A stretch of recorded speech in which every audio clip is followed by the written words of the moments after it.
What's this then? My lord, the ritual is nearly complete.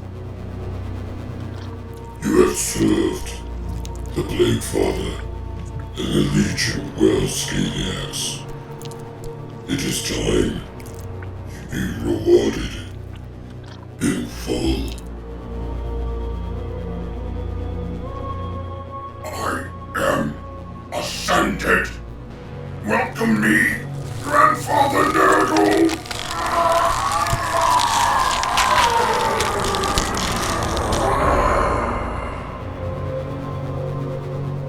All hail Golgol Seoxagag, Prince of Nurgle.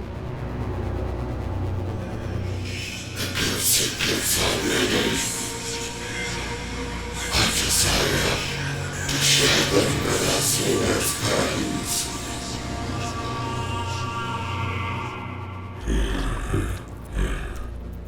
My prince, your wish is my command.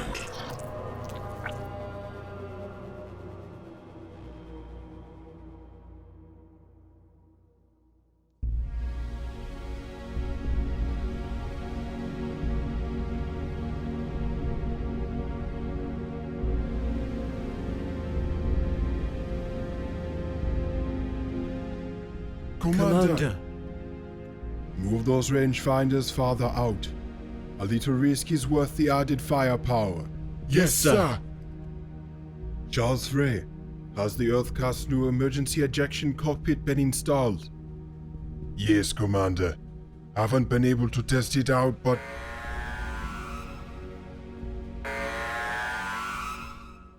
Let us hope you will not have to test it here and now. Commander, massive enemy incursion inbound. Where are Imperials? This force appears to stand apart from the larger coalition, sir. They have made no efforts to communicate with us, and they have entered orbit far to the south. They are approaching this position, sir, not our front line. Why would they? Sir, incoming enemy projectiles! Preliminary artillery barrage. Ion shields up. Scramble the battle suits. Fire warriors to the front lines. Deploy any drones from the Earthcast replicator. On your guard, soldiers. These are not the Gueva we are familiar with.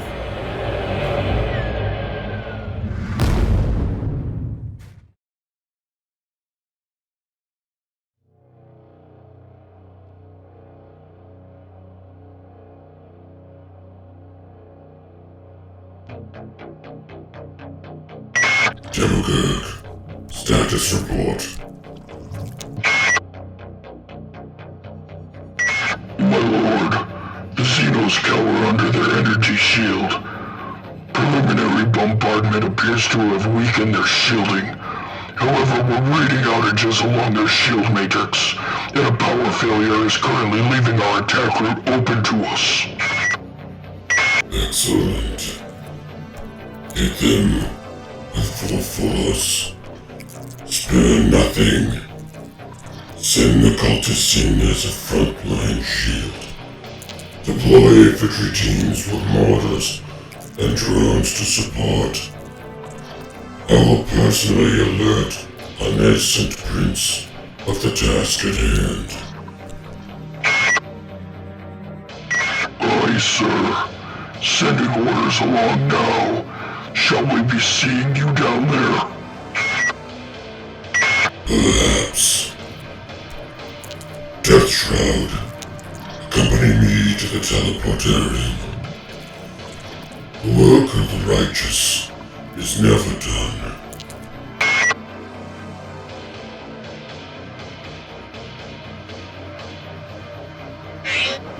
The bombardment has subsided. Damage report. The ion shield held long enough to endure the barrage, but we had to shut them down unless we risk a blowout. Enemy ground forces are inbound for the gap in the wall. Chasnel, what do you see? These Gueva are different. Their equipment appears to be ancient. They seem to be surrounded by filth, heavily contaminated. I do not understand. I am joining you at the front line. At all costs, protect the ethereal. They do not appear to favor diplomacy. Just as well, the water caste has been evacuated for months. What do they want with us? I recommend we find out after we've defended ourselves. Broadsides are surrounding Aronde, Commander. We are repurposing the Gueva fortress. Tactical withdrawals only. Do not throw your life away, nor the lives of your men. We are a skeleton defense. Every life matters. For the greater good. For the greater good, sir.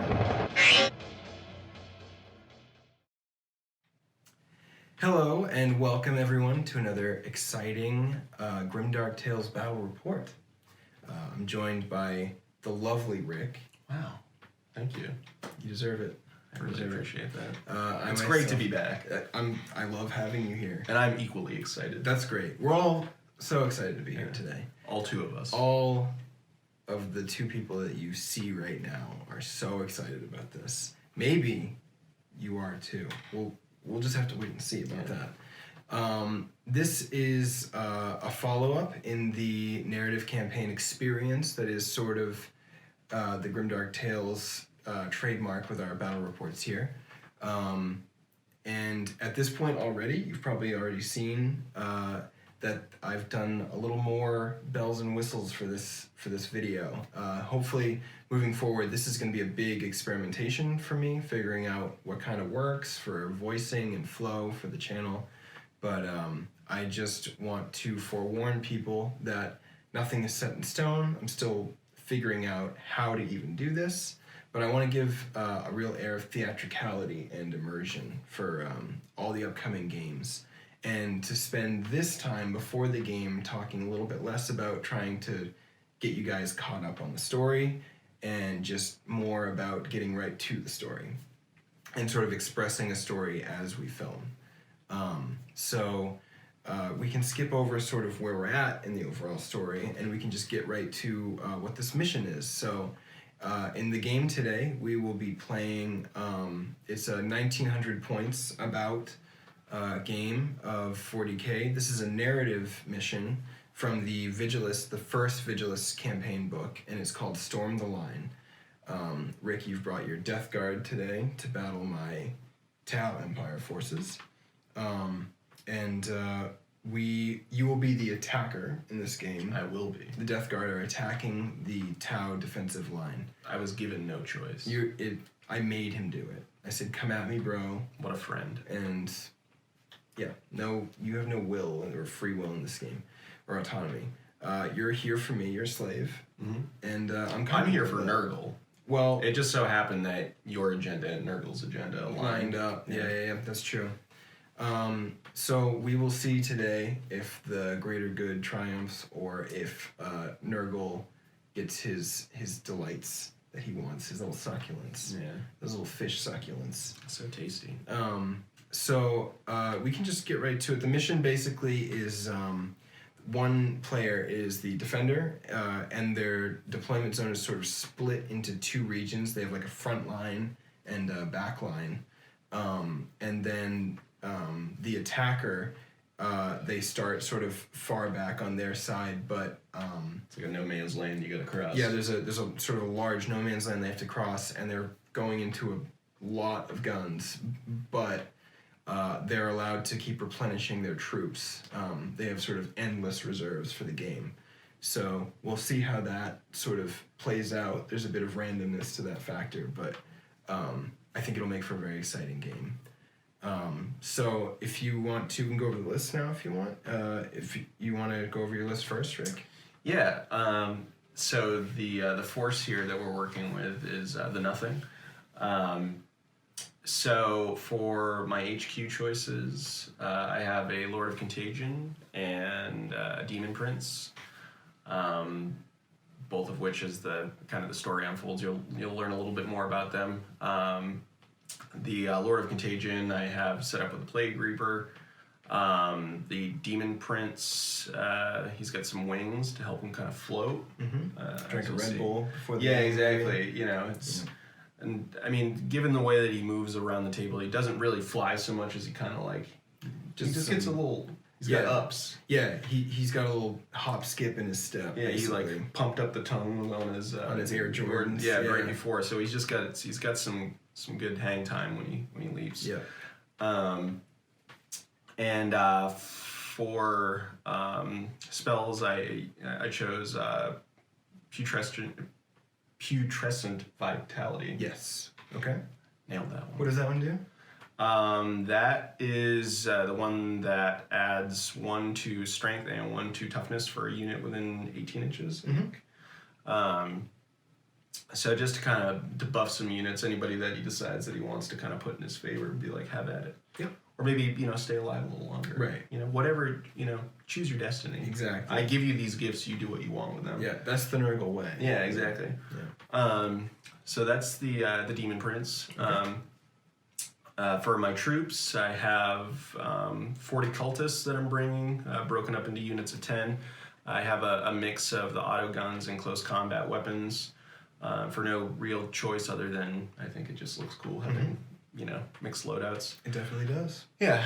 I have 2 units of Plague Marines. I mean, you can't really say enough good things about Plague Marines. Plague Marines are really, Space Marines, tactical troops, they're in a weird spot right now, but I think that if you have to take your standard troops choice in a Space Marine army, Death Guard are kind of at the peak. Death Guard and maybe Thousand Suns are like at the height of what Space Marines can do as a troops choice. But yeah, they're very good. Yeah, very exactly. Especially given where Primaris are at. I feel like the toughness of the Plague Marines kind of balances out the availability of like 2 wounds for a Primaris Marine, but I agree. Plague Marine, you get the toughness of 5 and the feel no pain. So I feel like they balance out in a way. I would say as far as comparing Marines to Marines. And with the new bolter drill rule, the beta bolter rule. I'm sorry to misspeak. It does actually give a lot of utility to these units that sort of felt like attacks. In the podcast, I've discussed the taxing nature of a lot of troops options, especially like tactical Marines. But that rule does, I think, pull back the utility a little bit. It makes Space Marines, any Space Marine unit that has like a lot of bolters in it, actually does sort of have an enhanced, breathe new life into the units like that. So for sure, very cool. So for them, and we'll kind of see how the nothing transforms as we play more games with it in this campaign. Yeah, the nothing, we should just to clarify, is the name of Rick's Death Guard faction, the Vectorium, is that what they're called? Yeah.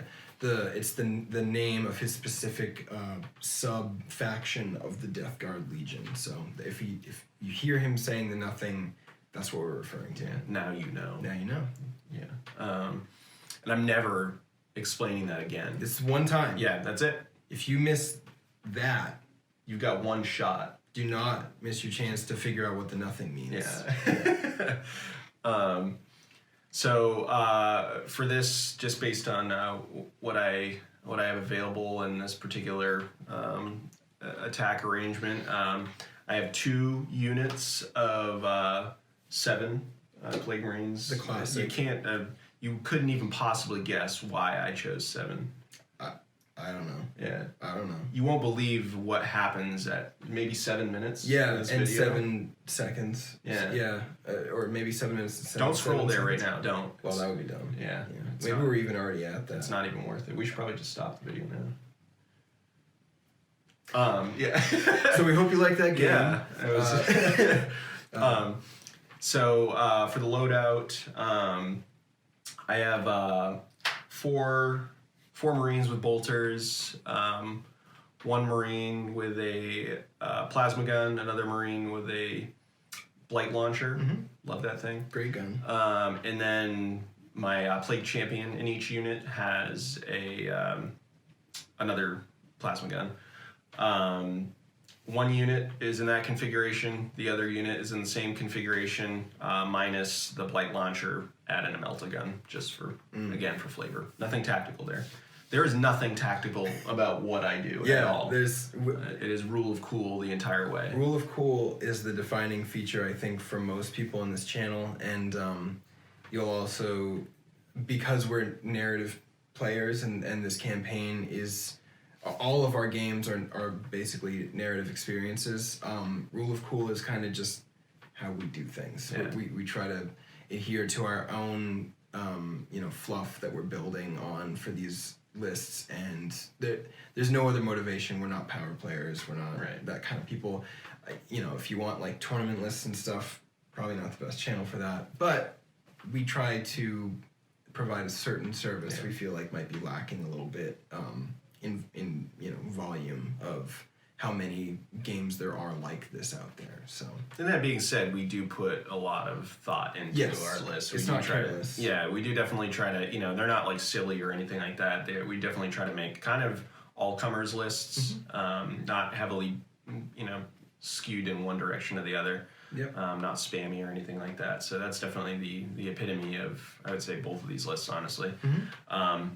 So anyway, that's it for the troops choices. So moving on to fast attack, I've got some bloat drones. Got plague spewers on them. Honestly, I feel like for the points and just the movement characteristics and the strength auto hitting on those, it's like putting plague spewers on anything is just like it's a solid choice. Real tasty. They're very scary. They move fast, much needed speed for a Death Guard army, and I think they've proven in every game we've done. Yeah, they're a real MVP choice. Yeah. So I have them. I have some Mephitic Blight Haulers, just to bring a little bit of kind of anti-tank and utility for providing cover for troops that are moving, especially on this particular layout of the table where going across no man's land with no cover. It'll be nice to kind of have a little extra oomph for my boys as they move across. Does they just fart out those clouds of just nonsense? Yeah, if anyone can get across this table, it's Death Guard, and they'll need that enhanced utility. At their pace, though. Well, yeah, they're not gonna. They're not rushing anywhere. They're not gonna rush. No, except for the bloat drones. Well, yeah, they're just naturally speedy boys. Yeah, exactly. And we've talked about it, separately, and I'm sure, probably in a podcast and things like that. I feel like the one thing, having played, Death Guard for a little while now, at least, unless you're sprinkling in kind of vanilla chaos choices, they're a little lacking in the anti-armor category. They have choices there, but they're not. I wouldn't consider them to be like heavily focused. You can't sort of build around it the way that some lists can. Death Guard don't have access to like Havoc's units or Obliterators or the sort of like go-to anti-armor spamming things that other armies have. Not that they don't have any. Right. It's just that like Death Guard seem a little less focused on that. I would say. And I'm okay with that thematically. Yeah. And again, where we're not playing. We're not doing tournament lists or anything like that. Yeah. It's okay. And so they are the Mephitic Blight Haulers are kind of fitting that role, as well as moving into the last slot. My heavy choices, I have 2 Plague Burst Crawlers. I have been playing them, and I think we found this to be not only the most fun, but the most effective way. I play them with instead of the Rothhail volley guns. Is it the the ones that are more ranged? Yeah. I can't remember exactly what their stat line is or what they're even called. But Yeah. the Rothel volley gun. Yeah. Probably got that wrong. We can retcon that if we need to. Sure. Yeah. I don't really like, despite the having the mortar on it, I don't really like playing them as a backline unit. I think it's kind of boring, and honestly, the reliability of sitting still, hitting on a 4-up unless you're using a stratagem. Yeah. But even then, like D6 number of shots, it's not, to me, the points that you're spending and the fact that it's such a tough unit, coming in and instead using them as like a frontline tank, being really aggressive with them, assuming you don't take a ton of wounds on them out of the gate, you're auto hitting D6 or 2D6 shots per tank at strength 7. They're a very solid, like, battering ram type unit if you use them aggressively, because the toughness 8, I mean, there's only one other Space Marine tank that has that, and it's the Land Raider. And the Blight haulers or the crawlers, they're quite a bit cheaper, I think, than a Land Raider. They're 140 points right now, I think. Which, granted, the damage output isn't the same, and they don't transport things, but for that, their wounds and their toughness and their resilience, they have a demon 5-up invuln, and they of course ignore wounds on 5 like every other Death Guard thing. So I think there's great value. Or do they ignore wounds on a 5-up? We'll have to check that. Yeah, we'll look at it. I'm sorry if I misspoke.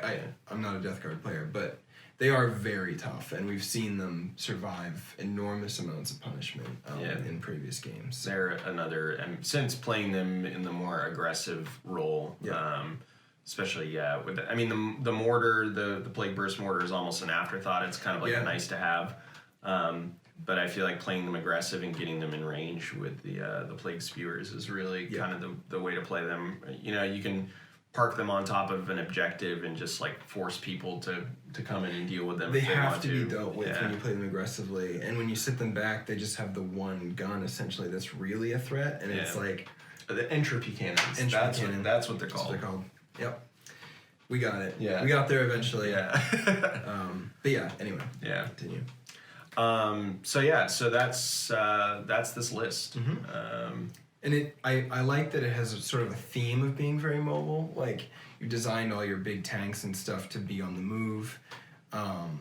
Everything feels like it's, this track sort of lumbering forward. And then the infantry, obviously Death Guard infantry, sort of have a natural built-in ability to keep moving and firing. So it feels very mobile, I think, for a Death Guard army. And it fits this sort of mission of you needing to cross this no man's land very aggressively. But is that the whole list? Or? That is the whole list. So I would like to quickly or let you shout out the person who has helped you paint some of this. I think that would be worth doing. So he doesn't have an official page or anything, but no social media. No social media that I'm aware of at the moment. But he goes by the name of Travis Jones.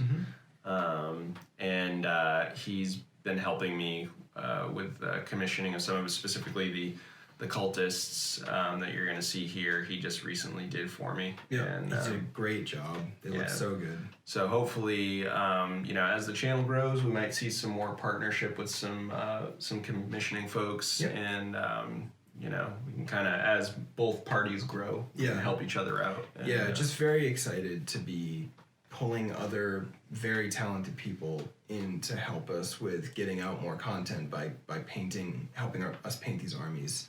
Not only do you have Travis that you've been communicating with, but I was someone reached out to me. It was Robin from Blightforge. He's on Instagram and Facebook as Blightforge or the Blightforge.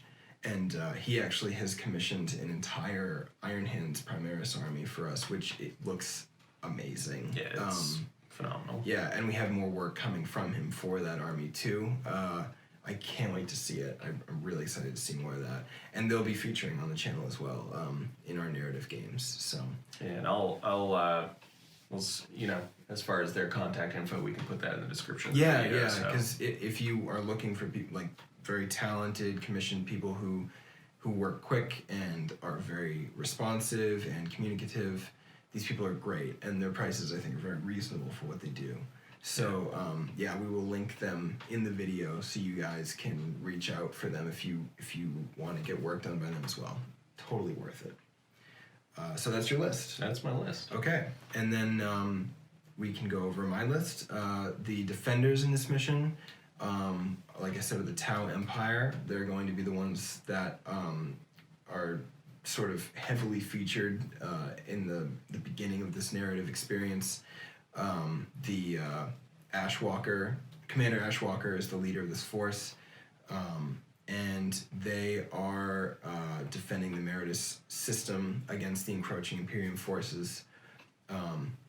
You'll see more about that in other methods of me sort of divulging that information to you guys. But they're led by Commander Ashwalker. Ofaungin in Tau is his name. And he is a commander in an enforcer battlesuit. So my army is a brigade, a Tau brigade. We're both around 1900 points, give or take a few. It being a narrative game, we weren't too sticklers on the points exactly, but we just tried to match each other generally. So I'm running a brigade. My warlord is Ofaungin, Commander Ashwalker. He's in an enforcer battlesuit, and he has 3 fusion guns, fusion blasters on his suit, and he also has a drone controller to help out with the other drones' ballistic skill around him. And his warlord trait is, I sometimes give him 3 unity devastation because I feel like that's very Tau-like and it fits sort of the character I have for him. But the one that I will be using in this game, I'm forgetting the name of it, of course. I get very nervous in front of a camera, believe it or not. It's very uncomfortable for me. But it's been a minute since we've done this. Also, it's been a while, yeah, as you guys probably are aware. But it's the warlord trait that allows him to re-roll failed wound rolls against vehicles and monsters. So he's kind of like a dedicated tank hunting dude. He has a lot of experience with that stuff, so that's why I gave him that. And then the other HQ choices, I took a Fireblade. They're great. They're a nice cheap way to augment your Fire Warriors. Yeah, really good. I feel like they're an obligatory choice if you're gonna take Fire Warriors. Yeah, yeah, they're really good. And then I also took an Ethereal. His name is Aun Day, and he's the Ethereal that is leading, or he's been assigned to this contingent that is defending this planet, since Ethereals are often sent to assist in that kind of thing, as like a, they're essentially propagandists and morale officers for the far out Tau armies. It's pretty far out, dude. So he is on a hover drone. He has an honor blade. There isn't too much loadout options. The fire blade is stock. He's on a hoverboard? Basically, he's on a hoverboard, yeah. He saw Back to the Future Part 2. And I'm not going to think of that. Really dug that. Between far out and hoverboard. Yeah, he's the gnarliest, most radical ethereal that you'll ever see. So those are my 3 HQ choices. And then I also, for my troops, I have 3 units of Fire Warrior Strike teams. There's 7 in each, not because of Nurgle, just because that's how the points work out. But Nurgle is very excited. Nurgle's happy about that. Yeah. He's super good. Yeah. He didn't know it was going to be this. You'd be surprised to hear what Nurgle sounds like. Yeah, exactly. He's like Abraham Lincoln, like, way higher voice than I knew he had. So those strike teams, they just all have pulse rifles on them, including the Chasui, the leader of the squads, and they each also have a support turret with a missile pod in them. I think those are really cool. I love the utility of them, and missile pods are just great. So it's a nice extra little bit of firepower in what is already one of the shootiest troops choices in the game. Yeah, it's interesting that this, you have a gunline army and a gunline mission. It's weird. It's an odd choice, but I like it. Yeah, I went a little out there when I did that. I like that you take risks like that. Yeah, I take big risks. And by taking shooting oriented armies in sort of gunline based missions. Yeah. It's really weird, but This one weird trick. it's one weird trick, and now doctors hate me. So, and then in addition to those three, my other three troops choices, I took 3 squads of 5 breachers. They're just stock. The breachers, strategically, I really like to use them as sort of a backup unit where when the enemy is encroaching, the breachers sort of like come out of hiding and provide this sort of shotgun defense, like really close up. Do some nasty damage. They can, yeah. They're super cool too. I love the idea of these, like, because all my guys are supposed to be sort of like really hardened veterans that have been like city fighting for years at this point, and they're all, if you look up close, all my fire warriors are covered in like extra kit, and they have like webbing and extra ammo all over them and stuff. So the idea of breachers that like are trained to breach and clear these urban combat zones is really cool to me. So those are my troops choices, and then for elites choices, Tau just have so many lovely elites choices. So it was fun to be able to take all the things that I did, but I was able to fit a bunch of stuff in. With the recent points drops, Tau can get so much in an army now. But so we'll start. I have a Ghost Keel with a fusion collider and 2 fusion guns on his shoulders. So he's got all the anti-tank melty stuff I can get on there. My personal favorite. Yeah, they're so, the models are amazing. Super cool, great utility in those guys. Probably like the ultimate distraction carnifex kind of, because they're just so hard to deal with sometimes. Especially for like certain armies that don't have a good ballistic skill. It's so frustrating to deal with. And they are very good at holding an objective. Oh yeah, as we've seen. They're so durable. Yeah. Like, it's just crazy. And then I also took 2 units of stealth suit teams. Each one is the same. It's just 3 guys. 2 of them have burst cannons, and then the Chasseret leader has a fusion gun on him. So those are both the same. And then I took 1 Riptide, Rippy, our old friend Rippy. He has a ion accelerator and double fusion for his backup weaponry. So there's a lot of like heavy anti-armor elements to this army. I think that they're sort of used to fighting armored columns and stuff, and it's what they have at their disposal. So they're great. Riptide's amazing right now, I think.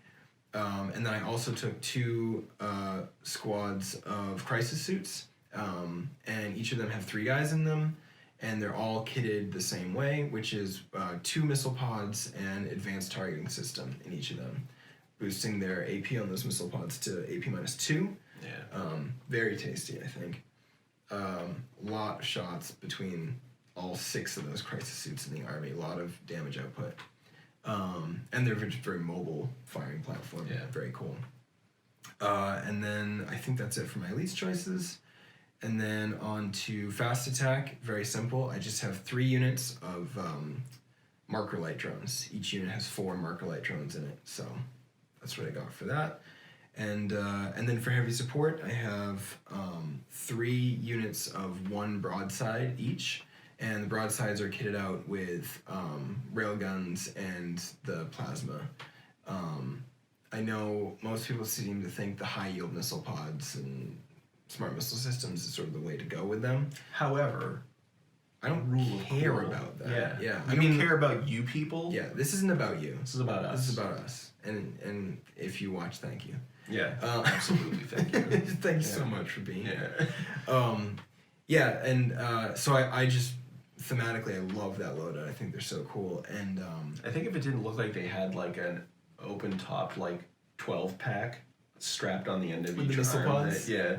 Because you look at the rail guns, and they look so freaking cool. Oh yeah, they look amazing. And then I don't know what. It's one of my favorite models. I'm sorry, GW, but this is the one that every time I look at the missile pod, you can't not see that he's like double fisting.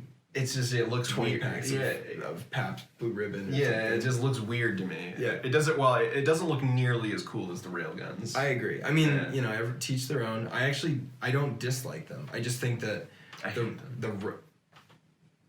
just think the rail side loadout is way cooler, and I like the idea of the plasma being like, you know, I love the idea that the Tau get more bristly the closer you get. Yeah. So like they just have more and more guns to shoot at you the closer you get. I like that idea a lot. Of the gun line becoming more ferocious as you approach them, instead of them being like wavering. You know, they're trained to sort of hold the line and become more dangerous. Greater and gooder. Yeah, the gooder gets more great as you get closer to them. So 2 of those broadside units, they're all shots raised because they're all individual units. That's just because I can. It's free. They get extra leadership and an extra attack. It's cool. How dare you? And what I did was I loaded out 2 of them with shield generators, so they have 4 up invuln. And then I kitted out 1 of them with a drone controller as well. So if there are drones near him, they'll be getting that buffed ballistic skill. The shield generator on that's fairly cheap too, isn't it? It's very cheap. I think it's like 8 points or something. It's Gives like, them a why 4 would you not invuln. take it? So good. Yeah, so good. And they're just, the broadsides are actually probably my favorite model in the Tau range, so there's no way I wasn't going to take a few of them. Yeah. So yeah, that's my list. I haven't gone into too much detail about the mission or like the parameters with which victory can be achieved. Like I said, I'm trying a new style of making batreps here, and I really want there to be a story being told, and I don't want to tell it just by sitting here and talking to you. I'm going to try to add some real theatricality to the end result of this game, and hopefully that will make it much more immersive and exciting for you guys to watch, a little more cinematic, and maybe get you guys more invested than if I were to just talk about what's happening. And that being said, we're also just sort of like, we're generally following the guidelines of this mission, but we will also possibly deviate as we see would make a better game for narrative purposes. But the mission basically will end, it ends in a victory for the attacker if they have any units in the back line of the second defensive line of the defenders. So basically, if they would be getting line breaker in a standard game of 40k, they will, with any unit, they will win this game. And the Tau can win basically by preventing that from happening. But even then, it's possible that the Death Guard can achieve a minor victory without getting there, and the Tau could achieve only a minor victory by keeping them out of that back line, potentially. So there's other factors that go into it, but I won't go into too much detail because the nature of the mission, I think, is sort of mercurial and based on what we think is going to be the best story for you guys. So that being said, I think that's it. One more thing. My army is Sacia, my sept that I'm using. My army is technically from Tashvar in the narrative, but they don't have rules, so I'm using them as Sacia. So they get those one free reroll to hit in each unit in the shooting phase every turn. So saucy. Pretty saucy, I think. Yeah. And they have a really great unique stratagem. I think they're one of the better choices, and I think they fit. Oh, they also get a buffed leadership, which is awesome. Each unit has a higher leadership than normal. Very cool. And yeah, I think it fits the nature of this army really well. I like the idea of an army that has +1 leadership because the Tau are used to like letting the enemy bear down on them before they really open up with their nastiest guns or whatever. And the Death Guard are really good at bearing down. The Death Guard bear down better than many that I know. All. The nothing. Quote. Yeah. Death Guard. Oh, yeah. 2019. Yeah. The nothing, I think, we'll see what their motivations are as we continue with this experience and as I film more stuff for this. And, maybe you guys will see what they're actually doing here. And more than just this narrative game that's in a book that is now being played on a table. I think that'll make it exciting. You can be assured that they're up to no good. Yeah, I think that's pretty much a guarantee. If there's anything we know about Nurgle, he's very mischievous. Yeah, he's a mischievous old man. Yeah.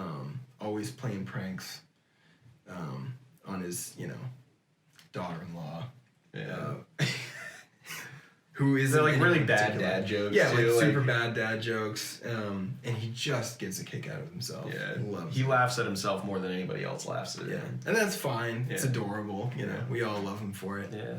But so let's get into it, and we will see what happens coming up next. All right, and we are here. Both forces have now fully deployed, as you can see. Rick's Death Guard here, and then to this side, the Tau. So the Tau have their frontline defense here, and then they also have their backline over here. And then between the two things, there's sort of a no man's land here where the Tau are not allowed to deploy.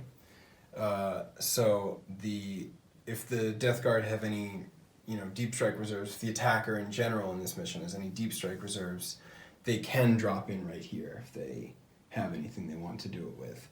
But otherwise, they have to get through this first line of Tau defenders, and then they have to clear. If they get anything in this back deployment zone at the end of the game, they've won a major victory.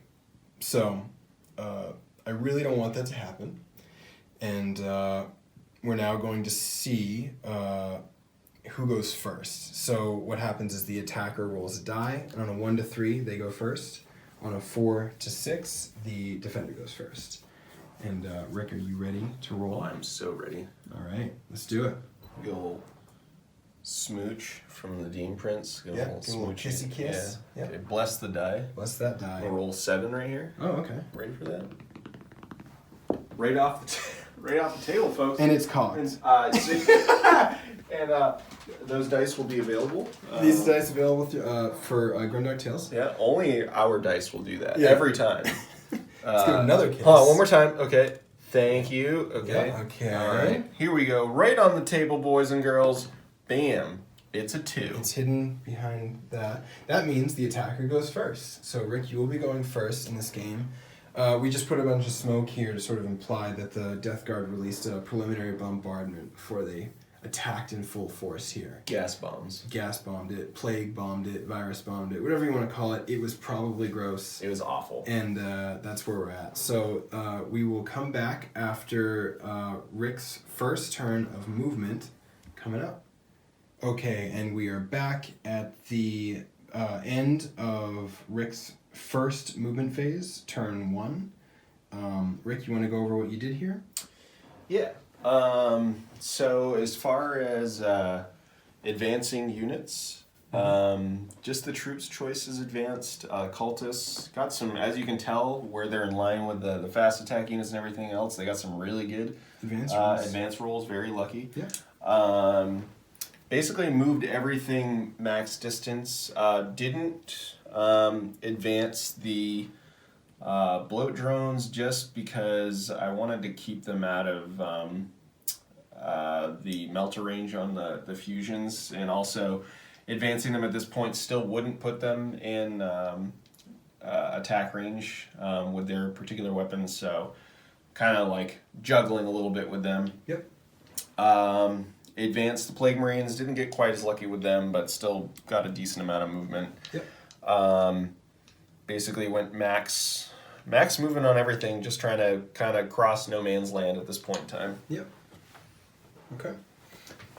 So that was your move. That was my move, and also I guess we should say, since we're talking about the movement phase, during my movement phase I cast Cloud of Flies on this Plague Burst Crawler, which means that unless it is the closest unit, it cannot be targeted by shooting attacks. Right. And while we're on the case of that, I also forgot to go over the relic that I took, or the signature system that I took for my warlord, who's over here. Commander Ashwalker's signature system is the Puretide Engram Neurochip, which means that on a 6-up, I will retrieve a command point back from any command point that gets spent in the game. So now that Rick has spent one on that stratagem there, I'll just see if I get one back here. And I do not. All right. So now we can go right into the psychic phase. Yes. And what's your plan here? So my plan here is my Demon Prince is going to cast Putrescent Vitality on the Plague Burst Crawler. Okay. Increasing its toughness by 1. Yeah. And its strength. And its strength, but it doesn't really matter right now. Yep. So, so that goes off on a warp charge of 6. Okay. So go ahead and roll that out now. And that doesn't go off. That's a 4. That's a 4. Do you want to re-roll that, or any of it, or anything? No, I don't think so. Okay. Yeah, no. So you can just leave it as is. We'll keep that as is. And just to remind everyone, this is a narrative game, so we can use as many command point rerolls as we have available to us in any phase. We're not limited to one stratagem per phase, the way we would be in a match play game. So likewise, because this is a narrative game, I can get back CP as many times as they're spent. I'm not limited to 1 per battle round, the way that you would be in a match play game. So we will see if the Pure Tide Engram Neurochip comes into effect in this game at all. But in the meantime, just it's important to know that Rick could have rolled 1 or both of those dice again if he wanted to. And for the future, we will be able to do that at any point. Alright, Psychic is over, and we will get to the shooting coming up next. And we return at the beginning of the shooting phase, turn 1 for Rick. You're going to open first with this Plague Burst Crawler here? Yes. So Okay. we're going to put the Plague Burst Mortar into this unit of breachers that are hiding back here. Back there, yep. They think they can't be seen. Most things can't see them. Yeah, but the Eye of Nurgle. The Eye of Papa Nurgle. Yeah, he knows they're there. He's all seeing. So he's commanded that this Plague Burst Mortar just launch a big old ball of snot right on top of them. Yep. And then the Heavy Slugger on this is going to target this unit of Fire Warriors here. On top of that building there. Yes, Okay. This unit of 7. So we got a unit of 5 breachers, unit of 7 Fire Warriors here. Yep. So we will start with the mortar, and Okay. it's going to be D6 shots. Okay. It's the big The one. big one. The big one. That's what we like, folks. Yeah. Okay. So it did move. It's normally hitting on 4s. It's moved, so now it's hitting on 5s. Yep. And it's rerolling 1s because of the Demon Prince as well. Right. So it's hitting on 1. Hitting on 1. Yeah. Okay. With 1 die. Right. Yeah. Here we go. Ooh. Nice. That's not a 5. No, so that's a miss, actually. But mathematically, that doesn't work out. No, it's not going to be what you want. Yeah. So then the other weapon. The Heavy Slugger. Yep. So this is a heavy 4, so same deal. We're looking for 5s. Yep. And yeah, re-rolling. 5s, rerolling 1s, yeah. We have That's not all misses. we have not successfully rolled any 5s. Can folks. reroll that 1, though. We can because of the Demon Prince. So let's. That's That's the into a 1 rule. again. That's the rule of re-rolls. You re-roll the result The that you reroll rolled. becomes a 1 again. Re-roll a 1. Yeah, exactly. Yeah, So roll a 1 again. very successful there. Yep. Very good. Very good. And that's it for that Plague Burst Mortar. Okay, moving on. And on to the second Plague Burst Crawler, firing the exact same volley into the same 2 units there. The Breachers behind with the cannon and the Fire Warriors on top of that structure with the heavy stubber. Is that what it is? Heavy stubber Heavy into stubber. the Fire Warriors, Plague Burst Mortar into the Breachers. All right, let's go. So this time we're going to roll a 6 Oh, for the okay. number of shots. I'm Cool. just telling you. Yeah, that's great. See? That's 2, That's actually. 2, but that is... That is 6. That's basically, that's a part of 6. You Yeah. take 2 enough times and that makes 6. I mean, what is all of it really, besides just a bunch of numbers? Yeah, that's why we play this game. 2 might as well be 6. Yeah. Alright, so... 5s to hit. 5's a hit. Ooh, we got Okay, a 5 this time. We got a hit. And then it's 2s to wound. Yes. Here we go. Big rolls, folks. 3, that is a wound. What's the minus? I believe that's -2 on the AP. Give me That just a sounds second. right. Plague Burst Mortar, yes. AP -2, D3 damage. Okay. So now I will roll a 6-up armor save. Which which I don't make. So you have killed a breacher. And then the heavy stupor. Heavy slugger. So 4 shots hitting on 5. Ooh, we got 1. Got 1. Okay. You're not rerolling 1s because he's not near the Demon Prince. And alright, It's so gonna be 3 to 3s, right? Yeah. Strength 5. Okay, Is so a we've wound. got a wound. That's -1. Okay, so that's going to be, he isn't, these guys are in cover, Okay. so this would be a 4-up save, which I don't make. So that is a dead Fire Warrior and a dead Breacher from that second. Good plane job. scroller. Yeah, good job, guy. And the next thing firing is going to be the Blight Launcher from that back unit of Plague Marines into the farthest over unit there. Yes, of Fire these guys Warriors. are here. Okay. Yeah. So they advanced, so it'll be -1, or do they ignore that? They ignore that because of the Being Gethard. Yeah, I'm totally spacing on the name of the rule right now. Inexorable advance? Yes, thank Okay. you. Yeah, everything else is rapid fire, so they can't shoot, but the Blight Launcher can. So it's an assault 2. Yeah. So let's go ahead and we're going to look for 3s here. Got 2 Two 3s, hits. folks. And it's strength 6, so you're winning on 2s, rerolling 1s because it's a plague weapon. Okay. And wound.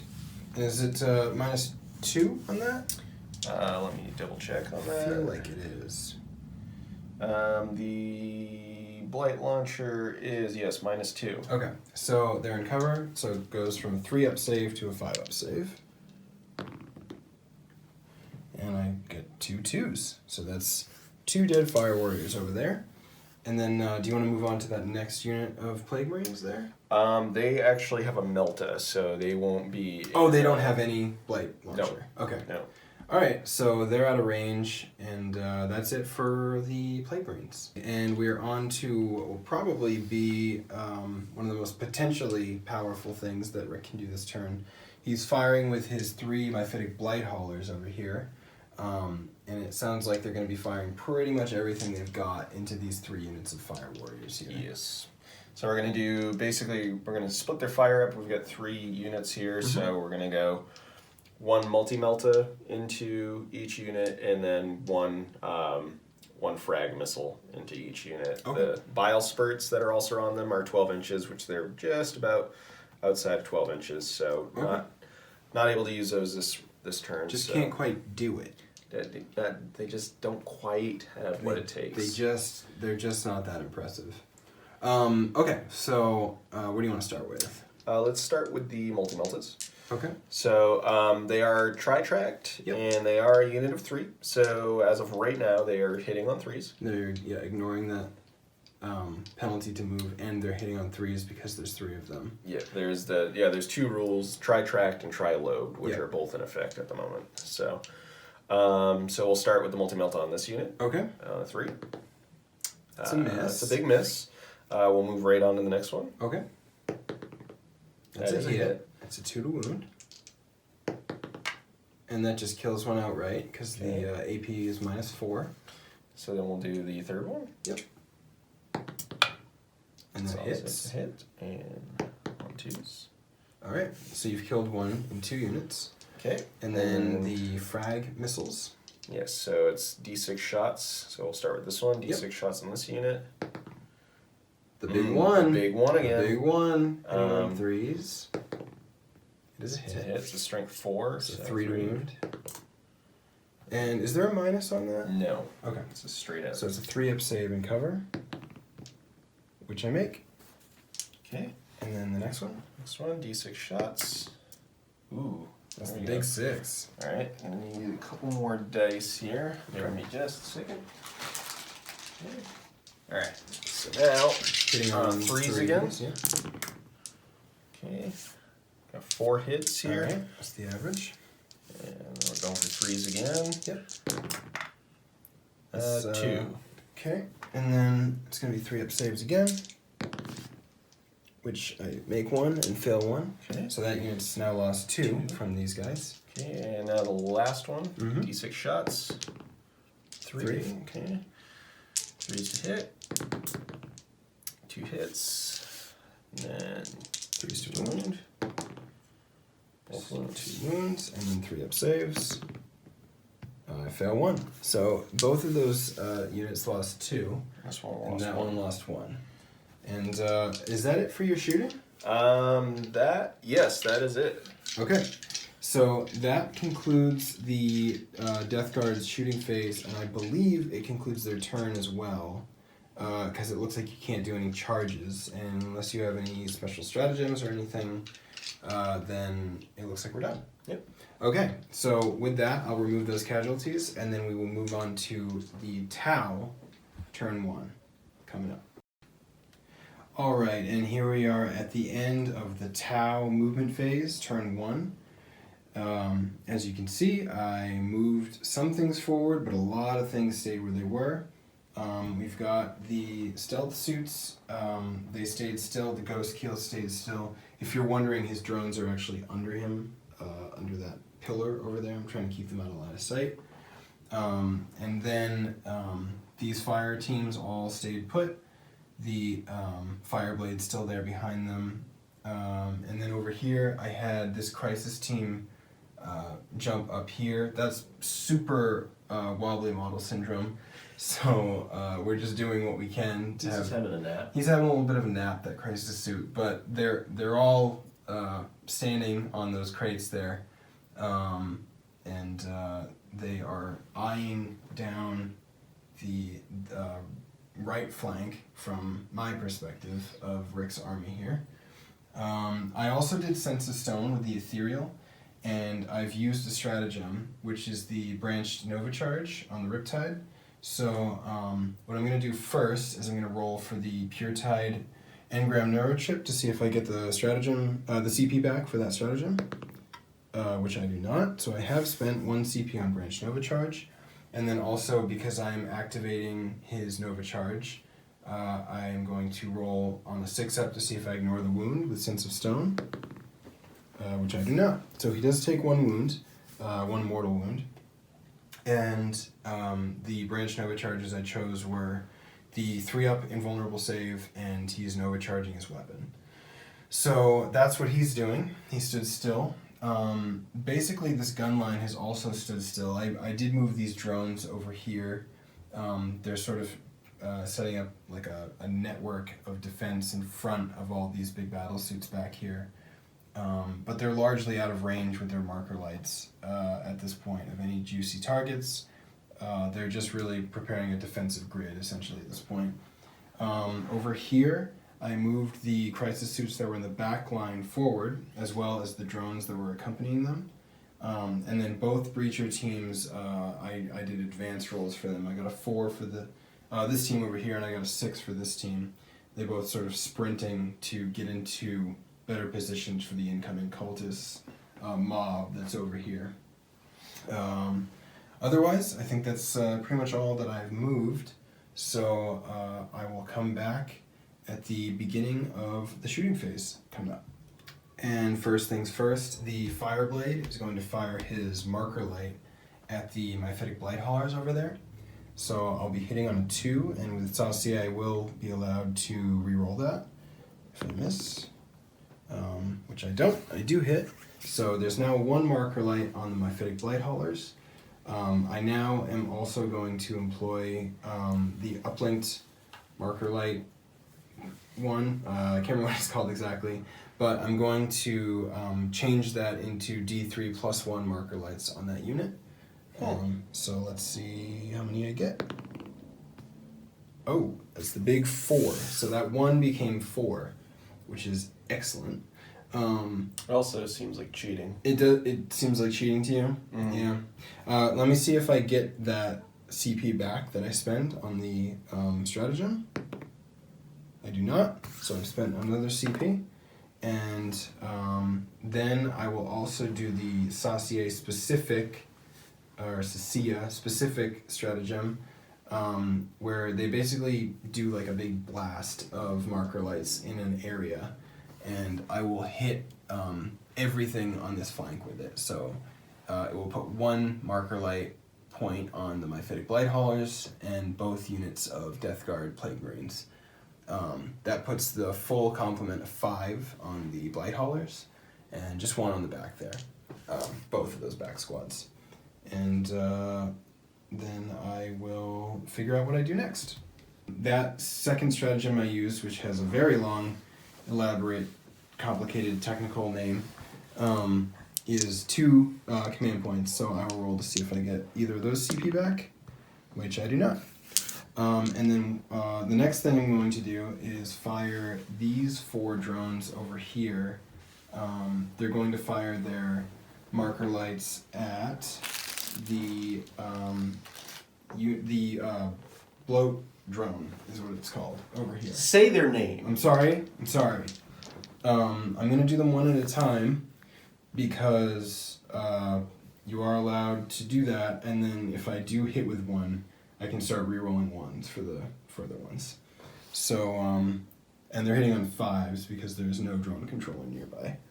So let me see. That's a hit. Alright, so then the other ones I can just roll all at once. I've hit with another, I can re-roll the 1. Nope, and then with Sacia, I can re-roll that 3. Nope. Okay, so I've gotten 2 on there in total. Okay, and then let's think about what we do next. The next thing I'll be doing is firing the crisis suit unit over here at the fully lit up Mephitic Blight Haulers. So they're a +1 to hit because of the 5 marker lights, and they'll be re-rolling 1s because of the marker lights as well. I got 12 shots here. Let's see what I do. Alright, so hits. That was not a great roll because there were 5 2s in there. That's what you want. That's what I want. I can re-roll the 1 into a 2. Yeah, add it to that pile. And then the Sacia allows me to re-roll one of these. Yeah, into a 2! buddy. That's exactly bad. Well, that's exactly how you roll 2s. That's exactly you how put you on a roll clinic 2s. on how to roll 2s. And is their toughness 7? Yes. Okay, so I'll be winning on 4s. That's 3 wounds at AP -2 with the advanced targeting system. 3 wounds, you said? Yeah.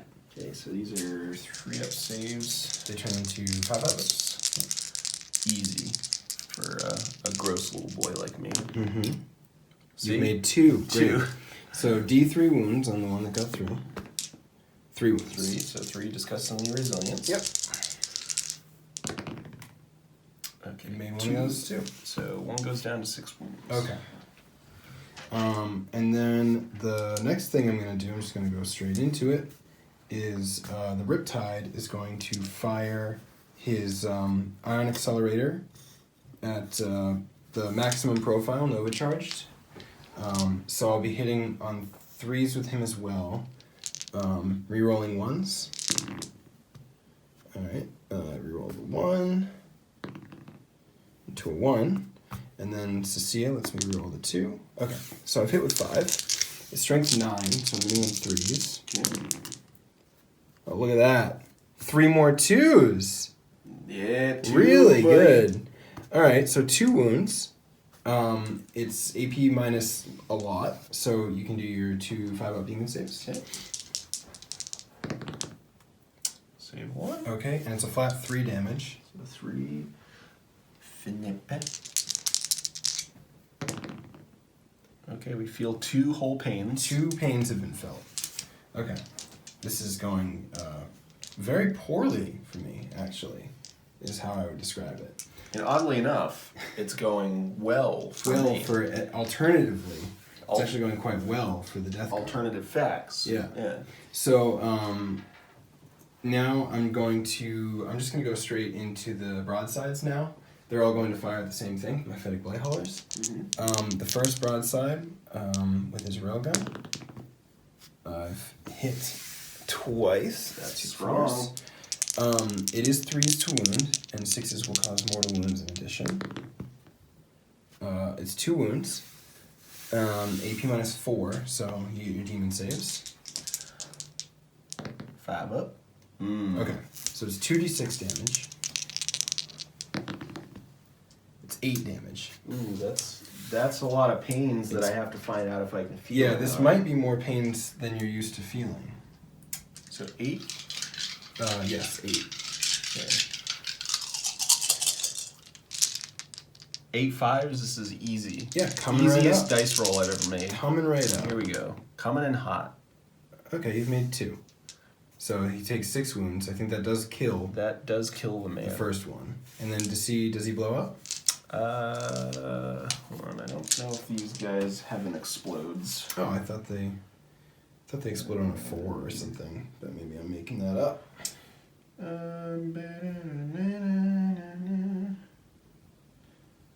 You are correct, good sir. Okay. How many wounds is it? If they blow up? On a 4+, it explodes. Each unit within 7 inches suffers 1 mortal wound. Okay. Okay. So let's see if it happens. It does. It's a 2. Does not blow up. Okay. So on to the next broadside. I'm going to fire at the same unit. Hitting on 3s. Both hit. Wounding on 3s. 1 wounds. I'm actually going to use a CP for that, I think. Okay. The one that failed. Oh, okay. So I re-rolled it. It's a mortal wound, and they both wound. So you need to roll 2 demon saves. Okay. Oh, okay. So now you roll just 1 disgustingly resilient roll, because the mortal wound got through. Yeah. Doesn't make that. So it does take a wound. I was really hoping that I was just going to Completely negate Yeah. all that damage. And let me see if I got that CP back. I did not. Okay. And then the last broadside at the same unit. Great movie. Yeah, the last broadside. Excellent film. I can re-roll. That was a 1 into a 2. So that still misses. And then 3 to wound. It's a 6. Okay. So that's a mortal wound, and you get to make a demon save. Okay. Let's see. Ooh, You don't. I saw it for a hot second. And then the damage is 5. So you roll 6, because I rolled a mortal wound as well. Disgusting resilient saves. See some 5s here, folks. Oh, I don't see any so far. In fact, I see none. Let me pull the one that we got over here. That's none. So that's 6 wounds. Yeah, so we've got 1 on 1 wound left. Okay. That's pretty tasty. Mm-hmm. Good job, them. They did a Yeah. lot more than anyone else. Can you pan in here real quick? Yeah, sure. How broad do you think their sides really are when you look? Oh, you think maybe I think that might be a little bit of a misnomer. it's a lie? Yeah, because they Side's don't. not that broad. In fact, I mean, their shoulders are really the broadest, I would say. Yeah, the broad shoulders, maybe they should be called. Sides not so much. Maybe take a vote on it. Yeah. It could be misleading. Mm-hmm. I feel like what they have done, at least, is proven that they're killy. Maybe more so than the rest of my army at this point. All right. Okay, well that was disappointing, other than my broadside's performance so far, but that was something. So now, I'm going to fire with these crisis suits, and I'm going to fire over at the blow drone that has taken 2 Markolites on it, I think is what that designation is. And then that's going to be 12 shots, and they're hitting on 4s, rerolling 1s. I mean, how many 2s can a guy roll? I'm just wondering, is there a cap? You're putting on a clinic. Yeah. I like it. I'm putting on a clinic for how to roll 2s. 3s do not hit anymore, because it's a different target. So I reroll the 1s. That's another hit. And then Cecilia lets me reroll one of these. It still misses. And then toughness is 7 on these, I think? Sorry, On this guy. Oh, on the... Yes, 7. Okay, so it's going to be 4s to wound. I've gotten 2 wounds, and it's AP minus 2. So your demon save of however much. 5 up. Ooh. Oh, okay. Ooh. Okay. I don't know if you guys at home are noticing, but there's a bit of a difference between how I'm rolling and how Rick is rolling. It's not quite the same. I'm rolling well. Yeah. And you're rolling not so And I'm rolling less well. Yeah. Yeah. Okay, so that's basically my back line, all used up. And also a moray. Basically a moray, yeah.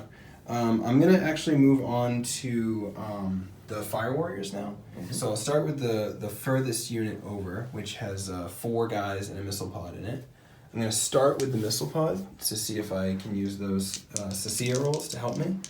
I'm going to be firing again at the Mephitic Blight Haulers. So there's 1-on-1 wound now. Hopefully I can bring it down. So the missile pod's hitting on 3s, rerolling 1s. Of course I've rolled a 2. I'm going to reroll that 2 with Sacia. Okay, that's 2 hits. And then I'm going to wound on 4s. Okay, it is 1 wound. AP minus 1. Okay, so 4 up. Yep. Ooh. You've made it. I've done it. You've made it.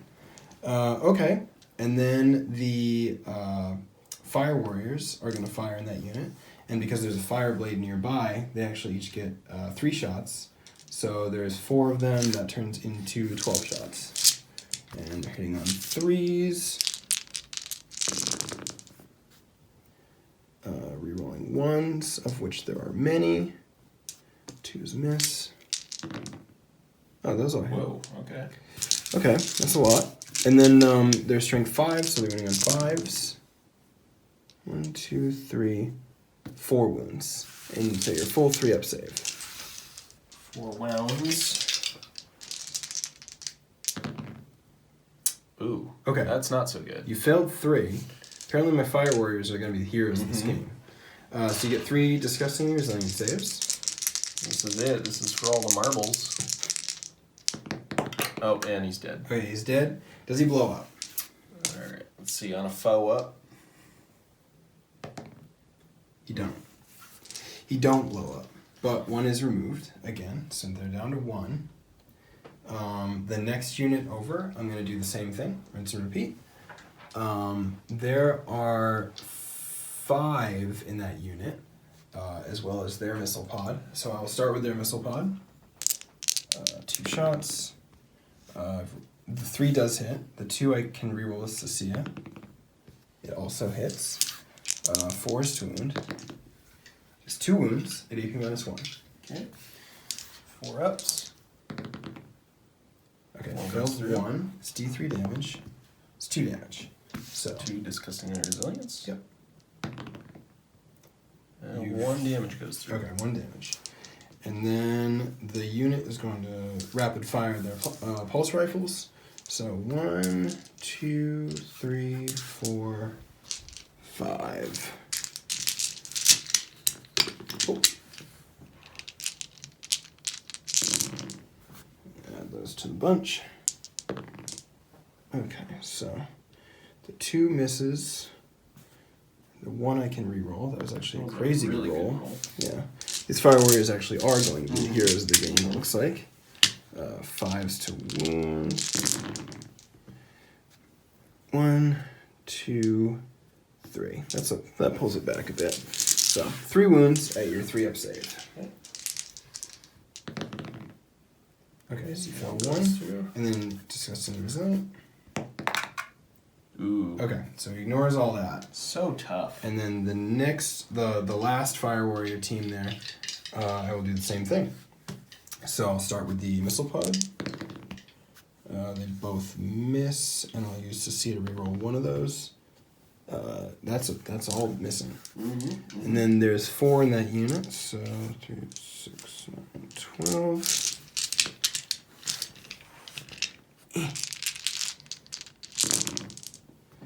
Alright, rerolling the 1s. Okay, get rid of the 2s. Which there are so many of again. 5s to wound.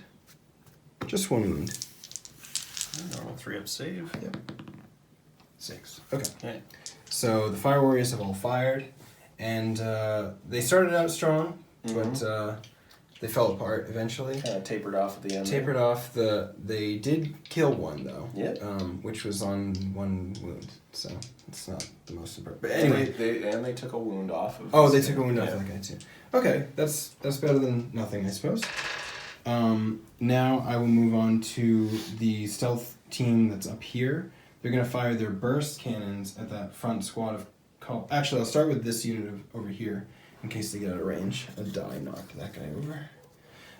They're going to fire their burst cannons at that forward squad there, and they're going to fire the fusion at the marker lit blow drone. Okay. I'll start with the fusion for Sasia purposes. That is a 3. Let me focus there. There we go. So that misses. I'm going to re-roll it. That is a hit. And then 3 to wound. It is a wound. AP -4, so you get your 5 up, demon save. Okay. It's a 4. It's a Were you going to D6. re-roll that or anything? Okay. D6 damage, yep. That's 5. Okay. Let's see what happens here.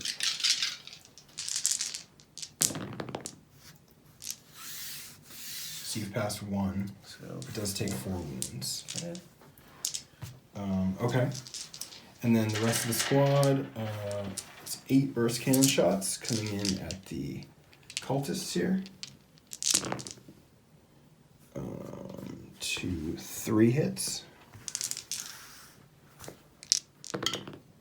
And 2 wounds on those cultists there. I think they have a 6-up save, if I'm not mistaken.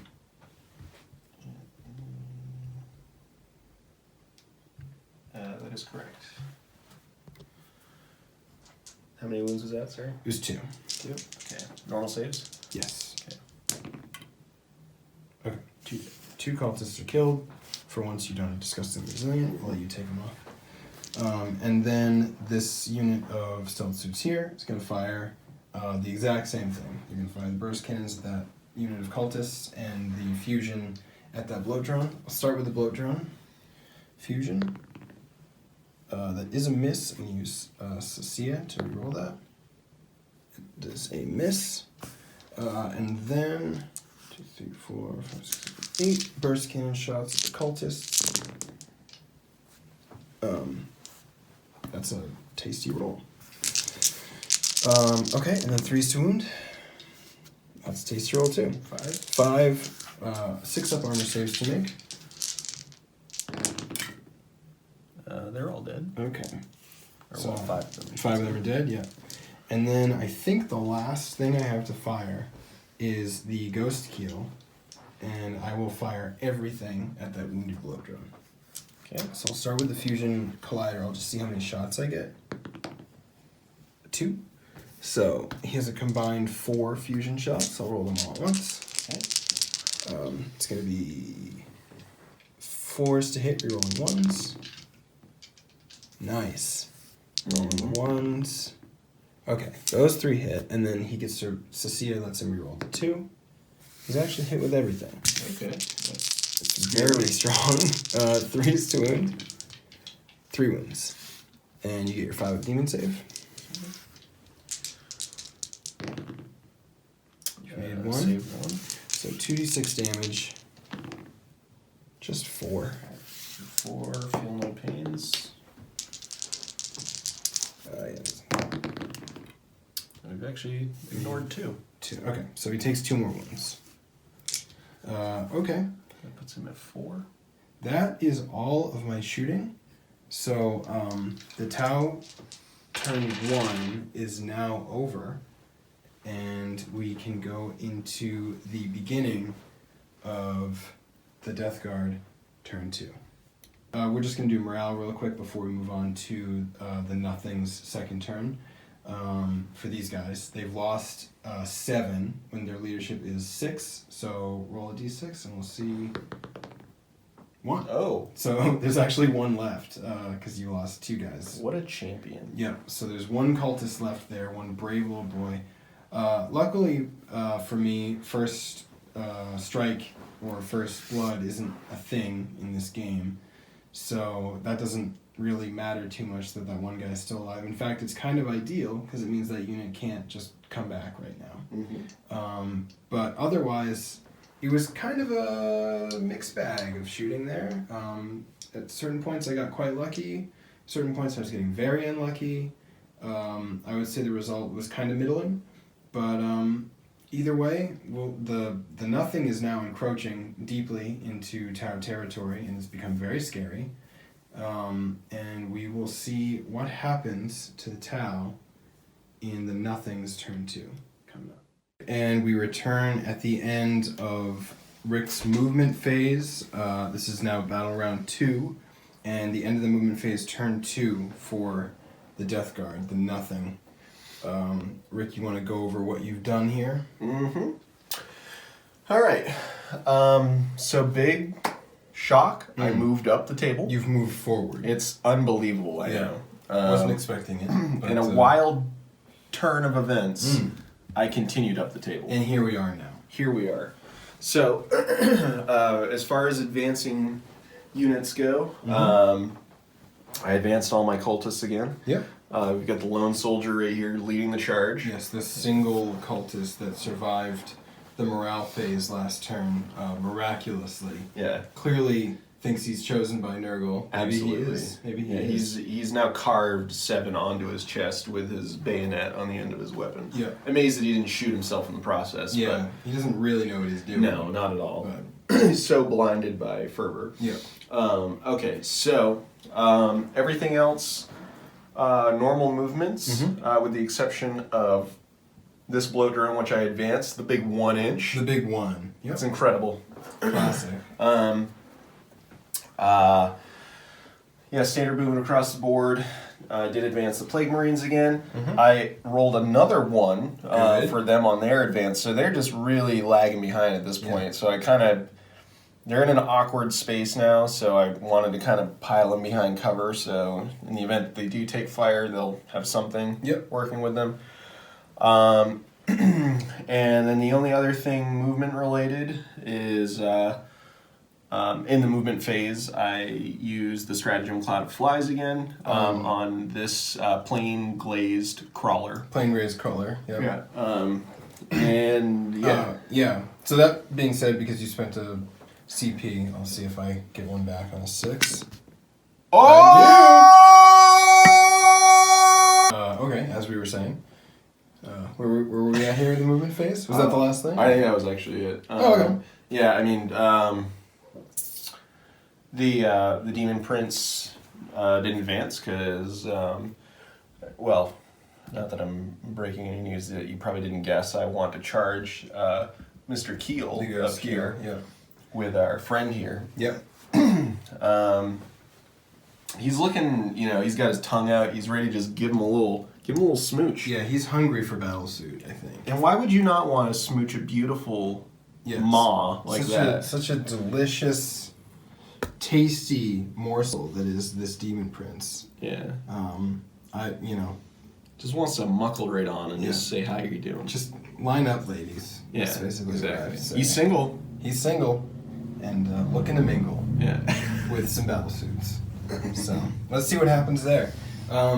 Psychic is coming up next. Do you know what you want to do, or do you want to take a break and think about that? Let's have a think. All right, and we come back at the beginning of the Psychic phase. Rick's just going to try to get a quick smite off with his Demon Prince against the Ghost Keel. Let's see how that goes. Okay, warp charge of 5. Yep. Huzzah. That happens. Almost Super smite. Yeah, but it's just a normal one instead. I'll take that. So D3? D3. Let's see, 6 again. Okay, 2. so it's 2. Alright, so the Ghost Keel takes 2 wounds, and then we move into the shooting phase coming up. And we're opening the shooting phase of Rick's turn 2. What are you starting with here? Alright, so we're going to start with the Blight Launcher. Yep. He's tucked away back here. We're going to shoot at this unit of 4 remaining Fire Warriors. Okay. So, got 2 shots coming up. Yep. Look for 3s here. Ooh, that's tasty. That's more than 2 3s. It's 2 5s, in fact. That's really good math. Yeah. Nice, man. Decent math. So that's 2 wounds. You're rolling 1. Okay. They both wounded. Okay. And it's AP -2. So, the tower and cover, they get a 3-up save. It turns into a 5-up against the Blight Launcher. I've rolled 2 6s. Oh, how do you do? I've rolled 2 6s. Their battle plastics armor there did the job. Incredible. Looks like so. The snot bounced right off. The snot's getting into it's not getting into those cracks and crevices in the joints of those desperate little fishmen there. So moving on, here we do have the melt-a-gun, which is now in range of this unit of 5. Looks like we got.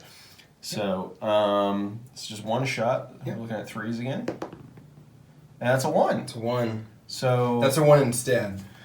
Yeah, that doesn't do anything. That's not going to do anything. It's weird that I rolled that knowing that it wouldn't do anything. Yeah. I think you're in... Oh, you advance with those units, so you can't fire the bolters. Yep. Gotcha. Okay. Yep. And so that's it for those 2 units? That is it. All right. And we are returning with the next thing in the phase, which is the Heretic Blight Hauler. He'll be firing some split fire here. Yes. So we're going to do the... Bile Spurt is going to go into this unit of 4 here. Okay. Then the Multi-Melted into this unit is within 24 inches, and then a Crack Missile into them. Okay. So for it, we'll start with the Bile Spurt, which is D3. It's a big 3. It is the big 3. Okay. It is not in a unit of 3 anymore, so it's back down to 4 up on the ballistic skills. So these don't hit automatically. Actually, good call. I didn't even think about that. I was thinking it did, but I don't know Death Guard well. So. No, it is. It's normal shooting. Okay, so you're sitting on 4s. Yeah. This they actually have to aim that spurt. Right. It's an aim. Yeah, they're not spewing. They're spurting. It's a controlled spurt. Yeah. Spew.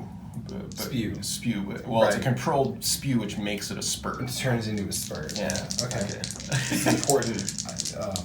Differentiation. Yeah. I get it. Okay, so looking for 4s. We got a couple. Okay. I'll take that. Yeah. Okay. What's the strength? Strength, I believe, is 6 on that. So it would be 2s to wound, and if it's a plague weapon, you re-roll the 1.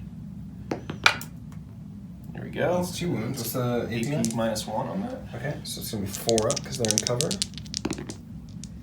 I've made both again. You've done it. These fire warriors are made of sterner stuff. You've clearly messed with the wrong fish. Absolutely. Yeah.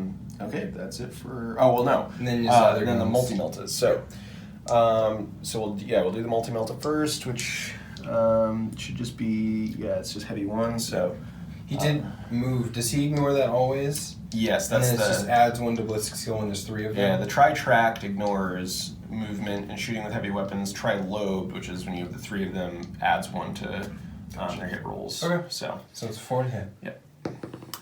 It is a hit. And it's going to be a 3 to wound because they're toughness 5. Okay. That is Got it. This is the multi-melta? Correct. So I don't get a save because it's AP -4. It is D6. And it's D6 damage. Ooh, You've killed one. I'll take that. Yeah. A crisis suit is killed. And then the missile? Crack missile. Yep. So 4s again. 6. Oh, this is we're looking good. This is looking real good. And then it's going to be another 3 to wound. Ooh. I can't see it. 6. You rolled a number of 6s here. I can assure you these are not weighted. Yeah, they haven't been weighted thus far at all. That's for sure. And by that I mean we haven't weighed them to find out if we don't know how much they weigh. Yeah. So the AP is -2 on a crack missile. So 3 up armor save turns into a 5 up. I rolled a 1. It's damage D6. Correct. So roll your damage.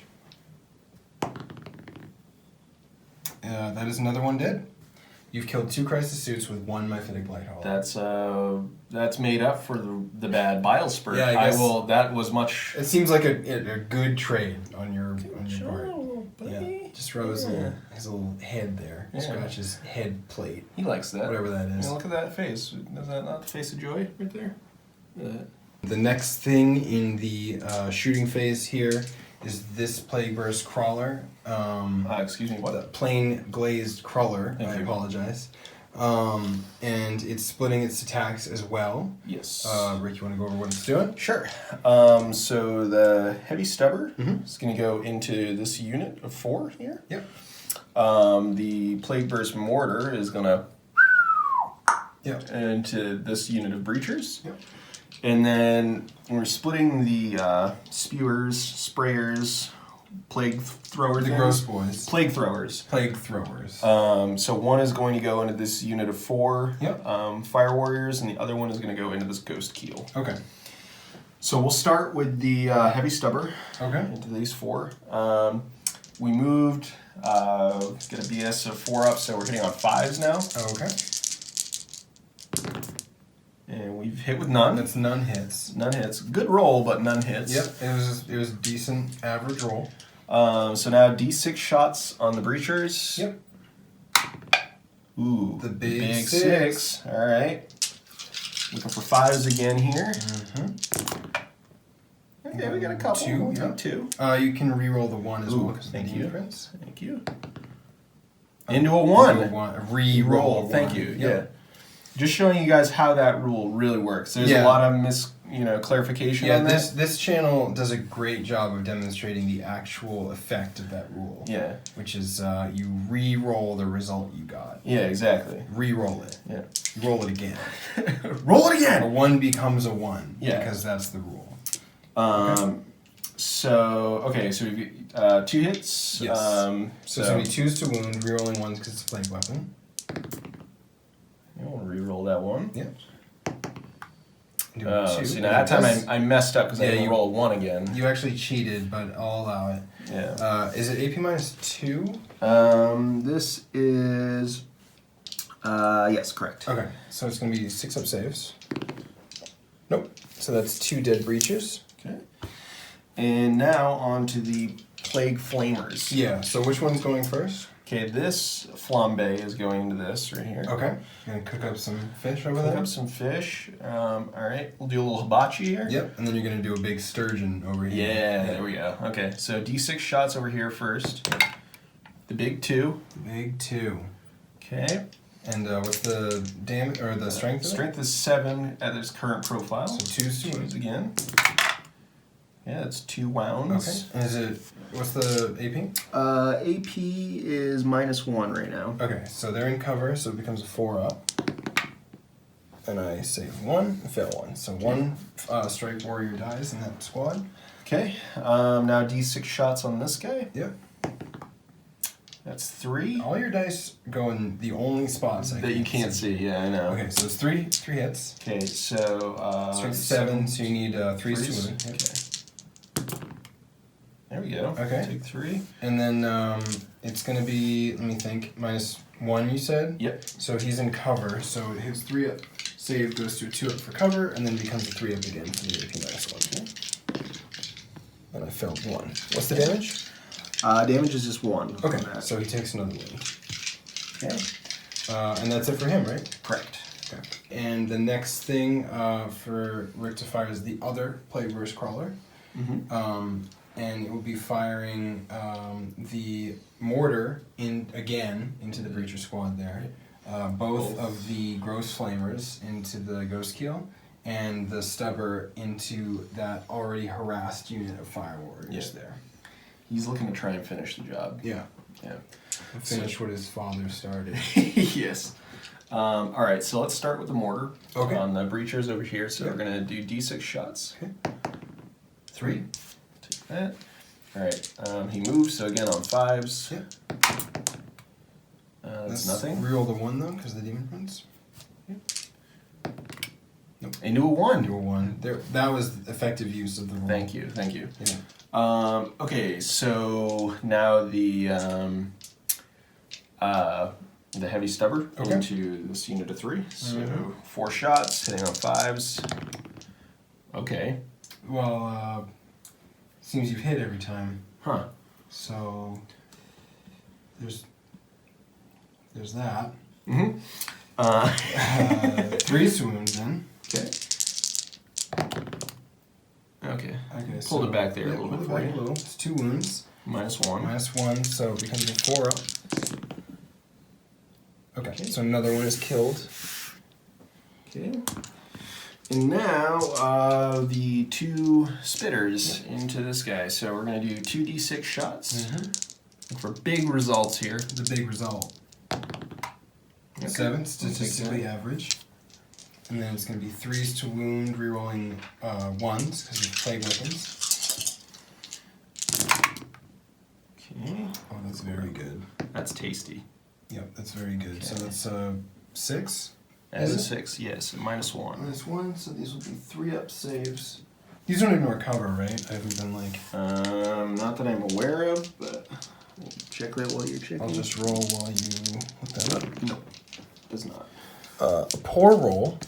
I've lost 3 more wounds. Oh, okay. Yeah. So that brings him down to 4 wounds. That suit is now probably sparking and glitching. The little fish man inside there knows there's some trouble coming. Yeah, the pilot knows he's in a bad spot. So that is that Plague Burst Crawler fired. The next thing shooting is going to be this bloat drone into that stealth team. I did want to do a quick addendum. I'm surely I'll have put a note on the video already for you guys, but we just looked it up and realized that the Cloud of Flies stratagem only applies to infantry. We had both been unaware.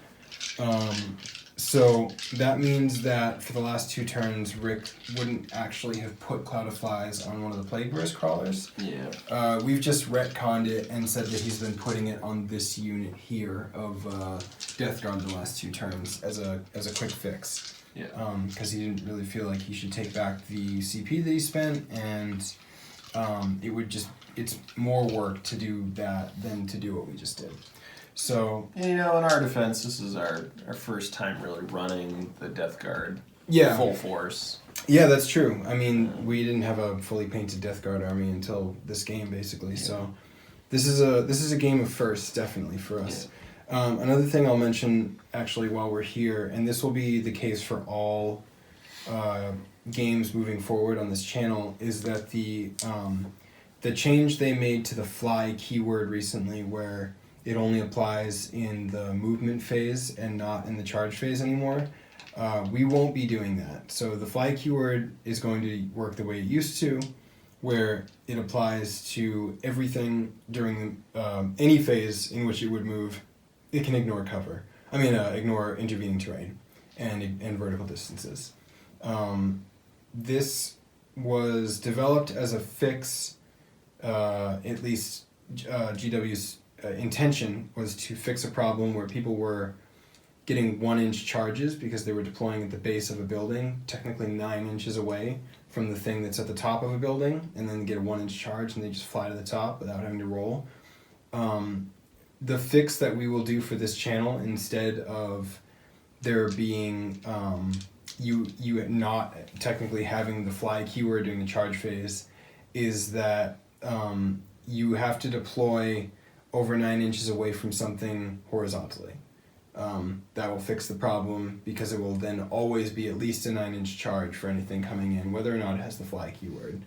I feel like that's the most eloquent solution to the problem, and it is a lot less annoying because no one is happy with what they did to the fly keyword. Well, it would make sense that the Demon Prince would put away his wings. Yeah, for sure. Seeing his prey, yeah, he'd be like, I don't need these. He'd right. sheath them up in his wing sheaths. Yeah, he'd fold his wings into his wing sheaths. And he'd walk up and he'd clamber up the side, hopefully, if he had the strength to get there. Yeah, exactly. One of my favorite examples of that is the Inceptors for the Primaris, because they even specifically have a rule that they're hitting the unit they've charged with like maximum impact, because they can cause mortal wounds upon arrival.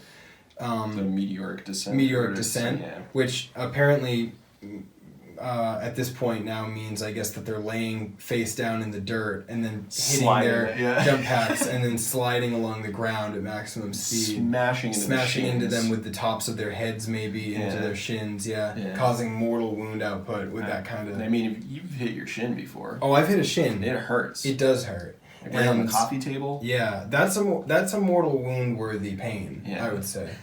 So anyway, TLDR, that's really dumb, and none of us like it. We still love you, Games Workshop. We love you so much, Games Workshop. 8th edition is amazing, and Rick and I are having a ton of fun playing this game because of the game system you've developed. Mm-hmm. But we're just going to make a few tweaks for our house rules for this narrative campaign we're doing. because A, we can, because it's not a video game that has fixed rules and everything, and B, because we think it makes more sense from the perspective of how to actually fix that problem you were having. So, yes, sorry, that was a quick little interjection. I just wanted to make sure everyone knew moving forward that's going to be something we're doing. I'll probably put that at the beginning of future videos as well, just so that people know that's something that will be happening as they get into the game. Hopefully you guys enjoy that. If you have any weird feedback about that, or you think it sounds strange to you, or you don't appreciate it, we'd like to know. And we'll definitely take it into consideration because we want to make the games be fun for you guys to watch. But I feel like most people will be on board with that one, based on popular opinion. Though. They could hate it. We could have just made a big mistake. Yeah, we could have. We just lost all of our followers. We're back to just Jesse. Yeah. Jesse, if you're listening, please hold on, even through this. Yeah, thanks for sticking around. I'm really sorry we did this to you and everyone else. This is what causes him to unfollow. Yeah, this is the final unfollow. Yeah. No, I think everyone will be on board with this one. So, sorry about that little tidbit of... Without further ado. Yeah, without further ado, let's keep going. Yeah. And this bloat drone is now going to fire into that stealth suit team. So 2d6 shots. Yep. 8. Very good. Yeah. Okay. So these are strength 5. 5. So you'd be winning on 3s and re-rolling 1s because it's a plague weapon. All right. How many was that? 8. 4, 6, 8. Okay. Yeah, these are auto hitting. So 3s. Yep. Oh my. Okay. It appears you've done a good job. Okay. So that's 6. 6. Okay. It's a -1. -1. So that's going to be. They are in cover. So 5, 6.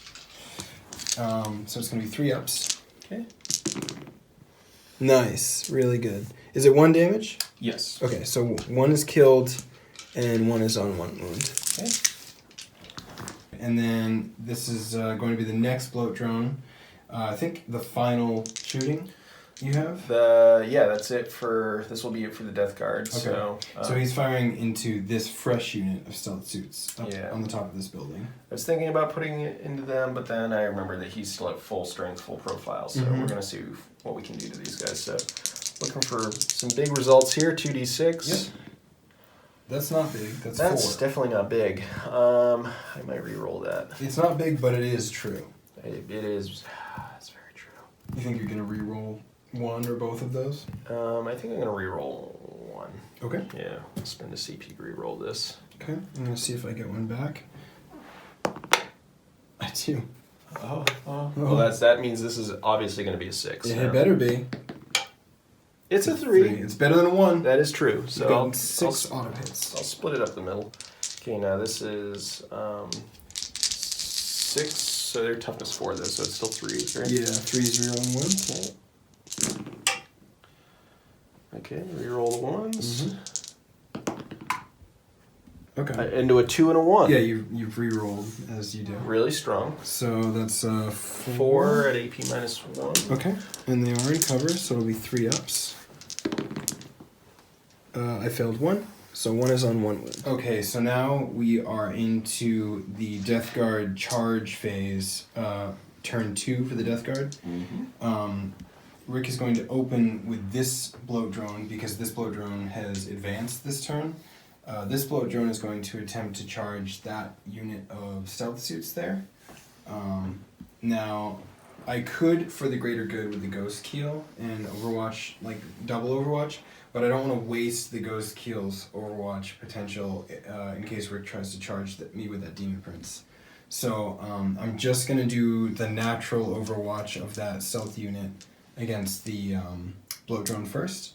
And I'll open with the Fusion. Missed. And then with the burst cannon. No hits. Alright, go ahead. Alright, so we already pre-measured it. It's a 6-inch charge. Oh, he in. Oh, he in. Alright. Real good. And then are you going to also charge the ghost kill with the demon prince? Alright. So like we just said, we're not charging vertical distances, so it will be a 5-inch charge. I will now attempt to fire with the ghost kill. Those stealth suits are now tied up, so I can't fire for the greater grid overwatch against him, so it's just the ghost kill.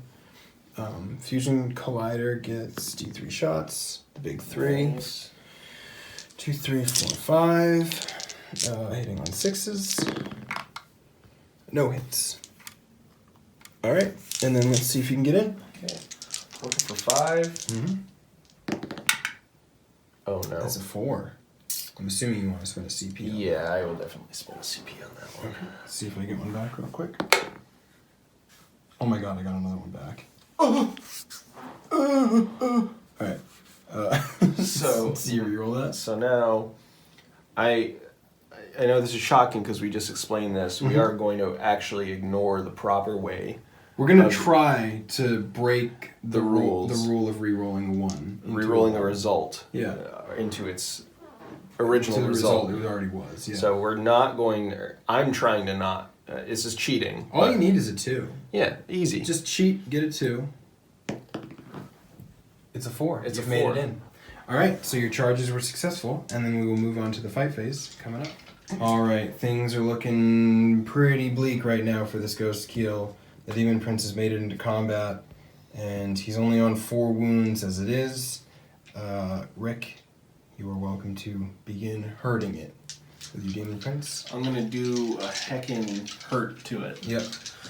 So, and I failed to mention this in our kind of list summaries at the beginning, but he is equipped with 2 Malefic talons. Okay. So he's going to have a total of 7 attacks. Yep, that's Neryl's number. Yeah, it's weird how they...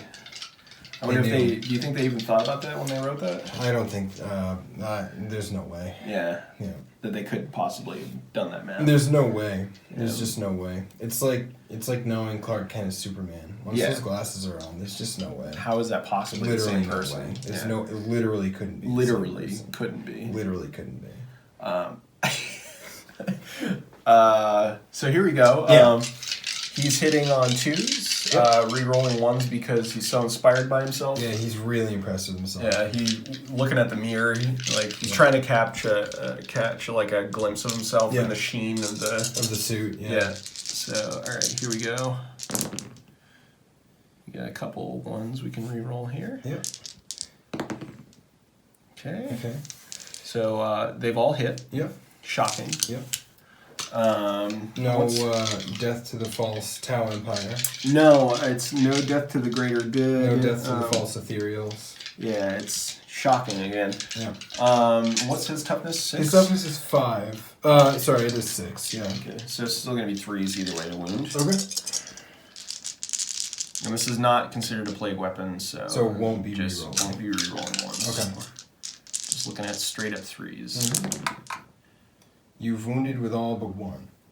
Is it AP minus 2, I think, on that? The talons are, yes, AP minus 2, 2 damage each. Okay, so it becomes a 5 up.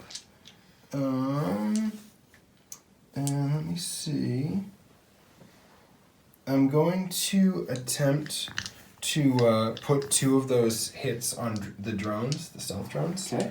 So on 2 ups, I can effectively do that, which I do. So 2 of those wounds are removed as the drones are killed. Mm-hmm. And then the other 4, let's see if I can survive this. It's going to be, he does have a shield generator, so it'll be 4 up and roll save. Okay. 2 go through, and it's damage 2. Yeah, so flat 4 damage. Alright, I'm going to use a CP, and I'm going to re-roll 1 of these. Okay. It's into it. You use the rule properly. I use the rule properly. The ghost kill is killed, and does it explode? He does not. Really? So, yep, he doesn't explode. He just collapses into a heap. Probably the driver, even possibly still alive, but the suit out of commission. That's it. The Demon Prince did his job, and now he the Nurglings right now are just giddy with giggling their horrible little giggles, Yeah. cackling as the Demon Prince stands over the wrecked battle suit and roars a horrible, unearthly howl of probably glee and rage all bottled up into one. From that on, the Ghost Keel is dead, and the Demon Prince can now consolidate, or whichever direction. Well, I guess towards the nearest enemy unit if he wants to, or you can just sit still. But either way, on to the next portion of the fight phase.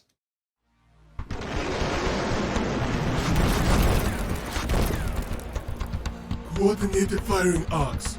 Let's trim the hedges.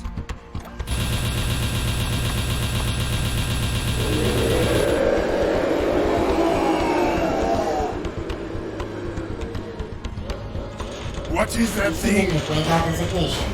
All integrity compromised. Ejection imminent. Keep your arms and legs tight.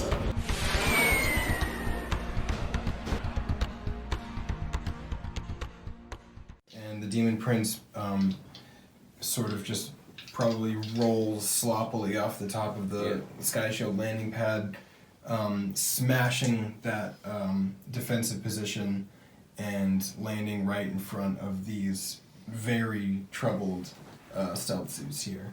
But he's done fighting. It's now onto the blow drone to smash into those and see if we can do anything. So, he, at this profile, which is full profile, has 3 attacks. Okay. So, weapon skill 4 up. Yep. He's failed to do anything. But you can reroll those ones. Oh, right, because the Demon Prince is here. Yep. We've gotten 1. And the strength? 6. Okay, so it's going to be 3 to wound. It is a wound, and it's -2. Okay. So that becomes a 5-up save.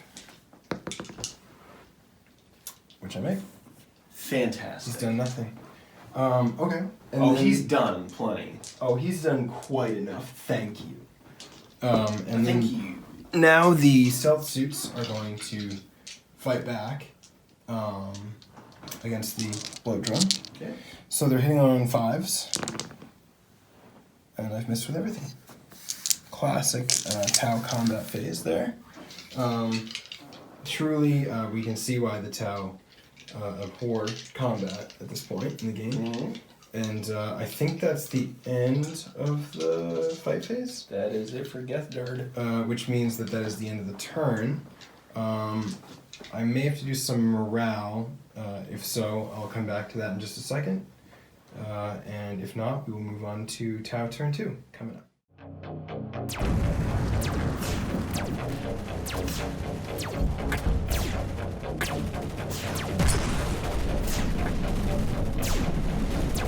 Fall back. Fire and displace. Don't try to stand ground against their armor.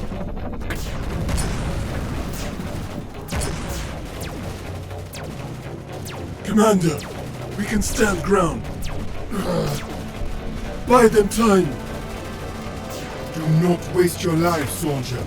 That monstrosity will overpower you. Just get the damn infantry out of there. You've saved lives today, men. You will not be forgotten, Chasre. For the greater good. For the greater good, Chasseur.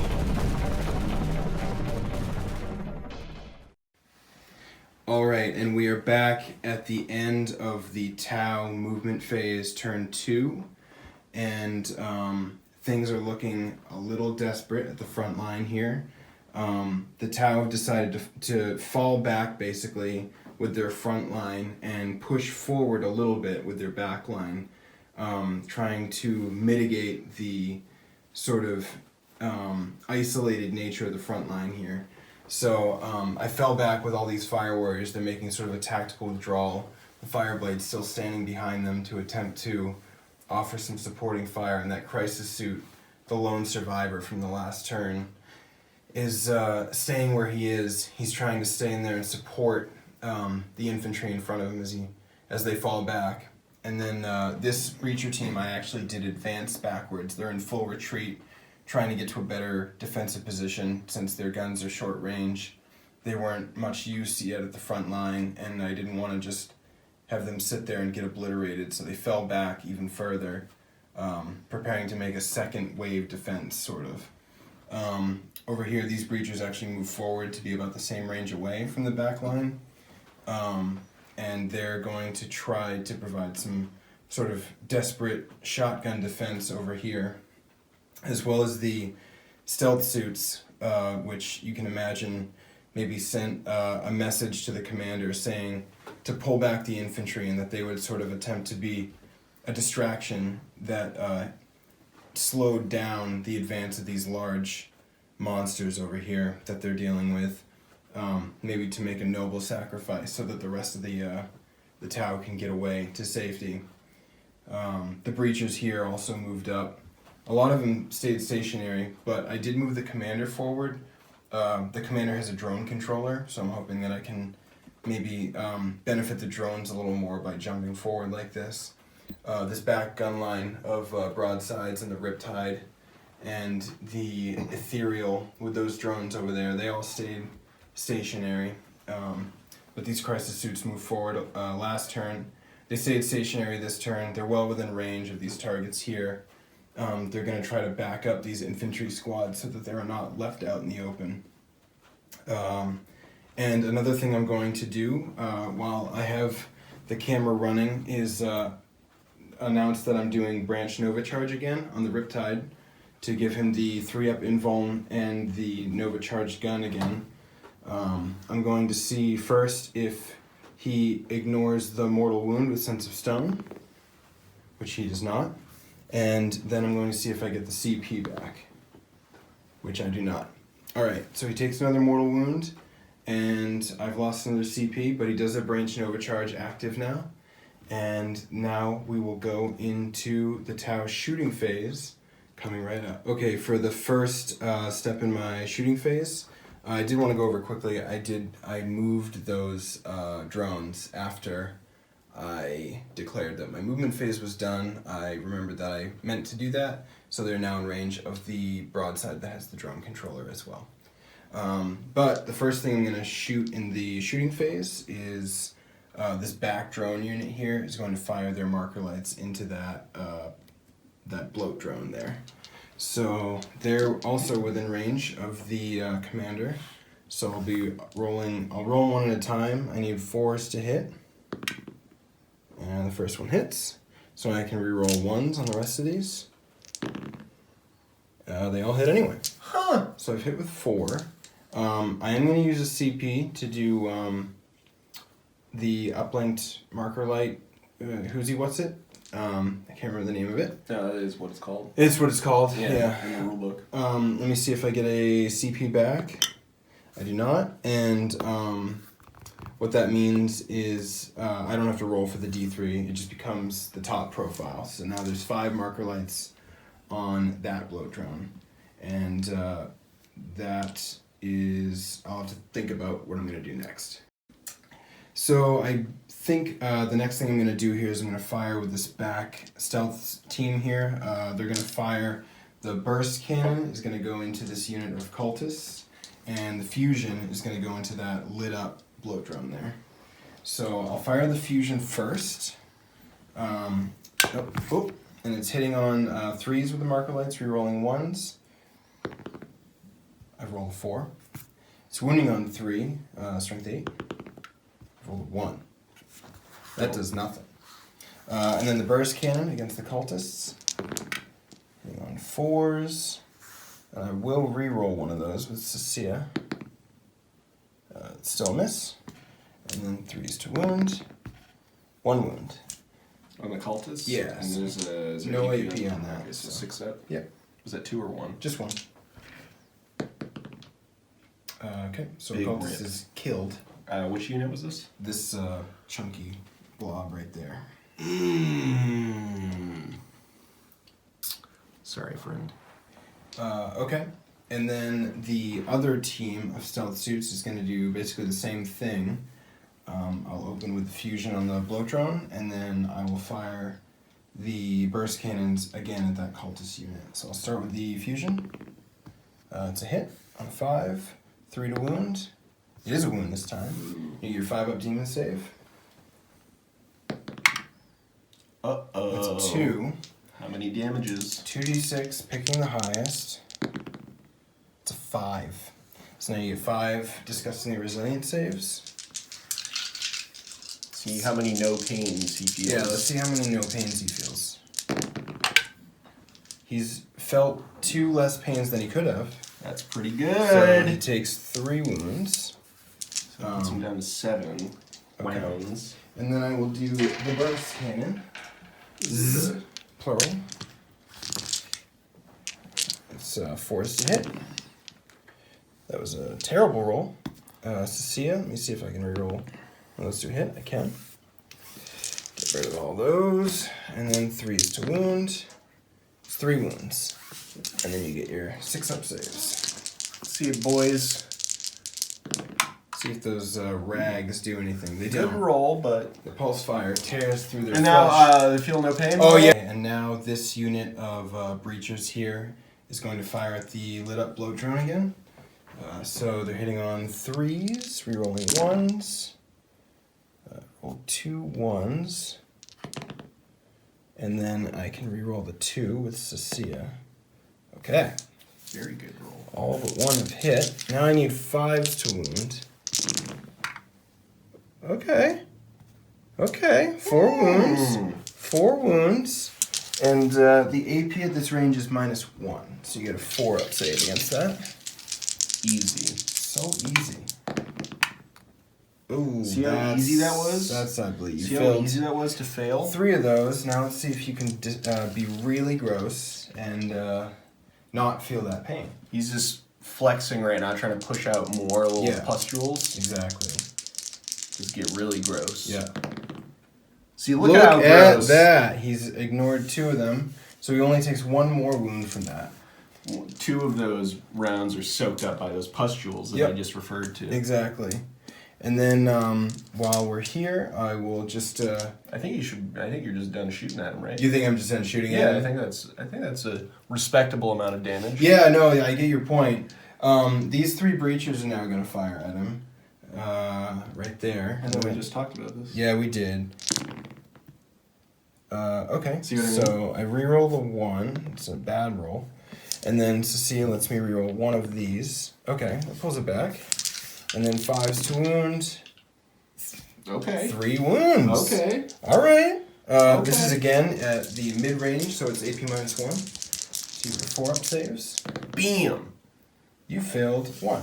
And then you were disgustingly resilient. How disgusting is he? How gross can he get? Oh, no. He's taking another wound. What's he on now?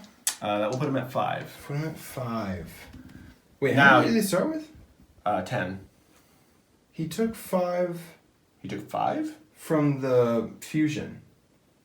I thought you took 3 because I got. Oh, 2. I'm sorry. You're right. He ignored 2 of them. Yeah. So he took 3. Yep, you're right. I apologize. I forgot that you made the disgusting resilient rolls.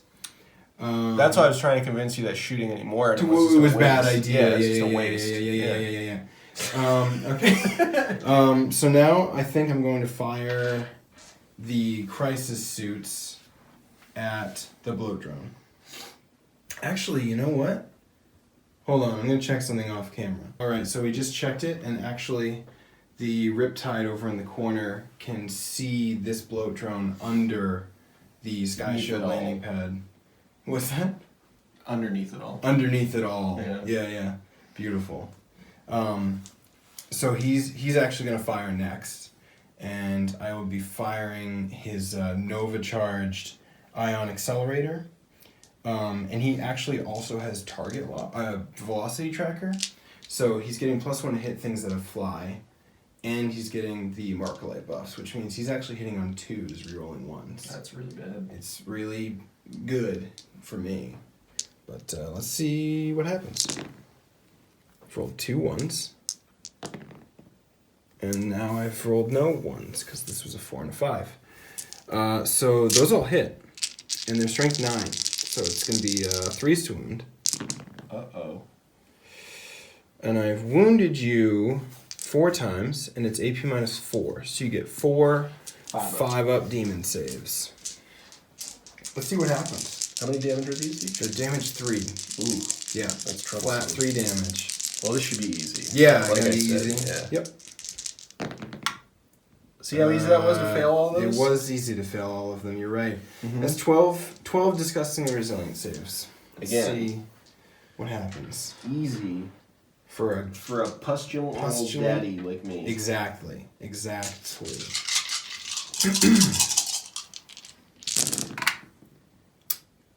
I don't know if I've rolled. I haven't You've rolled a single 5. no. This is the worst disgusting. You're usually actually very lucky with these. I feel like all of that luck vortex Yeah. just turned around in this one roll. That was incredibly bad. That's really bad. I apologize for how bad that was. I mean, your chances of living were low anyway in this situation, but that was disgustingly unlucky instead of being disgustingly resilient. Now we gotta see if he pops. Yeah, let's see if you blow up. Oh, I think that's is there a 4 up for this? I think it's a 4 up for the bloat I'll drone. have to double check after. Yeah, we'll look it up after you roll. Oh no. Oh, it's a 5. This actually could be worse for me than you. Yeah. But we will see what happens in just a sec. And we measured it after the disgusting explosion of that fetid bloat drone. It hits all 3 of these Tau units here, which means I lose a unit from each because 2 of the stealth suits were on 1 wound. And that breacher unit, obviously, they're 1 wound apiece. So all 3 of those units lose a model. Pretty devastating, but I would say it was a necessary sacrifice for what I need to do for my front line here. And then the Demon Prince takes 1, so you want to roll your disgustingly resilient for him? Ain't nothing. He loves it. Yeah. He loves it. He's just lapping up that splashback. Yeah. And then the other Mephitic Blight Hauler, the bloat drone. His bloat brother. Fetid bloat drone. That's a 2, so he takes 1. He'll then go down to 3. And then the cultists just lose 1. Yeah. And then that was all that was in range on that side. Okay, and then we will continue the shooting phase in just a moment. Okay, the next thing I'm going to actually do is the Tau Stratagem Orbital Marker Distribution Uplink, the Sacia, I don't know how to say it. Sacia, I'm going to say Sacia. Their specific Sept Worlds stratagem.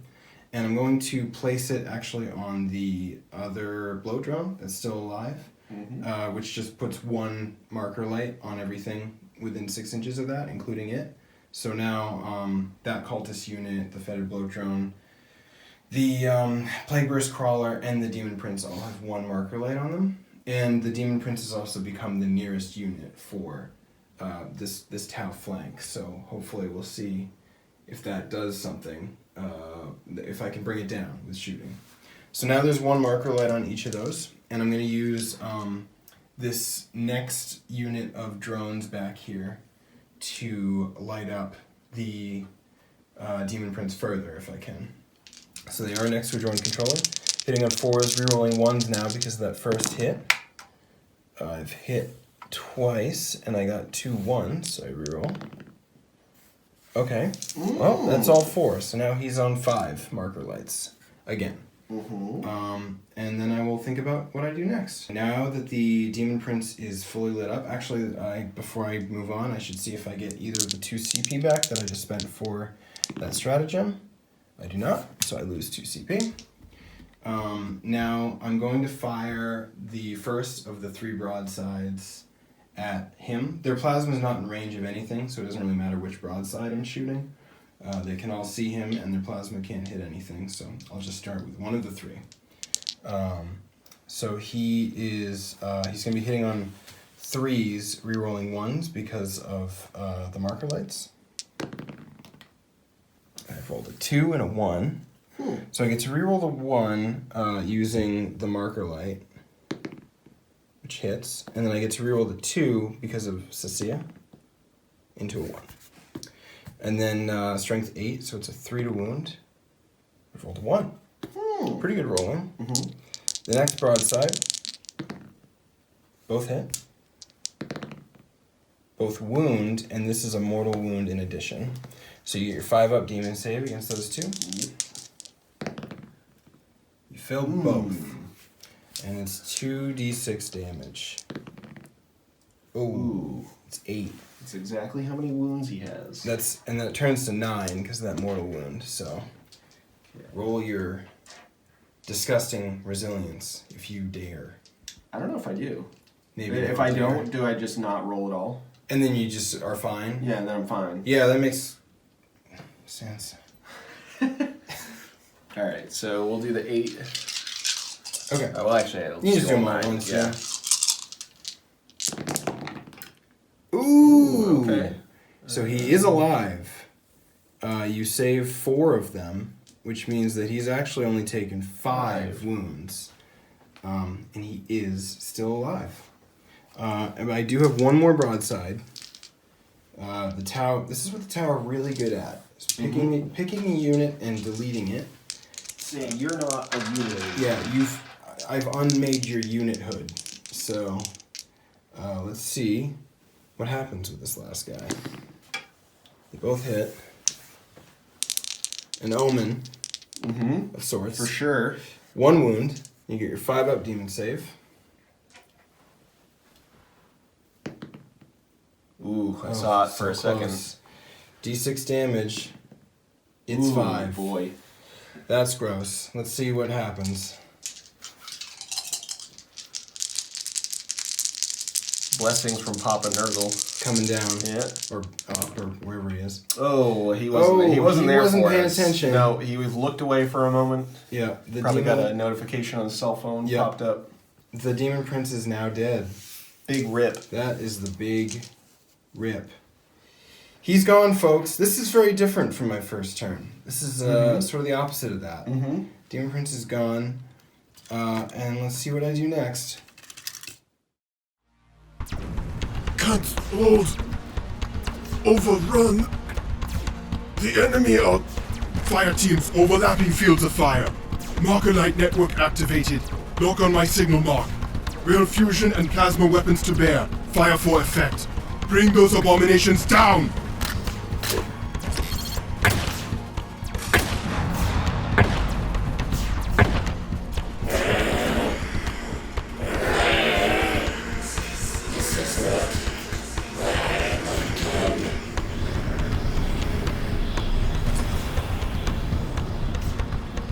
The beast is gone. Cease fire. Do not panic. Draw up firing lines and maintain focus fire operations as the enemy closes. This fight is far from over, men. And next I'm going to fire the last unit of drones over here into the Mephitic Blight Hauler here. I get 4 shots. I will do them one at a time so that I can potentially start rerolling ones. Alright, that hits, so I can start rerolling ones. And let's see what I get. Just 2 more hits. Oh, Cecilia lets me reroll the... Okay. I've hit with everything. That is only 4 though, which means that I would need 1 more to get the full complement. I think I might as well, actually. So my Fireblade, who retreated, I'll fire with him. He did move, it's a heavy weapon, so he'll be hitting on 3s instead of 2s with his marker light. And let's see what happens. It's a 1, but I can re-roll that. It's a 6. Okay, I get the full 5 on the Mephitic Blight Hauler. Okay, let's see what I do next. So now I'm going to open up with the Fire Warriors, who are now in full retreat over here. The farthest over squad is out of rapid fire range, but I'm going to fire at the Mephitic Blight Hauler anyway. So they're hitting on 3s, rerolling 1s.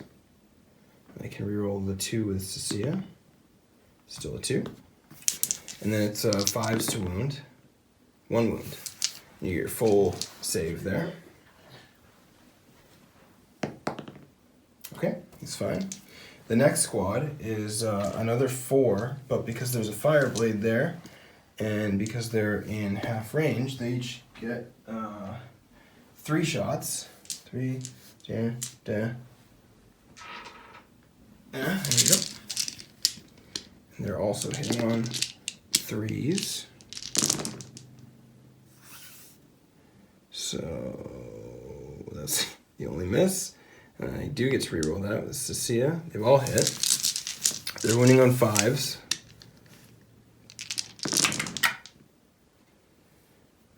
Okay, so 1, 2, 3, 4, 5 wounds. You can get your 3-up save.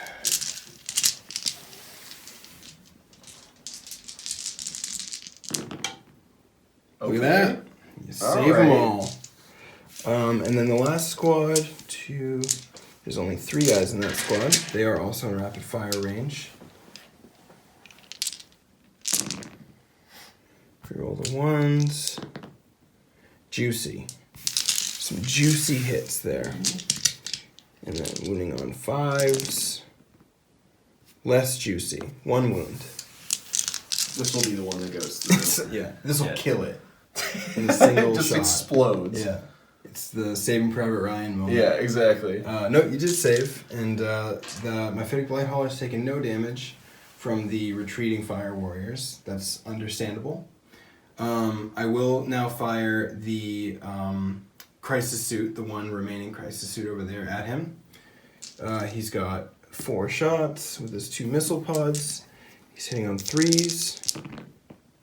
He rerolls the 1 because the marker lights. Still 2. Then he rerolls the 2 for being Cecilia. Okay, 3 hits. He's strength 7 against toughness 7. So 4 is to wound. He gets 1 wound, and it's AP minus 2. So you get your 5-up demon. Okay. And it's D3 damage. The big 3. So you get your demon disgusting resilience. How disgusting can you be? Yeah, how gross can he get? Ooh, yet again. Okay, we You got 1. So he's taken 2 wounds.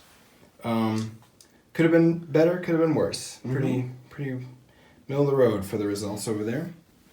Okay. And then I think I'm just going to move on to the unit of crisis suits now.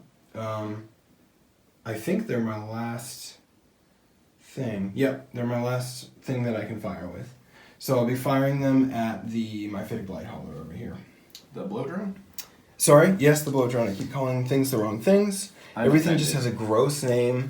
Yeah. The icky the floating gross thing versus you know how it is. Yeah. There is full complement of 3 crisis suits, so that it is 12 shots for the missile pods there. I'm hitting on 3s, rerolling 1s. Reroll these 3 1s. Do these guys have a better ballistic skill? No. Oh, no, they don't. I'm sorry. I forgot I didn't have the full complement there. So that was a crazy roll anyway, though. Not that it really matters. Because these all hit anyway. Those were my rerolls of 1s, so 3 6s. And then I do get to reroll one of the 2s with Cecilia anyway. And it's another hit. That's insane. All right. You've been hitting quite well. The Tau suddenly found their aim in this turn. 4 to wound. That was bad. 2, 3, 4. Less than average, but I'll take it. It's AP minus 2. Okay. 4 wounds on that bloat drone. Going for 5 ups. Yeah. Okay, made 1. Okay. So it's 3d3 damage. Ooh. Oh boy. That's 8.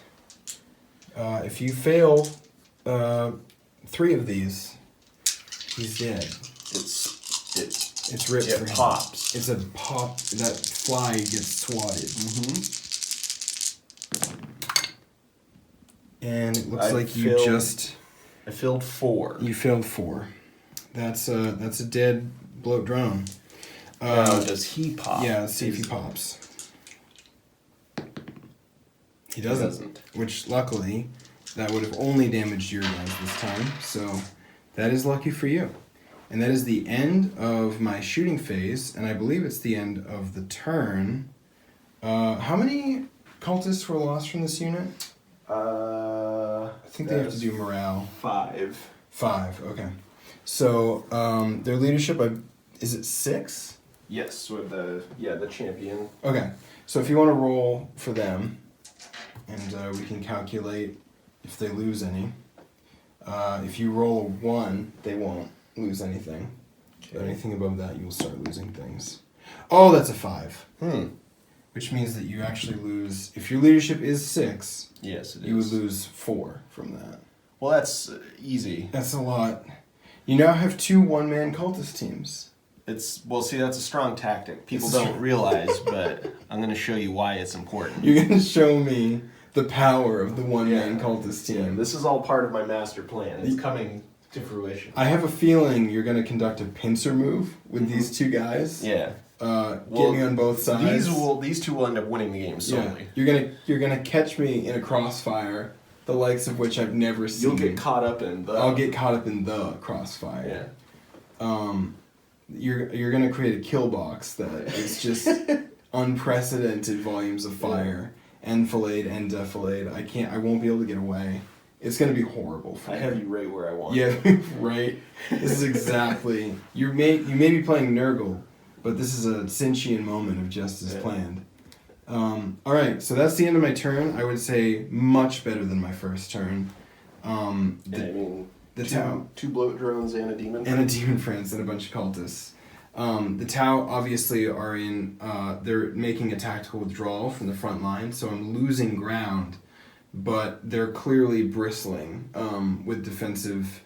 readiness, as that went very well for me. I basically cleared out this flank of immediate threat. Obviously, I still have to deal with that Plagueburst Crawler, and there's these 2 heroes that are going to win the game. But I definitely did the necessary work to not just get rolled over this next turn. So let's see what happens in Rick's turn 3, coming right up. Full retreat. Displace. Displace. Abandon the trench.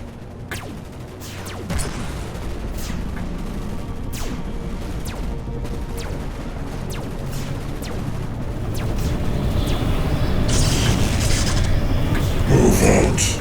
Beat these Xenos of life. Wreak havoc in Nurgle's name.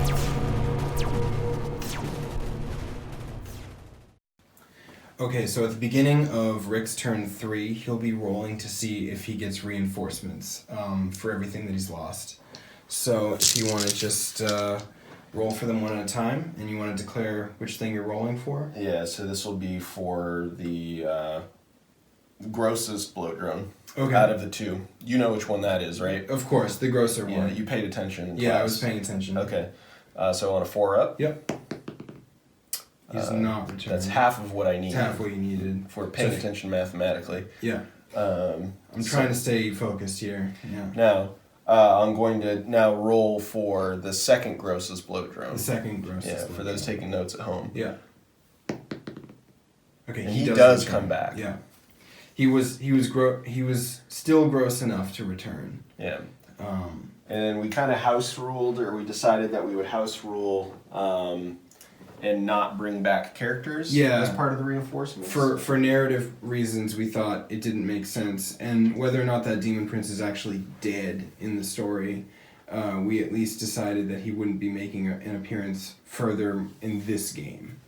But we will... Let me see. We will be seeing that blow drone again. Yes. Now. And then maybe the other one will come back later on. He's having a think about it. He's having a think. Okay, so now we will come back at the end of Rick's movement phase, turn 3. And we are back at the beginning of the Death Guard turn 3. This is post-movement phase. As you can see, the Death Guard are being very aggressive at this point, pushing the Tau back. Rick, you want to go over what you did here? Yeah,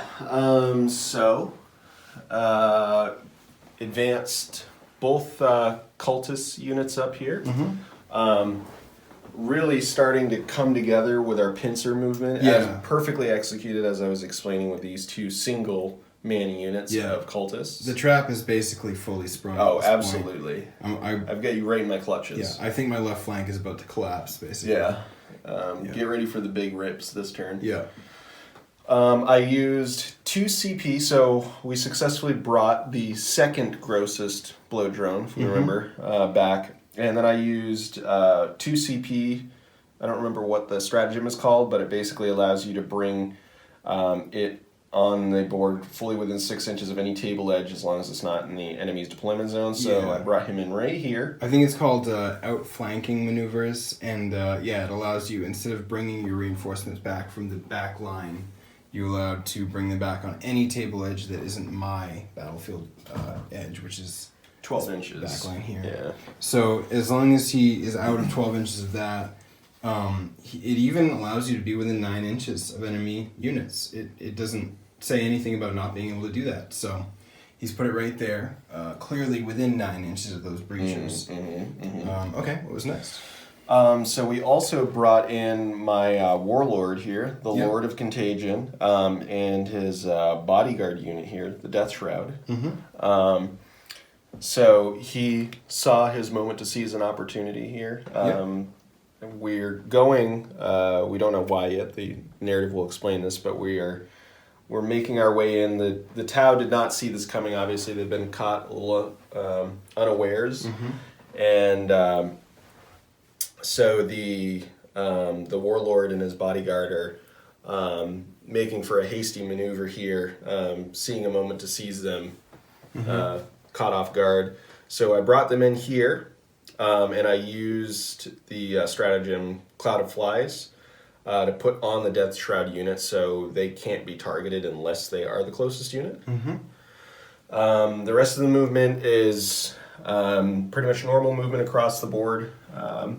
For the armor, I did advance both units of the Plague Marines. Again, so the only thing that will be shooting with these 2 units is the Blight Launcher in this unit and the Melt-A-Gun in this unit. And that is pretty much it for movement. Okay, so as you can see, the Plague Burst Crawler and the Myphitic Blight Hauler rolling over the trenches now that the Tau just fell back out of.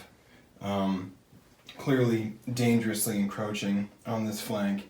Those infantry are probably shaking in their hooves now, their little Tau hooves.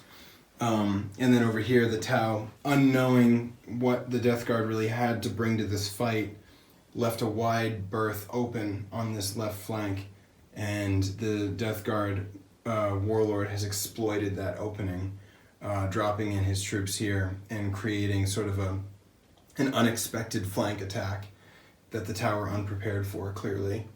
Now, in this movement phase here, Rick did use 3 CP, so with the Pure Tide Engram Neurochip, I'm going to see if I get any of those back for myself, and I do not. So Rick's now on 2 CP for deploying those 3 things over here, in the way that he did using Plague of Flies, and I think I'm on 6 now. But that's the movement phase, and then we will move into the Death Guard shooting phase, turn 3, coming right up. Alright, and we come back at the beginning of Rick's shooting phase, turn 3. Rick's going to open with a simple gesture. See, I'm gesturing? Yeah, a simple hand gesture there. The Death Guard are going to fire their Blight Launcher because they advanced, just the Blight Launcher, at the lone Crisis Suit up there. So why don't you just go ahead and do that? I'm gonna do that, and then we'll just see what happens. It's gonna be great how I do what I said I was gonna do. Yeah, and that's a tactic in itself. Let me show you how to execute, how to make a plan and then execute on it. So I made a plan. This Blight Launcher is gonna shoot at that man. Yep. That fish man, and now I'm going to execute on that plan. It's going to be an execution of a tactic. Thank you. We're working on 3s right now. Yep. You've hit twice. I've done it. Now you're wounding on 3s. Correct. And you're rerolling 1s. It's really great. It's a plague weapon. Ooh. That's 1 wound. That's 1 wound. Don't get to reroll that 3. And that's -2. So I get a 5-up save here, which I make. Nice. On a 6. The Crisis Suit is unharmed. Fortunate man in that suit lost his friends in this battle. Either dead or wounded. They're out of action, and he's probably feeling a lot of rage and loss in this moment. But he didn't fall, and maybe he'll get his revenge soon. And next in line is the Mephitic Blighthauler. You're splitting fire here. You want to go over what you're doing? Yeah, so I'm going to put the Bile Spurt into this Lone Crisis suit, the Multi-Melta into this Crisis suit, and then the Crack Missile into this unit of broadsides. All right. So we'll start with the Bile Spurt, which is D3. The big one. Saw the 6 there for a second, got excited. So we are not tri-lobed anymore, but we are tri-track, so we're hitting on 4s. Okay. So this is 1 shot. That's another 2. You've missed with it. It's big. It's a different roll. It's a different result. Same result. Okay, so now we're gonna do the multi-melta. Okay. Yeah, it's 1 shot. Going for 4s again. Yep. Ooh, that is a hit. That's big. And then it's a 3 to wound. Ooh, even bigger. Don't get a save against that. That's It's gonna be minus 4. D6 damage. D6 damage. Let's see. Ooh. 6 followed by a 6. That Crisis suit has been melted into slag, just like the Fire Warrior in front of him. Devastating. And then the Crack Missile. Yep. Going into the... This guy is a champ here. Yeah, he's really done some work in this game. Alright, so going for 4s again. And it's another 2. Yeah, it's a miss.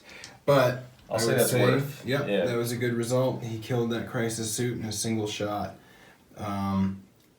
Brutal. Okay, and the next thing he's going to do is going to fire the Melta from that unit into that 3-man unit of Tau on the end there. For 3s. Fire Warriors. He has hit. Got it. And then it's a 2 to wound. It is a wound on a 6. A Tau Fire Warrior is killed, melted into slag. Big rip. The big rip. Alright, and the last component of the Death Guard on this flank, the Plague Burst Crawler. Plain Glazed Crawler, as we've been calling it. What are you going to fire at with that? So we're going to do, we're going to split the spewers. 1 spewer into this unit of 4, the other into this unit of 4. The stubber into this unit of 2. Okay. And then the mortar is going to go into this retreating unit of breachers. Okay. So we'll just go right along here. We'll start here. Okay. D6 shots. Yep. Ooh. Oh boy. So that's 6. Could be ugly. And these are auto hitting. So this is still full profile, so it's strength 7. Yeah, so it's going to be 2s to wound. Rerolling 1, it's a plague weapon. Okay. Luckily, that still is a good roll in this case. Okay, so they've all wounded. What's the AP on this? The AP is -1. Okay, so they're going to have 5 up saves in the open. Of which I make 2, but I fail 4, and there's only 4 left. That unit is white. The big rip. Okay, what's next? Okay, next is the other spewer into The next this unit over? Okay. So D6 shots again. Yep. Oh, man. Oh, boy. Okay. Oh, boy. Here it comes. So it's the same exact thing. 2s re-rolling. Okay. You got a lot of 2s on these. It's not making me feel very good about what's other shooting I'm going to be doing, but I shouldn't complain. Maybe you're getting them all out now. There's another. Let's get all the 2s out of the way, folks, while I can bear to take them. Yeah, so that was 6 again, and then it's going to be 5 ups again because they're in the open. I do make 3, okay. Which means that I actually do have 1 left alive in that squad, amazingly. Fishy boy. Yeah, and then the final, the heavy stubber against the final Fire Warrior unit. Now this one is not auto hitting, so this is going to be on 5s, 4 shots. A 2. Wow, okay, I'll take decent. that. Yeah, above average. Strength 5, so go for 3s here. So that was the 1. That's at -1. -1, so 5 up. It does kill 1. So there's 2 Fire Warriors left. That Plagueburst Crawler just did a lot of work. I've fallen into your own trap. My own trap of the 1 man. Yeah. Pincer. Yeah. Formation. Exactly. This flank is now effectively dead now. I wish I could say I'm sorry, but It's going to be brutal, and it's exactly what I had planned. What if our 2 one-man units faced off? I probably would win that, because Fire Warriors are... Well, I don't think that's very fair, but okay. I'm not trying to be mean about it, but let's fire the mortar into these breachers here. Okay, so this is going to be D6 shots. Yep. Oh man. Okay. this guy's popping off. Plain glazed crawler. Let me tell you. He's mad. He's doing the work. Yeah, he's mad. His gross juice that maybe substitutes for blood. It's up. Exactly. Yeah, his juice is up. Okay, so fives. Yeah. Now I could have used a stratagem at the beginning of the turn to make him hit on 4s, but typically things do not go this well with this, so I kind of find it a waste. But maybe this time around. But even if it's a little. You've already done some serious work. Yeah. So 5s here. Mm-hmm. Do we get any? You get one. Okay. Then it's a 2 to wound. Oh, actually, is that a? Well, actually, that would only be to wound. So it'll be real in ones. 2s here. Okay, it does wound. Yep. What's the AP? I think it's minus 2. Yeah, so it's going to be 6 up save. They're in open, which I fail. You've killed a breacher from that unit. So the Plagueburst Crawler has finished his firing, and when the dust clears, did some work. He basically cleared that entire flank out. The fire blade, probably horrified at the loss of life in front of him. Men he's probably known and trained with for years. Devastated to see them all killed in a single instant of devastation from that horrible demon engine. And these plague marines are probably now letting out some hearty laughter. Yeah, they're probably a deep, horrible, guttural laugh as they maniacally march forward and almost sort of disdainfully fire off, pot shots just to sort of threaten and cause morale issues as they advance. But it's been a devastating volley, and the Tau have suffered on this flank. Let's see what Rick does next coming up. And now we move on to this other flank here. The Plagueburst Crawler on this side is now going to split his fire as well. Rick, you want to... Yeah, so we're going to do 1 spewer on the this stealth unit. Okay. The other spewer on this stealth unit, trying to take full advantage of the auto hit-in because of the -1 that these guys infer. And the stubber is going to go into these 2 little... The 2 breachers. 2 bleachers. The 2 bleachers. Yep. Firing into the bleachers. Firing into the rafters where the bleachers are sitting. Yeah. And then this mortar is going to target this unit of crisis suits. Okay. I was going to target this fresh unit of breachers, but they were actually within the minimum distance for the mortar, so I opted to start putting some damage into the crisis suits. So, okay. We can go right into that. So we'll do D6 shots on this unit. Yep. What do you want to roll right here? The 2. The big 2. Okay. So it's going to be wounding on 3s, strength 7, against toughness 4. Okay. It's 1 wound. Okay. And it's a 1, but you get to re-roll it. It's a plague weapon. You can re-roll it. It looked like a 1, but you can re-roll it. Officially. This is a bad rolling area. We'll move our rolling area after this. Okay. Okay. So it's 2 wounds, and it's -1, you said? Yes. So 2 4-up saves. I fail both. That is a dead stealth suit. Okay. And then the other one? D6 shots into the fusion blaster stealth unit. We'll do it over here. It's a little easier. Oh man. That's another 6. That spells trouble for that boy. Plagueburst Crawlers are truly out for blood. Yeah. The demons in them must be feeling insatiable as they smell the blood. They get closer and they really... You can see the plumes of smoke get thicker. If they had eyes, they'd be rolling back right now as they prepare for a feeding frenzy. Okay, so going for 3s here. Yep.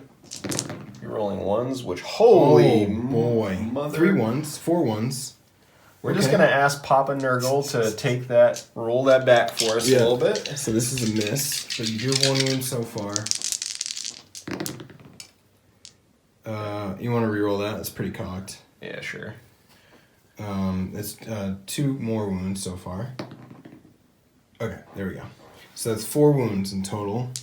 And then the rule is it's a 1, so I just keep re-rolling it until I until you get it. Get what I want. Yeah, the rule is you can re-roll a re-roll. Yeah. So that's 4? 4 wounds. These are going to be 4-up saves. Oh, I did pass 2, but he only has 2 wounds, and he failed 2.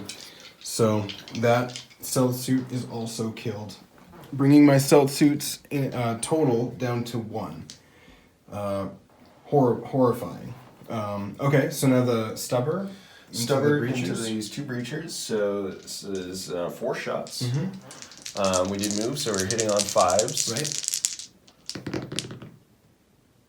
We got 1. Okay. The demon prince is gone, so you're no longer rerolling 1s. And this is going to be on a 3. Yep. Got it. So it's -1. -1, and they count based on the ways we're doing cover in this game. They do count as being in cover, so that will be a 4-up save, which I make. I just used your die. I'm sorry about that. How dare you? Now I need to throw that die out. Yeah, you need to throw the die out. We'll start the game over. Yeah, actually, yeah. Let's just start the whole game. Re-rack real quick. Okay, so then now it's the mortar on the crisis suits here. Alright, so D6 shots. Yep. 2. Okay. And then we're going for 5s here. Yep.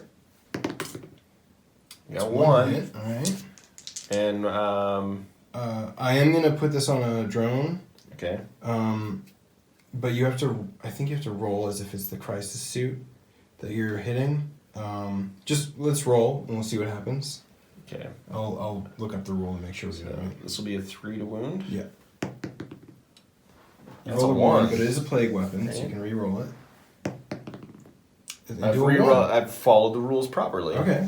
So nothing happens to anything instead. I'm pretty sure what had to happen is you had to successfully wound, and then I would declare it's going on a drone. Yeah. And then on a 2-up, it would go on a drone. On a 1, it would stay on the crisis suit, and then the drone would just take a mortal wound. But because nothing was wounded, obviously I don't lose anything. Yeah. Alright, so that was the Plague Burst Crawler. You still did some damage. Mm-hmm. Took out a couple stealth suits there. And then we will see what happens next. Alright, this is now getting down to the final bit of shooting here. The fetid bloat drone that came in on this table edge is now going to open up, and it's also splitting fire. So we're going to do one of the spewers into this remaining fusion. I really don't want this fusion to be around next turn. Yep. And again, the -1. I might as well take advantage of the auto hit. The other spewer is going to go into this unit of breachers. So we'll just go right into that. So it's first set of D6 shots on this guy. 2. I saw the 6. It seems like it's either going to be a 2 or a 6 with you this turn. I might spend... You want to re-roll? I think I do, because he has 2 wounds. Okay. And I don't like my odds on that. Okay. So yeah, I'm going to spend a CP. Alright. Let me see if I get 1 back. I don't. Okay. So we'll try again. It's 2 again. I You followed re-rolled the the rules. result. I followed the At least rules. you're not cheating. Yeah, exactly. Okay, so it's going to be 3s to wound, re-rolling 1s, because it is a plague weapon. Re-roll the 1. Into a 6. Okay. So this is AP -1. -1. Oh, okay. No, thank you. So these are going to be 4-ups, which I fail both. That stealth suit is dead. I got really lucky there. You did. I mean, yeah, you got probably slightly above average luck on those stealth suits. Yeah, I don't know if that was worth spending. Well, I mean, the result. Yeah, we'll say that spending the CP was worth it. It was worth it because maybe it even just tilted the luck so that I wouldn't make my saves. The Chaos Gods, I got their attention for a minute. Okay, so this man is gone. He's now gone. So we're going to do D6 shots on this unit. Yep. Ooh, we've increased our results by 1 on this one. Okay, it's 3. So now this will be, what's their toughness? This is 2s to wound because their toughness 3. Okay. Right, strength? Yep, 6. 6? Yeah, because that's full profile, so strength user, which is 6 right now. Okay. So 2's rerolling 1. Yeah, rerolling 1s. So it's 3 wounds. -1. -1, so they're in the open. It's going to be 5 ups. They fail all 3. 3 breachers are now killed. And I think that's it for shooting. And that's going to be it for shooting because the Death Shroud are out of range with their Plague Spurt, whatever those things are. Gauntlets, yeah, those are 6 inches. Yeah. So. Okay, so I've lost 3 breachers. I lost my stealth suits. This entire flank is basically gone. I think morale is still not an issue because with Cecilia, their leadership is 8, and I don't think any unit lost more than 3. And 6s can't fail because of Bonding Knife Ritual. So I think they're all set. I think everyone's basically all set on morale. But it was a devastating turn as far as lives lost to the Tau. And as we know, the Tau value each and every life. They wouldn't throw them away carelessly. That was why I tried to do a tactical retreat, but clearly they couldn't get away fast enough. The Death Guard are on the march, and they're rolling over the trenches horrifyingly. If y'all can drop a F in chat. Yeah, if you guys could just pay some respects, press F as many times as you feel necessary to make up for every lost fish. It was devastating, but the turn is over, or are you going to attempt charges? We'll have a think about that. Okay, coming back soon. So ultimately, Rick decided not to attempt to charge anything over there. You can definitely see why. For the greater good, there's a huge chance that whatever is charging in could take some serious damage. With all the fire support from the drones, the crisis suits, it could go poorly for him. So I think he made a calculated decision not to do that, and hopefully it'll pay off, or it'll end up being the right decision for him. We don't exactly know what the motivations are, as Rick was saying, for the Death Shroud and his warlord over here. We don't know what they're doing exactly. The Tau were not ready for this flank attack. So we're going to see what comes up next, but it's very likely that the Death Shroud have a specific motive in mind for them to pop up back here like this. But we won't know until it's happened, really, what they're doing here. In the meantime, we will now move on to the Tau turn 3 coming up.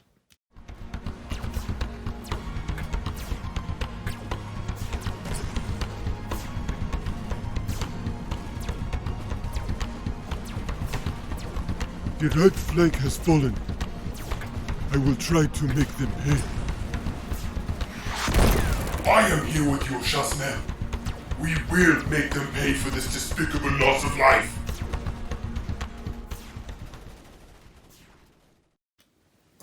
And here we are at the beginning of the Tau turn 3. Things are very bleak. As we know, the Death Guard are pouring over the frontline Tau defense. They've now fully fallen back after the massacre over here. We have the Fireblade fully sprinted. He's now, the Ethereal moved forward and they're now together. Perhaps having some sort of tactical conversation regarding the situation at hand. The commander here, I'll actually be initiating Kion this turn, giving the rerolls to everything that didn't move within 6 inches of him. That's not going to be everything because the crisis suits did actually move away from this threat on this side over here to get closer to him. Perhaps he's also communicating with them about what to do next. The drones did all stay still. Perhaps some of them will be in range for Kion. There's also broadsides that are potentially in range. The Riptide finally moved forward, maybe hoping to put its bulk between the enemy guns and the precious HQ here of the Ethereal, which the Tau will do everything to protect. with the drones providing screens as much as they can to be close to other units to protect them. These 2 fire warriors here, all that remains of the Tau infantry on the right flank, they both fell back.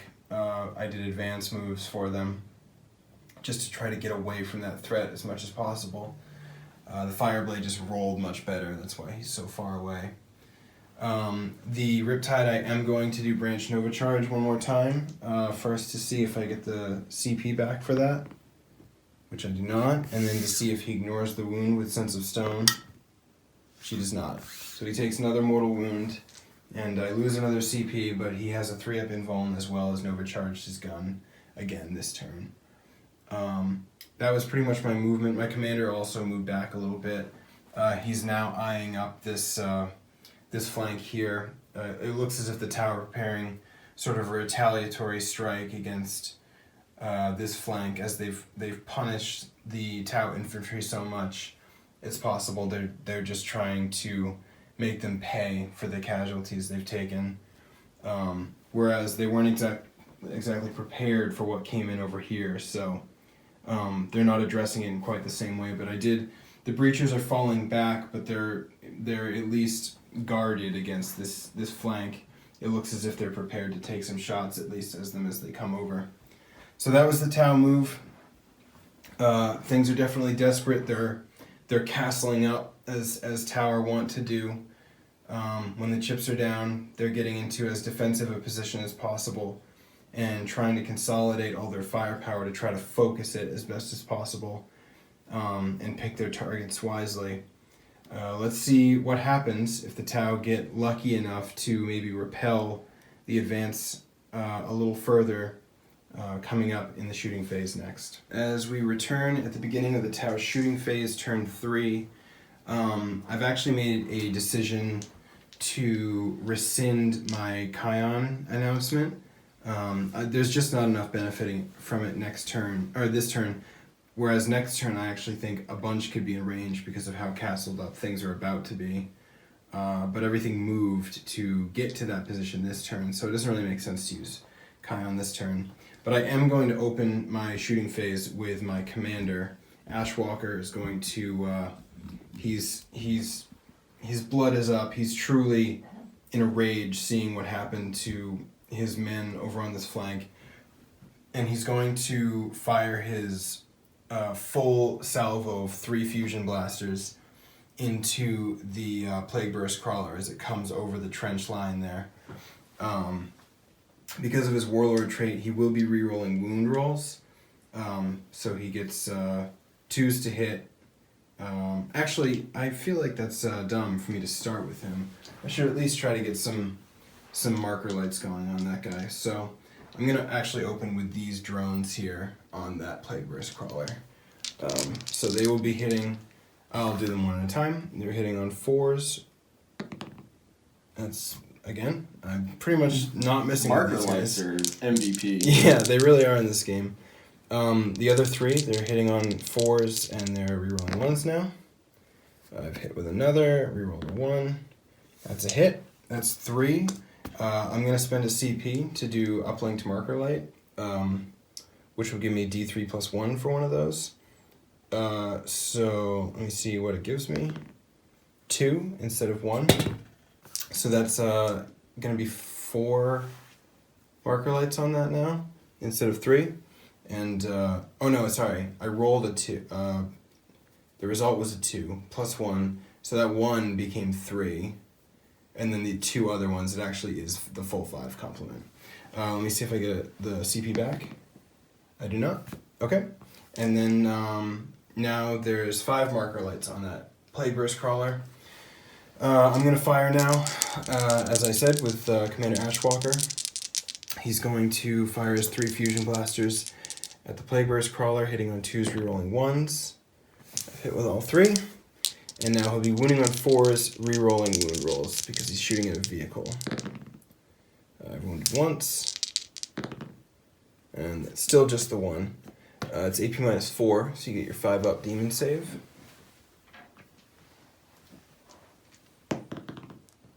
It's a 6. Oh man, that's big. Yep. That is fully denied him any damage. That's it's brutal. Okay, so now I'm going to fire the. Let me see. You hit a piece of organic material that was just pulsing on the side of the tank. Yeah. And no damage, only superficial damage was caused. Despite him being a marksman and a hunter of vehicles, nothing happened to that tank, much to his chagrin. I'll fire now with the first broadside up there. I should announce their plasma's starting to get in range. So with this one farthest over, I'm going to fire his plasma into the Mephitic Blight Hauler, but I'll fire the railguns into the Plague Burst Crawler. So I'll start with the railguns, hitting on 3s, rerolling 1s. Reroll the 1. They both hit, and then wounding on 4s. 1 wound, and you get your 5-up demon save again. Which you fail. Okay. It's d6 damage. It's 5. That's big. Yep, so you get your 5 ignore wounds. Pains. How disgustingly resilient can the crawler be? We'll see. He's ignored 1. So 4 wounds down on the Plague Burst Crawler. Perhaps Ashwalker was just marking more, scorching the side of it, saying, "Shoot at this." Shoot that, yeah. For his men. So that's 4 down. That's 4 down, and then the plasma's going to shoot at the Mephitic Blight Hauler. It's 2 hits, and 5s to wound. It's 1 wound, and it's AP -3, so you get your 5-up demon save on the Blight Hauler. But you fail, and it's just 1 damage, so see if you can ignore the wound. Nope. You cannot. Okay, so that takes a wound. The next broadside is going to do the same thing, except that its plasma is going to shoot at the bloat drone over on this flank. Okay. So, start with the railguns. They both hit. 4s to wound. It's 1 wound, and it's a mortal wound in addition. But you do get your demon save, 5-up. Okay. Ooh. Which you make, so it's just the 1, and then can you see if you can ignore that wound? See if we feel it not. Yeah. You do feel it. Okay, so it takes another wound. That was on the Plague Burst Crawler? Oh, that was here. Yeah, yeah. Now the plasma is going to go on the bloat drone. They both miss. I can re-roll 1 with Cecilia, which it hits, and then a 5 to wound. Nothing. And then the last broadside is going to do the same thing, exactly the same thing as that. It's going to fire the railgun at the Plague Burst Crawler, and it's going to fire the plasma at the bloat drone. Okay. So I'll start with the railgun. Double 1, but I get to re-roll those. That's 2 hits. And then 4s to wound. 2 wounds. And then you get your 5-up demon saves. You make 1. Okay. Damage d6. It's just the 1. And you get your 5-up ignore wounds. Which you are anyway. So he's taken almost no damage. This thing is made of tougher stuff. Made of sterner stuff than I've got at my disposal, apparently. I am now going to fire out of desperation. I think I need to. The Riptide's going to fire at it. So he's hitting on 3s, rerolling 1s with the... Oh, he'll be firing everything at it as well. So he has 2 fusion blasters. He hasn't been firing yet. But I will start with the Nova charged ion accelerator. So he's hitting on 3s, rerolling 1s. Which, that's an abysmal roll right there. Reroll the 1 into a 2 as well. And then Cecilia lets me reroll 1 of those. Okay, so that's 3. And then 3s to wound, strength 9. It is 2, and it's AP -4. So you get your 5-up demon save against 2 of those. Okay. And it's a flat 3 damage, so you get 6 feel no pain or disgusting resilient saves.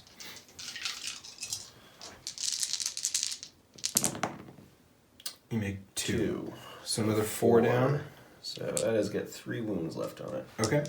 And then the fusion blasters are going to fire. Hitting on 3s, rerolling 1s. They both hit. 4s to wound.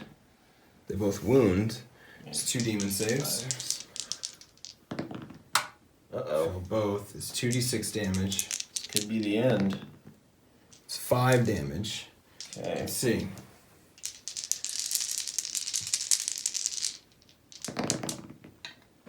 That is it That is for the it. end of that. Does it blow up? On a 4-up, I believe it also blows up. This is a 5-up for this guy. Oh, on a 5-up? Okay. It does. And did you want to re-roll that? Or attempt to re-roll that? Yeah, because I think this is the one that's D3 wounds. That would make sense. It's bigger. Yeah, I am definitely gonna re-roll that. Okay. Okay, so it doesn't blow up. Let me see if I get a CP back from you doing that. Nope. I've been rolling very poorly this turn. Maybe to make up for my better luck last turn, but either way, it could spell my doom. It was impressive to see how much damage this soaked up. Yeah. Just the siege shield on the front here just ate so much of Yeah, that. just eroding away slowly from mega charged plasma and ion blasts as they hit it. Fusion melting it down. Eventually the front of it must have just cratered open and it probably melted halfway into that trench there. Yeah. Forever becoming a part of this battlefield. Okay. So that was actually unfortunately a lot of my shooting. Let me see. I think I'm gonna fire this unit of drones next. And I'm going to fire them at, I think I will fire them at the, I think it has to be the Myphitic Blighthauler. Okay. So, let's see if I can do anything. This is going to be 4s to hit. I'll do them one at a time since there's no marker lights on them yet. Nope, that misses. Next one. That's another 1. That's another 1. Okay, they've been shaken by what they've seen. Yeah, okay. So the last one does hit. There's now 1 marker light on that. And then I'm going to use the next unit of drones to do the same thing. 4s to hit, rerolling 1s. So, 2 1s. Okay. So that's 3, and I got 1 last time, so that's 4 total. It doesn't really make a ton of a difference because I can still only hit it on a 4. I don't get that +1 to hit from the 5th marker light, but I'll just have to live with that. So I'm going to, let me see. I wouldn't get to re-roll. Oh, I forgot. Cecilia would let me re-roll one of those misses from the first time around. I'll re-roll 1 more. Okay, it's still a miss. Okay, so now my crisis suits, sort of my last large firepower unit, is going to fire at that Myphitic Blighthauler. Okay. 2 and 3. Okay. That's 12 shots with their missile pods. And they'll be hitting on 4s, rerolling 1s. Look at those beautiful 2s. 3s miss as well. 1s to reroll there. Yep. Nice. Into nothing. So what I've done out of 12 shots on hitting on 4s is I've hit twice. And, is that a tactic? Yeah, that was a intentional. It's called misdirection. Where they fire in the wrong direction. And they've missed the direction. They've missed the direction, yeah. I do get 1 more reroll with Cecilia, which also misses. So, pretty good. Standard, average. They didn't turn the smart on the missile system. Apparently not, yeah. So, it's going to be 4s to wound. It is 2 wounds, and it's AP -2. Okay. So, 2 demon saves. 5s up. 5s up. Like Doctor's Pepper. One save. Okay, so it's D3 damage. Just the one. Okay, so see if he feels some pain. Yeah, let's see. He does. He's taking another wound. He's taking one whole pain. Okay. So that was really unfortunate. I definitely didn't do as much damage as I think I needed to stem the tide of the Death Guard advance. I had last turn. That was last turn was great, and this was not. But I'm not out of the game for sure. The distance left between myself and the rest of these Death Guard forces might be enough. I'm not quite done shooting. I have some infantry left.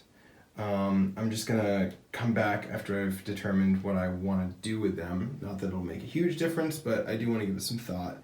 And then that will probably be the end of the Tau turn at that point.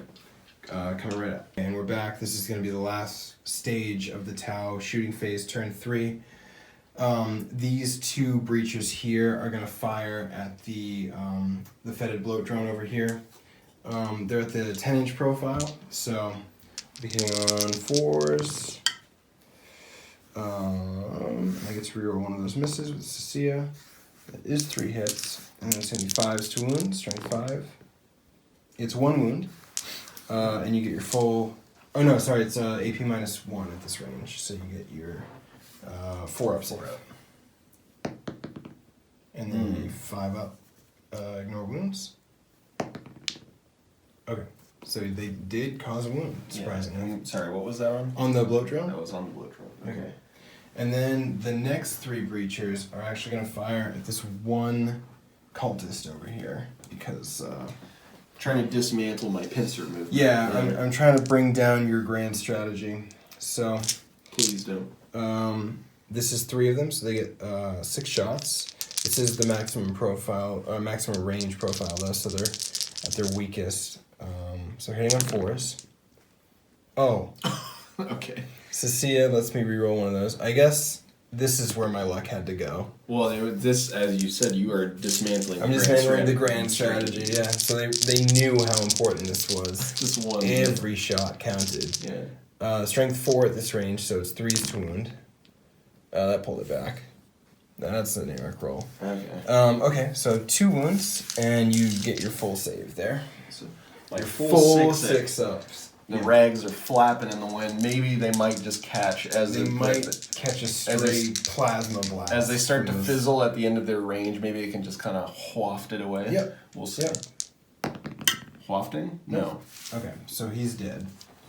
And then the last 2 over there are gonna fire their pulse blasters, also at maximum range, because it's all they can shoot. At this Plague Burst Crawler. So they're hitting on 4s. 3 have hit. Cecile lets me reroll 1 miss. Still misses. And then wounding on 5s. 1 wound. Okay. And, their strength 4 and that toughness 8. So they do not wound. I would use 6.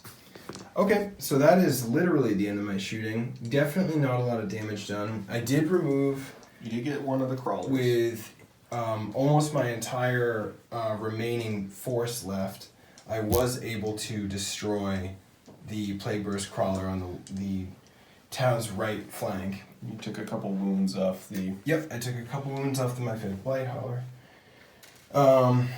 Obviously those Death Guard infantry are still fully intact. I haven't even really been able to shoot at them yet because there's been clearer and more present threats up to this point.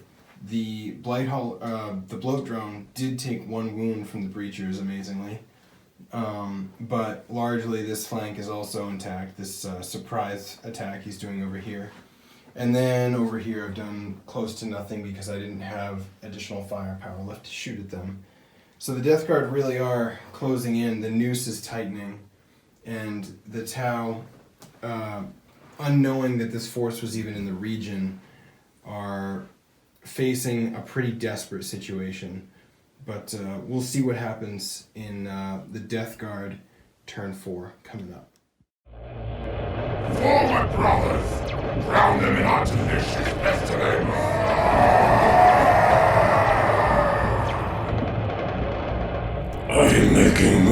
target. Do your butcher's work. New threat emergent. Redirect fire. What are they? No! Deny them at all costs, men! They're attempting to access the embryonic silo! There are thousands of zygotes for the colonization effort in that chamber! And so now we're about to go into the Death Guard turn 4, but we need to roll for their reinforcements coming in. So Rick, you want to tell us what you're rolling for? Yeah. First, we're going to start with the cultists. Okay. We did finally lose a full unit with the execution of one of the prongs of the pincer. Yep. So infantry are 2 up. Yes. They get to return on troops choices. Troops choices, I should say, yeah. They're back. They just barely made it, but they're back. Now the grossest blow drone. Yep. On a 4 up. Ooh, he's back. Also back.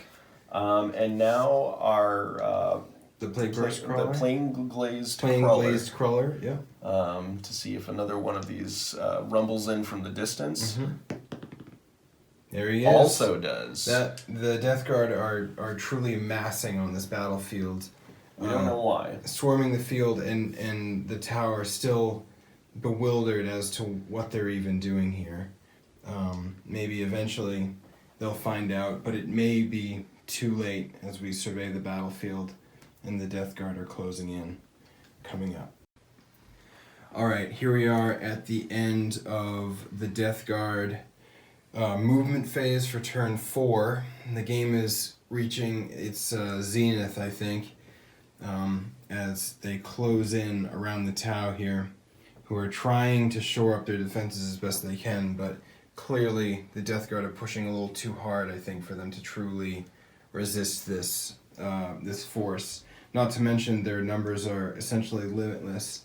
As we've seen, these 3 units have now taken to the field again to represent the sort of endless supply of troops available to the Death Guard, because they're making such a numerically superior push against the Tau forces who hastily just tried to set up a defensive perimeter. So one thing we did want to clarify is that we were supposed to roll for the reinforcements at the end of the movement phase. We were trying to figure out if you could move after deploying them. I take that rule to mean that it's essentially like deep striking, where once you arrived on the table, because it's the end of the movement phase, you cannot then move in the same phase. So we wanted to clarify that because we've been rolling for it as if it happened at the beginning of the movement phase, and clearly it's the opposite. But Rick, you want to go over what you've done here? Yeah, so the cultists, there's 2 units here, well, technically 3. We've still got the right-hand side of our pincer. Right, yeah. So all 3 cultists have advanced. There's actually one, I don't know if you got the angle for it, but it's here, kind of flanking our Plague Burst crawler. Yep. This moved up. Did a normal move with the Death Shroud here. Seems like they might be eyeing up the Breachers here. Yep. Kind of doing some screening for the Lord of Contagion, which is actually broken off, and he's heading in this direction. And the Bloat Drone is also coming up here. Looks like it's kind of getting ready to kind of do some cleanup work here on the flank, and it's clearing way. This, my Heretic Blight Hauler in hot pursuit of these 2 Fire Warriors. Yeah. And then the Plague Marines look like they're getting ready to set up shop in their newly claimed trench line here. Since they've been moving at a full, not so sprint, as they don't really sprint. Yeah, they're probably doing a fast shamble. Yeah. And you can imagine them sort of just crushing the Tau corpses that litter those trenches. At this point, probably cackling the 7x7 cant of the Plague God Nurgle as they're reveling in the destruction they're causing here. And they've been ready to shoot. Yeah. They've been looking for their chance to shoot, and they've waited long enough. And this turn, they wanted to do not so much of a full speed move, so they could, line up their weapons. Their bolters will finally have a say in this fight. Okay, and that's everything you've got here? That's it for the movement. All right. So with that, the Death Guard are pushing in, it looks like, for the final true assault on the Tau's back line. They've completely destroyed the Tau's front line at this point, and they've overcome these trench defenses, nearly completely clearing out the infantry that existed on this side. Literally 2 survivors of the front infantry units left alive over here, running for their lives. The Fireblade in the same position, though he made it away better than they did.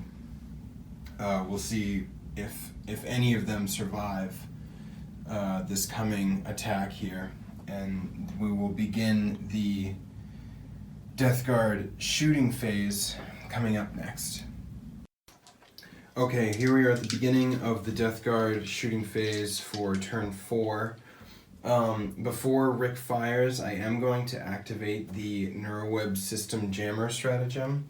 The commander is going to activate it on the Mephitic Blighthauler to make him be at a -1 penalty to hit anything that he shoots at of mine. It is 2 CP, so I'll see if I get either of those back. I do not. Okay, so I think I'm on 4 CP now. Maybe 3. But anyway, yeah, you can open with your shooting phase, and I believe Rick's starting with this farther over unit of Plague Marines here. Yep, so we're going to start with the 2 plasma guns. Mm-hmm. So this one is actually in rapid fire range of Rippy. Yep. I'm also targeting, I guess I'll say everything that I'm targeting. So the 2 plasma rifles are on Rippy here. Yep. They will be overcharging. The Blight Launcher is also going to be into Rippy. And then the 4 bolters are going to be into this unit of 4 drones. 4 drones. Okay. They've got kind of a porthole under this. Yeah, they can see through. So, yeah, we'll just go right into that. So, we'll start with this Plasma Man. Okay. He's at rapid fire range, so he gets 2 shots. Yep. Ones will hurt. We'll slay him. Yeah. That's a 1. Boy. And you don't have any CP. Or you have 1 CP left. I don't really use it for this. Yeah, it's probably not ideal. The 3 would hit. You could at least do some damage before he dies. Yeah. Yeah, we're gonna let it happen. Okay. You know? It's just the way she goes sometimes. Alright, so strength 8, toughness 7. It's gonna be 3 to wound. 3 to wound. Definitely worth it. Not a wound, and he is. Okay, so he keels over. Yeah. Now on to the plasma. It's very old plasma. Yeah, exactly. This is 10,000-year-old plasma guns. Maintenance has probably not been upkept. No, and they've been hounding him, and he's like, I'll get to it. Yeah, I'll get around to it, and another 1,000 years go by, he just hasn't touched it. And this is why you listen to your commander. Yep. Yeah. Okay, so next here, 1 shot. Okay, that does hit. And that's a 3 to wound. That's a 1. And that's why you take plasma. That's why you take plasma. That's why you take plasma. Okay. Rippy has not taken any damage, except from himself. Yeah. He's been overcharging his Nova Reactor every turn. I think he's probably starting to feel quite a bit of heat in the pilot's suit there. But we'll see what happens next. Okay, so now from the Blight Launcher. Yep. 3s to hit here. 1 hit. Okay. And then this is going to be 5 to wound. Rerolling 1s, which you got again. This is you very turn into me. Very poor results from the Plague Marines so far. Your turn this time. There we go. There's that my 2. turn last time. Yeah. All right. Well, now moving swiftly on let's to the bolters. That didn't happen. Yeah. This is into the drones now. They were so, out of breath by the time making it to the trench that they could fire their weapons, but it was basically they were just kind of hunched over. Yeah, they're not really marathon runners at this point, and they've cleared a lot of ground here, so They might as well have been running for 10,000 years. Yeah, exactly. Okay, so our bolters here, we're hitting on 3s. Yep. Well, I wish I had rolled that for our plasma. Yeah, that would be good. And it's 4s to wound. It's up to 4. It's 2 wounds. And I get my full 4-up save against that. Yep, the drone's proving heroic again. Plague Marines, big moves here. The bolts plank off their defensive shells without causing any damage. And after that, less than stellar performance from the far unit of Plague Marines. The next unit over is going to attempt to shoot as well. Rick, I believe you said you're putting all your focus firing into that unit of drones there. Yeah, with the exception of our one Meltagun, which is going to shoot at this this Fire Warrior that he has. That lone Fire Warrior strength squad. So we are in rapid fire range for all of these men. Okay. With that 18-inch rapid fire range that we get with our lovely Plague Boys. Yep. So we will start with the plasma rifles. Okay. So we're going to do 2 shots. Are these, I'm assuming, not overcharging? Correct. Yeah, Okay. we've learned our lesson. Yeah. So we'll do 4 shots here. Hitting on 3s. Okay, that's all right. There you go. That's all the hits. 3s to wound, strength 7. It's 3 wounds. And I don't get a save because it's AP -3 and their armor save is 4 up. But I do get a Sense of Stone save because they're near the ethereal, which, if I didn't mention last turn, Sense of Stone was again what he used. So let me see if they can ignore these wounds on 6s. Nope. Alright, I lose 3 drones. Okay. And then you can continue firing. So now we will take our shots from the other 4 bolters. Yep. So it's going to be 8 shots total. Okay. On 3s. Okay. And this is going to be wounding on 4s. Yep. There we go. So it's 4 wounds. Yes. Well, I will hit the full 4-up save, but there is only 1 drone left in the unit. I fell 3 of the 4, and then I need 3 6s or he's dead. He's dead. Alright, you've wiped that unit of drones. These Plague Marines are showing the other Plague Marines how it's done. How to actually use their weapons. Like they're veterans, you know. As if there was some sort of long war they were participants in, and they're using those skills to their advantage in this game. Yeah. Yeah, to that effect, the drones on this flank are now completely destroyed. Oh, and then we have our Meltaman. Yep, and the Meltagun into the lone Fire Warrior there. Okay, so on a 3. He misses. He does. Take back everything you said. Yep, everything I just said, folks, is a lie. Yep. And as we move on to the next unit, it's going to be the Myphitic Blighthauler, who's being system jammed by the commander's Neurod system jammer, but he's still going to fire, and he's firing everything into the crisis unit that is next to the commander there. Yes. Alright. Alright, so we'll start with the Bile Spurt. Okay. Which is in D3 shots. Yep. The big one. The big one again. That's what we want. So 5 to hit. 5 to hit. That's a miss instead. Okay, so we'll move right on to the Multi-Melta. Okay. It's going to be a 5 to hit. Yep. That's a hit. That's the one we want. Okay, so it's 3 to wound. It is a 3. I am going to put that on a drone. Okay. A 6. It does go on a drone. Okay. And a drone is plinked away instead of the crisis suit. Okay. And now the crack missile on a 5. That misses. That misses. And that's it. Okay. And the next thing that's firing is the Plague Burst Crawler on this flank here. Rick, what are you shooting at? So we're going to put both of the spewers into this crisis suit unit. Yep. Also going to put the mortar, which is This back man in the unit is just outside of the minimum range, so we Yep. can target the unit. So the mortar is going into them as well, and the stubber is going point blank right into this unit of breachers here. Okay. So we will start with. We'll just do the 2 spewers right now. Okay. 2d6 shots. 9 shots. Very nice. Very nice. So it's going to be wounding on 3s, rerolling 1s Yes. on the crisis suits. So I got 3. So okay, 9 here. Nice. 1s.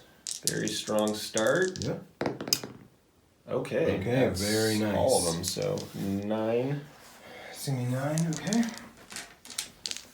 Gross. This is at -1. 4, 1. Yeah, okay. So it's going to be 4 up saves on them. Let's see what happens here. This is going to be gross. Yep, really gross. So, 1 is killed and another one takes a wound. Okay. And then the mortar. Okay.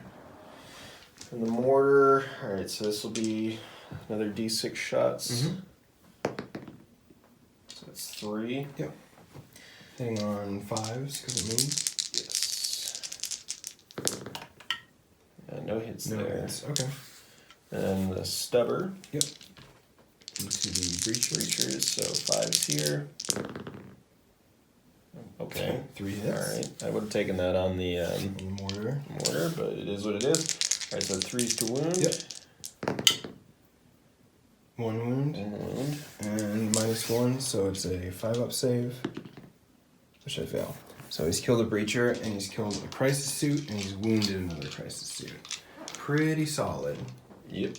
And on to the next thing is the fetid bloat drone that's made it into the back line here. What are you going to do with that?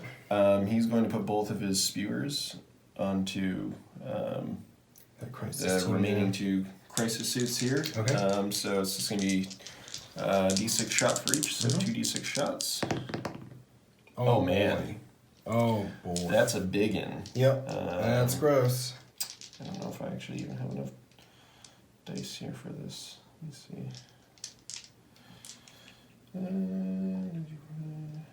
Okay. So, alright. So we got 11 die here. And it's going to be winning on 3s, you're rolling 1s. Yes. Oh, that's a very good roll. That was all but 2, and one of them was a 1, Yep. so it's Okay. So that's going to be 9. 9.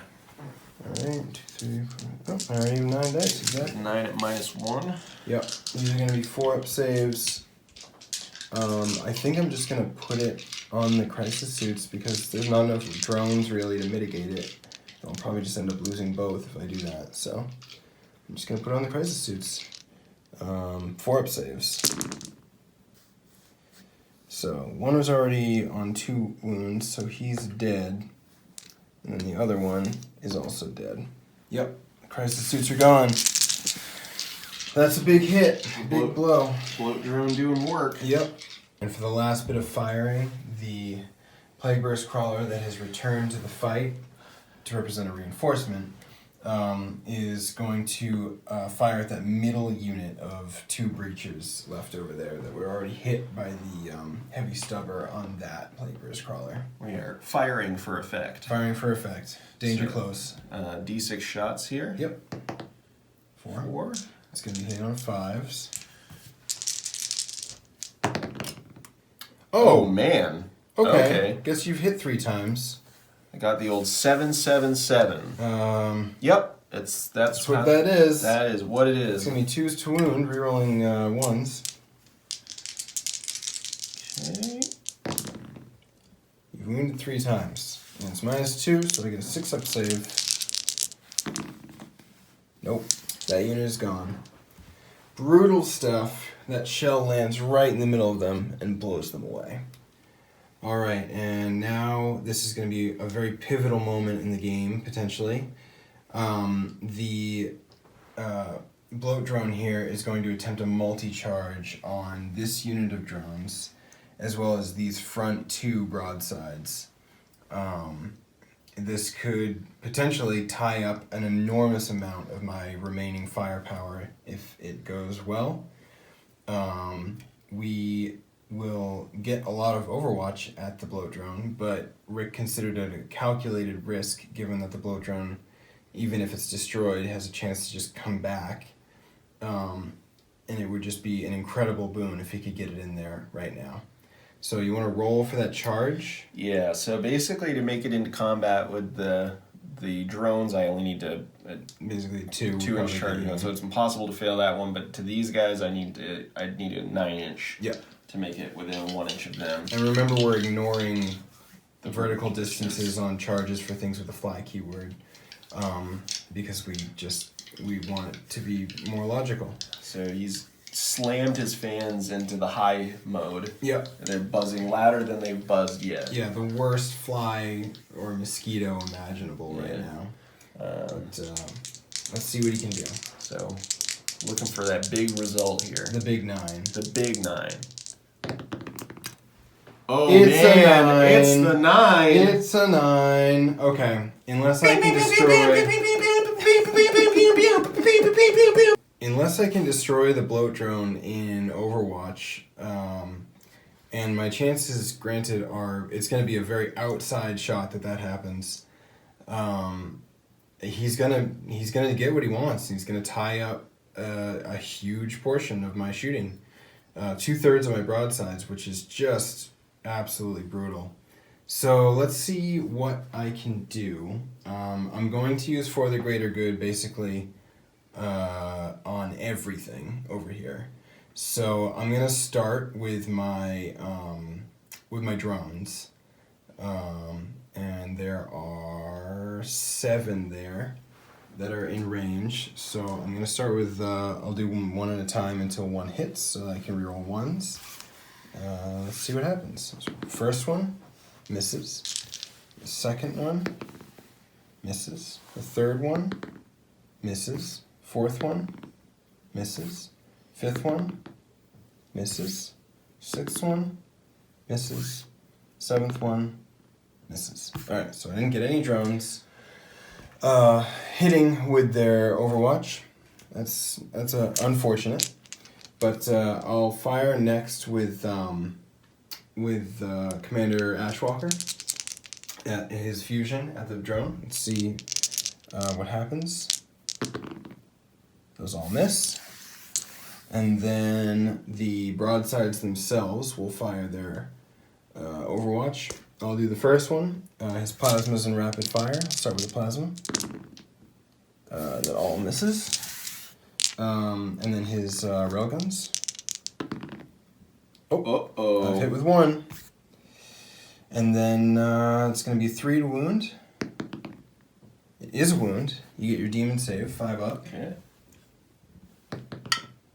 She made it. Okay, and then the next broadside, I'll start with the plasma again. That's all a miss. Railguns again. Nope. And then the last broadside, plasma. All miss.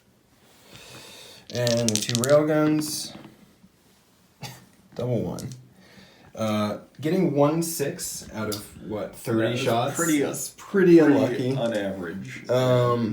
Okay, and then I will, with the last shots here, will just be the breacher squads that are over there. Mm-hmm. So the first unit of breachers that are closer, they all miss. And then the next unit of breachers that are farther away, they get 2 hits. That certainly won't destroy it. Yeah, and it did nothing. Okay, so that was absolutely nothing done with all that Overwatch. And the blow drone has made it in. Not to mention, because I blew all of my For the Greater Good rolls, I now won't have anything to defend against any further charges on this flank. So let's see what happens next. To the next charge here, and it's going to be the Death Shroud into, they're doing a multi-charge into the breachers as well as the drones unit behind them. So we measure this out. I'll need a 7 to make it into combat with the breachers, and then an 8 to also get in with the drones here. So not to mention you can pile in once you get there. So Right. really you just need to make it to the breachers. But 7, that's Nurgle's number. Let's see what happens. what would be more fitting right here? Yeah, than than for me to to dump roll this a and roll a double 2 and a 1. 1. Yeah. Manifestation. Yeah, it was a 4. Now, you have 1 CP. I did save that CP. And you saved it basically specifically for for this. Yeah. What are you thinking? I'm gonna think as much as it pains me to try and break my own rule of re-rolling a result into the exact result that we just had. I'm gonna try and break that rule. You're going to try and cheat. I'm gonna cheat. Yeah, and change the result. Change the result with my re-roll. Yeah. The hubris is staggering. Will you allow me this? I'll allow you this one time. Okay. To reroll into a 4. This one weird trick. It's one weird trick that'll make me hate you. Yeah. So here we go, folks, for all the 7s for Nurgle. Yep. You did it! You got what you needed! Holy it's a moly. 7! Alright, the Death Shroud are in, and more importantly than them actually doing anything to those breaches and drones, the Death Shroud have now cleared a massive amount of distance, considering how slow they are otherwise. So they're in, and the bloat drone made it in as well. This is looking very, very bad for the Tau at this point. So we'll see what happens next. And it looks like the final charge that will be occurring, the Mephitic Blightholder is going to attempt to charge both of those units of Fire Warriors, the one-man squads remaining from what were the defenses in the trenches. Yeah, it looks like you'll pretty much automatically get into this one. But if you want to roll to see how far you can get in, see if you can get to both of them potentially. A 5 will possibly do it if you. Yeah, we'll have to. If you go around this side and then if you pile in, I think you could make it to both. Yeah. Anyway, I'm gonna fire my For the Greater Good Overwatch with the Riptide. He's still Nova Charged from the previous turn, so I'll start with the Ion Accelerator. Hit once, and it's gonna be 3 to wound. It is a wound, and it's 5 up demon save, which you fail. It is a flat 3 damage, and I think he has 3 wounds left. He has 3 wounds. So if you make any of these, he'll be okay. But, or he'll be alive anyway. We'll see. You made 1. He's on 1 wound. Amazing. This is big. This is big if true. And then the 2 Fire Warriors. Actually, one of them, he can't see him. Okay. So, oh, I'm sorry. There's still fusion on the Riptide. Right. Oh, shoot, the fusion now? They both miss. Okay. And then the 1 Fire Warrior that can see him. Oh, man. This would be incredible. Truly a saving power, Ryan. Yeah. 5 to wound. Oh, man. Okay. You get 3 up save. All right. See what happens. This is beautiful. This is be amazing. Oh, that's a 6. All right, it wasn't destined. I wanted to see that. Yeah, I was willing that to happen, but it wasn't meant to be. The tower just getting pushed in too hard at this point. It seems that there's no fault in the there's no chink in the Death Guard's armor as they move in closer for the kill, and we will move on to the fight phase next. All right, we're in the fight phase now. Turn 4 for the Death Guard. Things are truly grim here for the Tau. We're going to start with the bloat drone that has charged these 2 broadsides. And he's putting all of his attacks into that farthest back broadside there with the bone-colored head. So he has 3 attacks. 3 attacks. It's a weapon skill 4 up. So. Yep. This is his probe. Yeah, he's just poking. Plague probe or whatever it's called. Yeah. Just to see what see if you can find some meat in there. Yeah. Find a crack in the Maybe armor. that syringe will hit some some soft instead of some hard. Yeah. This is looking. And let's see what we can do here. Okay. Oh, Two man. hits. 2 hits. Okay. And then he's strength 6, so he's going to be 3s to wound. Is this a plague weapon? Yes. So he's rerolling 1s as well. It's 2 wounds. Okay, and then it's -2, so I get a 4-up save against these. Oh, man. The shield Okay. generator flickers to life. The probe fails to find purchase as it just bounces off ablative energy in front of the broadside, it would seem. So that's it there. Looks like he hasn't done any damage, but he's done his job of tying the broadsides up, which is absolutely devastating for the Tau defensive line to deal with next turn. So yeah, that's the drone, or the bloat drone, and then we'll move on to the next thing in the fight phase coming up. All right, coming up next, it's the Mephitic Blight Hauler tearing into these fire warriors. Actually, they are 2 units, so you'd have to split attacks. Yeah. So we'll put 2 on the one that he's facing, and then 1 on the one that's kind of off kilter. To the side. There. Okay. Yeah. So you want to roll them separately. Yeah. So we'll start with these 2. It's weapon skill 4 up. It's Gnashing Maw. Got 1 through. Does hit. This is a strength of 6. So you're gonna be winning on 2s, rerolling. It's a good thing. Rerolling. Okay, it's a wound. And it's -2, so I get a 6-up save against that.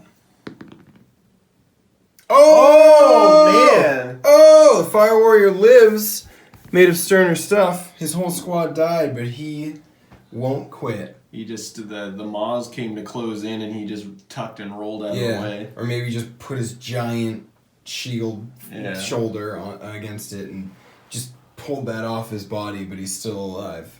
Okay, so then the 1 attack with the Gnashing Maw into the other Fire Warrior team. It is a hit. Let's go through. So 2 wound, rerolling. It is a wound. And then another 6-up save. Oh, man, these guys. Oh! These guys. These Fire Warriors won't quit! They're incredible. They have stories to tell when they make it back. Oh, God, the trauma they've endured. And they intend to tell them. They intend to tell it, and heroes they are. There's no doubt about it. And then there's only one more thing to do, and it's the Death Shroud over here. They have... Do you know their stats off the top of your head? All right. We'll come right back after we make sure we get them right in the fight phase. And we're back with the horrific Death Shroud now fighting. They're splitting their attacks so as to try to just wipe everything that they're in combat with there. Yep. So we're going to put...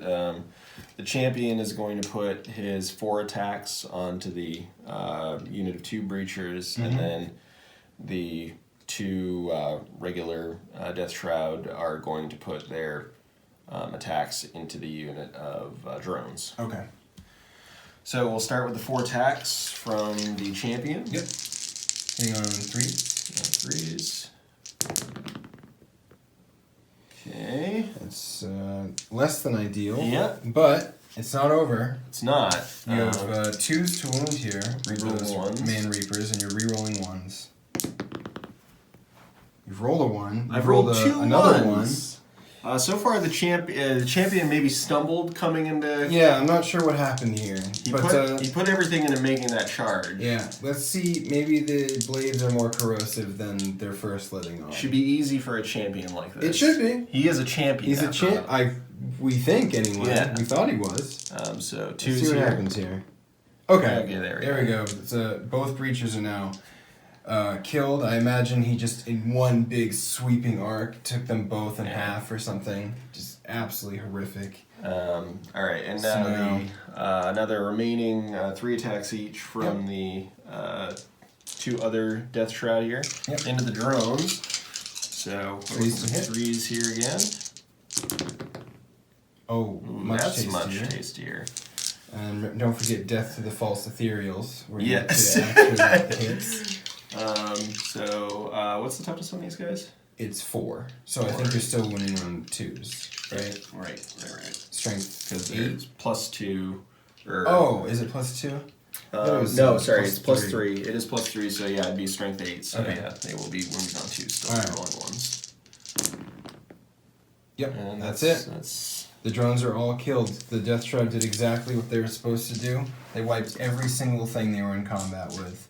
And now I'm assuming they will consolidate towards their target of choice. And then that will be the end of the Death Guards fighting. I can now fight back with the broadsides over here. I'll just do that real quick. I'll just do all their attacks together. They get 3 each because they're the shots raised, hitting on 5s. 3 hits, okay. Greater good. Yeah, right. Empowers them. Their strength 5, so 5's to wound. 1 wound is no minus. So we get 3 up here. Yep. Okay, it's fine. And then the 2 Fire Warrior Strike team. This is I'm rooting for these guys. Yeah, I really want these guys to do it. Hitting on 5s as well. Okay. Okay. Wounding on 6s. What? What? Oh my god. Okay. That's 3 wounds. We assure you, folks, these are not loaded dice. I don't know why this is happening. Okay. 3 up saves on that Myphitic Blightholler. Oh my goodness. Oh my goodness. This is probably the most exciting thing that's happened this entire game. This is incredible. These guys are legends. Yeah. These guys need to survive. Yeah. Alright, so 3 ups. Yep. You failed 1. We failed 1. Now, If I don't make this 5 up, he If will you're- perish. Now, if it explodes and takes them with it, I don't want that to happen. I know. I want them to live after everything they've been through. And this, I don't even know what they're doing to do this damage, but I didn't think a Tau rifle butt could do anything to this thing. Maybe they stuffed a grenade inside in the open maw. in the the open gnashing maw. maw. Yeah, threw a grenade in the mouth, Rico style from Starship Troopers. So You need a 5. you need a 5 to not feel that pain.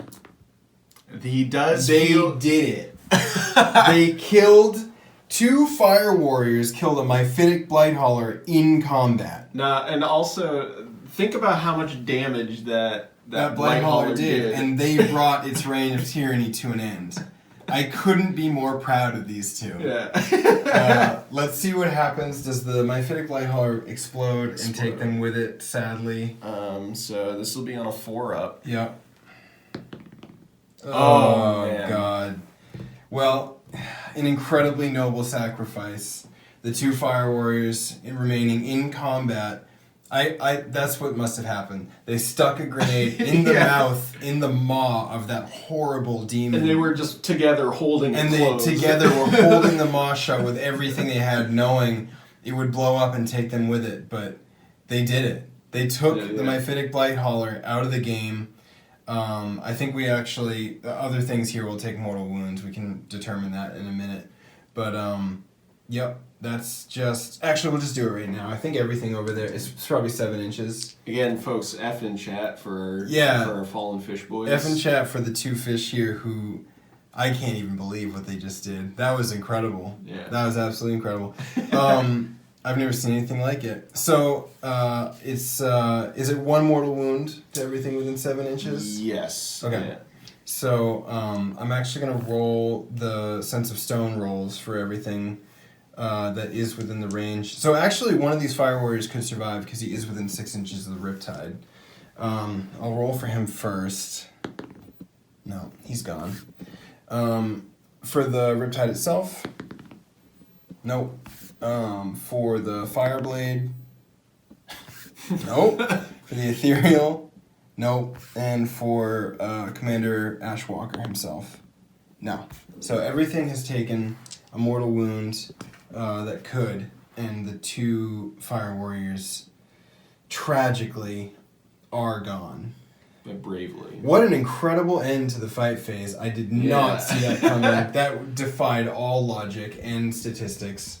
Incredible, though. I hope you guys are as enjoying that as much as we are, because that was not what we were expecting. Okay, so with that, I think that's the end of the Death Guard's turn 4. and then it will go into the Tau turn 4 coming up. Sorry, one more thing actually, because the Death Shroud piled into this unit of breachers here. I do get to just fight real quickly with them. So there is, it's the leader and the Shas We and the Shas La are in that unit, so I get 3 attacks. Hitting on 5s.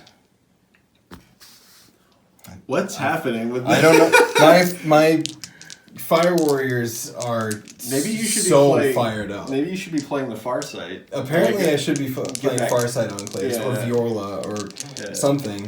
This is ridiculous. I need the Dawnblade immediately. Yeah, you'd be doing work. I'd be doing some work, yeah. So it's going to be, their toughness is 5, so it's going to be 5s to wound. Okay, so it's nothing there. But at least I hit them. Apparently my Fire, you know, in the narrative I'd written that they were like veterans of close quarters combat in urban war zones for, you know, the last few years. Apparently they really are masters of close range, CQC or something, because they're hitting way more than Tau have any business to hit in combat. Anyway, though, that is the true end of the fight phase, and now we're going to the Tau turn 4.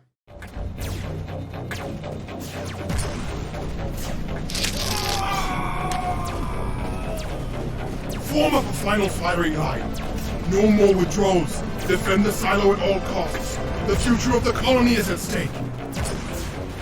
Boy, the creature, good.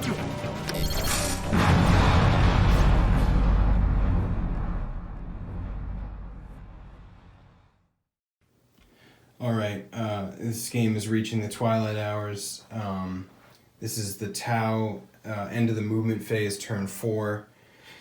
The Tau are in a desperate spot here, for sure.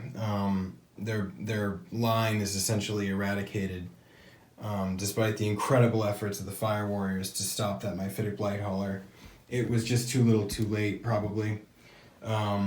The Riptide, one more time, is going to do a Branch Nova charge. I'll see if I get the CP back. I do not.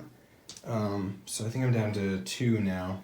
And he is out of 6 inches from the Ethereal. So he will just take a mortal wound, putting him on 9. And then the Fire Warrior, Fire Blade stayed put. He's doing the same too, by the way. He's doing the Nova Charged Ion Accelerator and the 3-up Invuln. The Ethereal has moved over this way. She's providing Sense of Stone to everything here. The 2 broadsides have fallen out of combat with the Bloat Drone. The 2 breachers fell out with the Death Shroud. The commander stayed still, and the drones moved over this way. I didn't even have a chance to initiate Kion this game.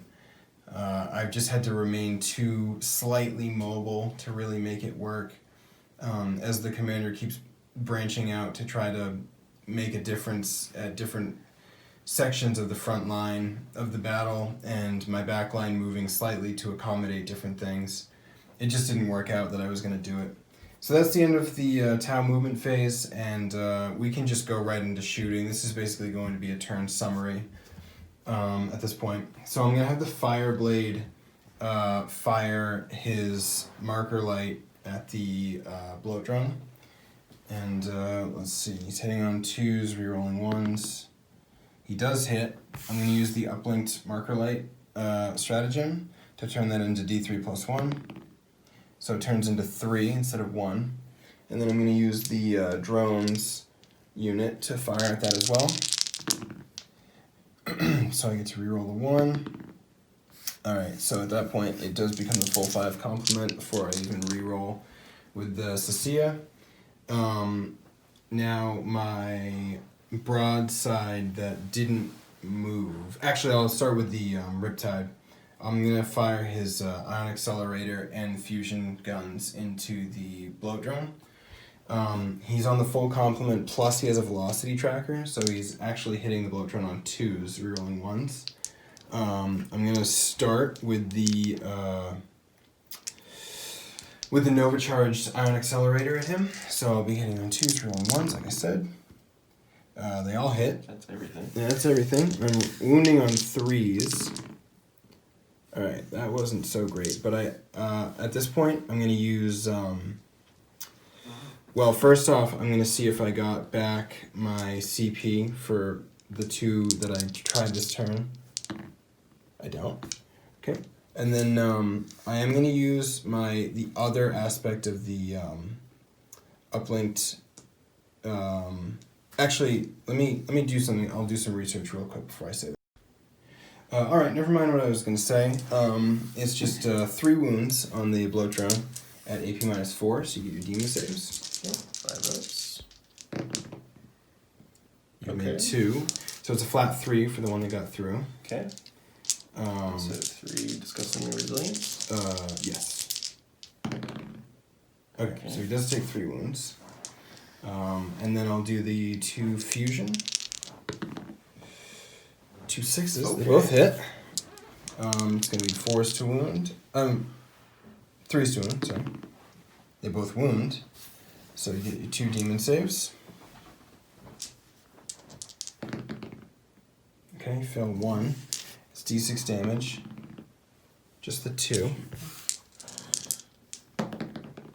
Fail those, so what are we at? 5 wounds total it's taken. Okay. And then I will fire Commander Farsight at it himself. Okay.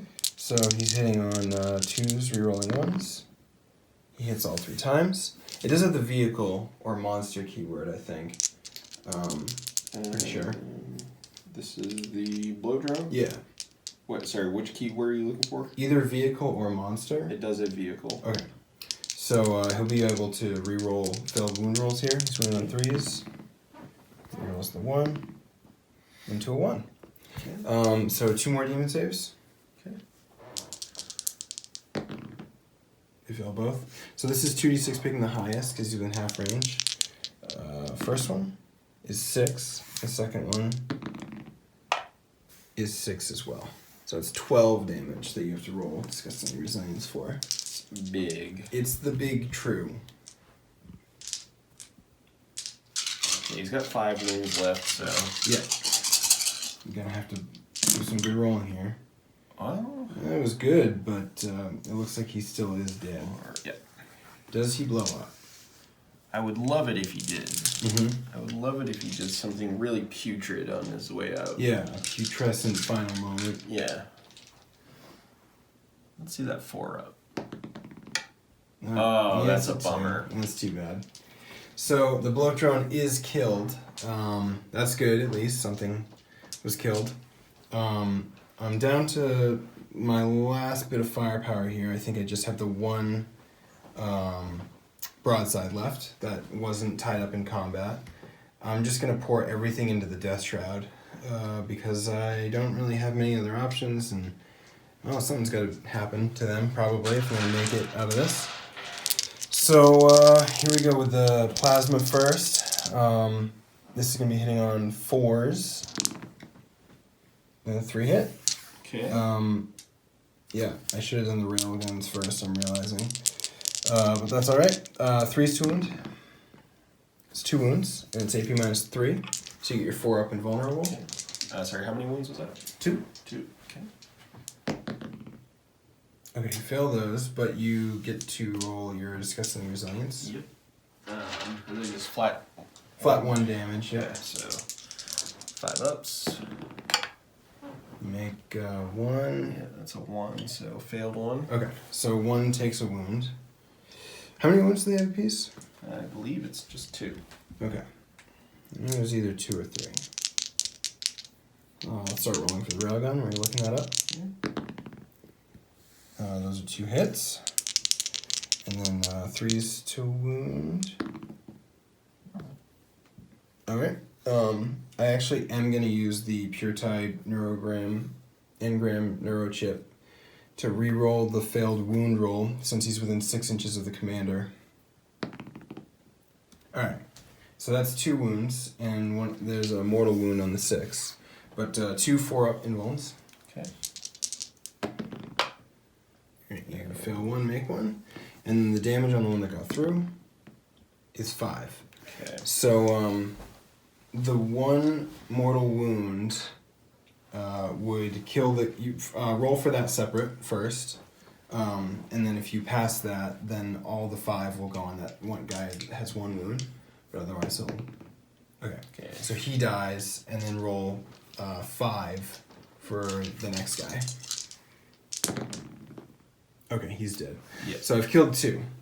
But that is the end of my shooting. And that means that's the end of my turn as well.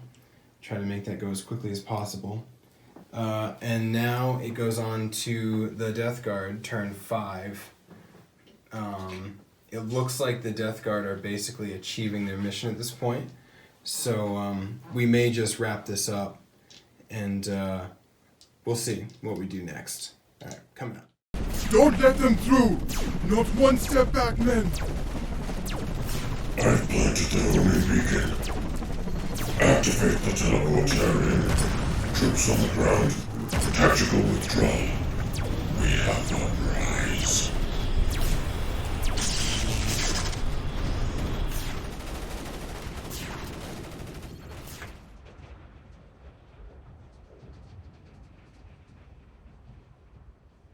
Sir, what did they...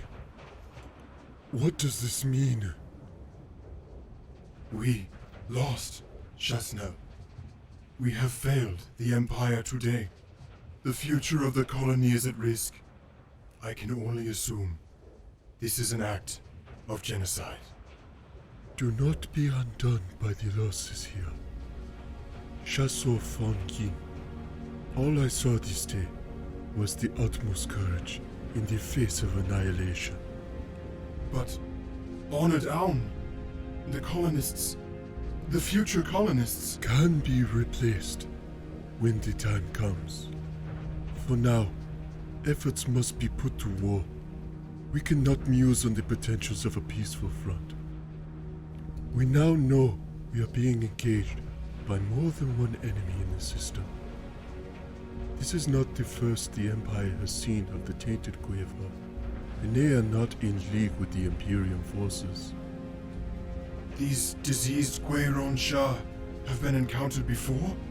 Yes, and in different forms. Let us hope our enemies consume each other in conflict, but prepare for the worst. Yes, sir. We have much work to do.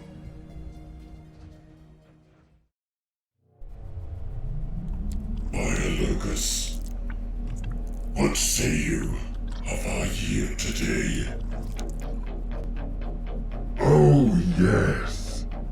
This will do nicely for my experiments.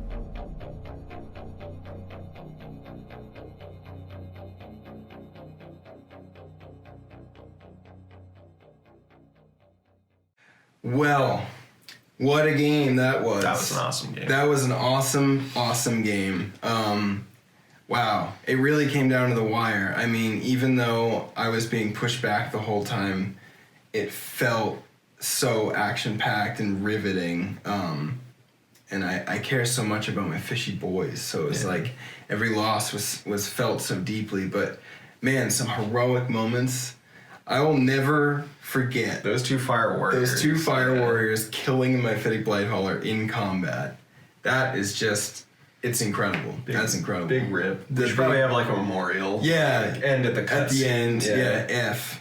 Yeah. It's just the letter F. Yeah. No, that was incredible. It's everything that you want out of a game of 40K. I agree. I mean, there was great movement across the table. There was great sort of dynamic, like, you know, great moments of like change and stuff in the game.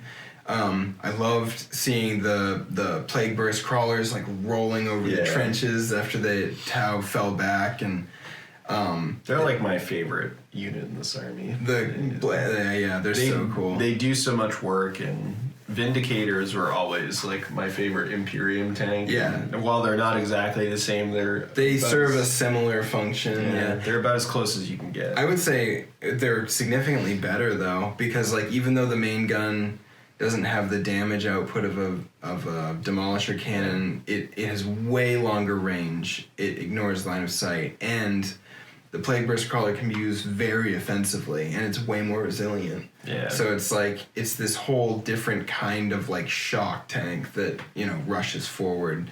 Like you said, it's like the shotgun loadout for the Plague Burst Crawler, and it's like, it's so threatening that it has to be dealt with. And I just felt the whole game, it was like, I felt the pressure of these like unstoppable vehicles that were just taking everything I had to bring down.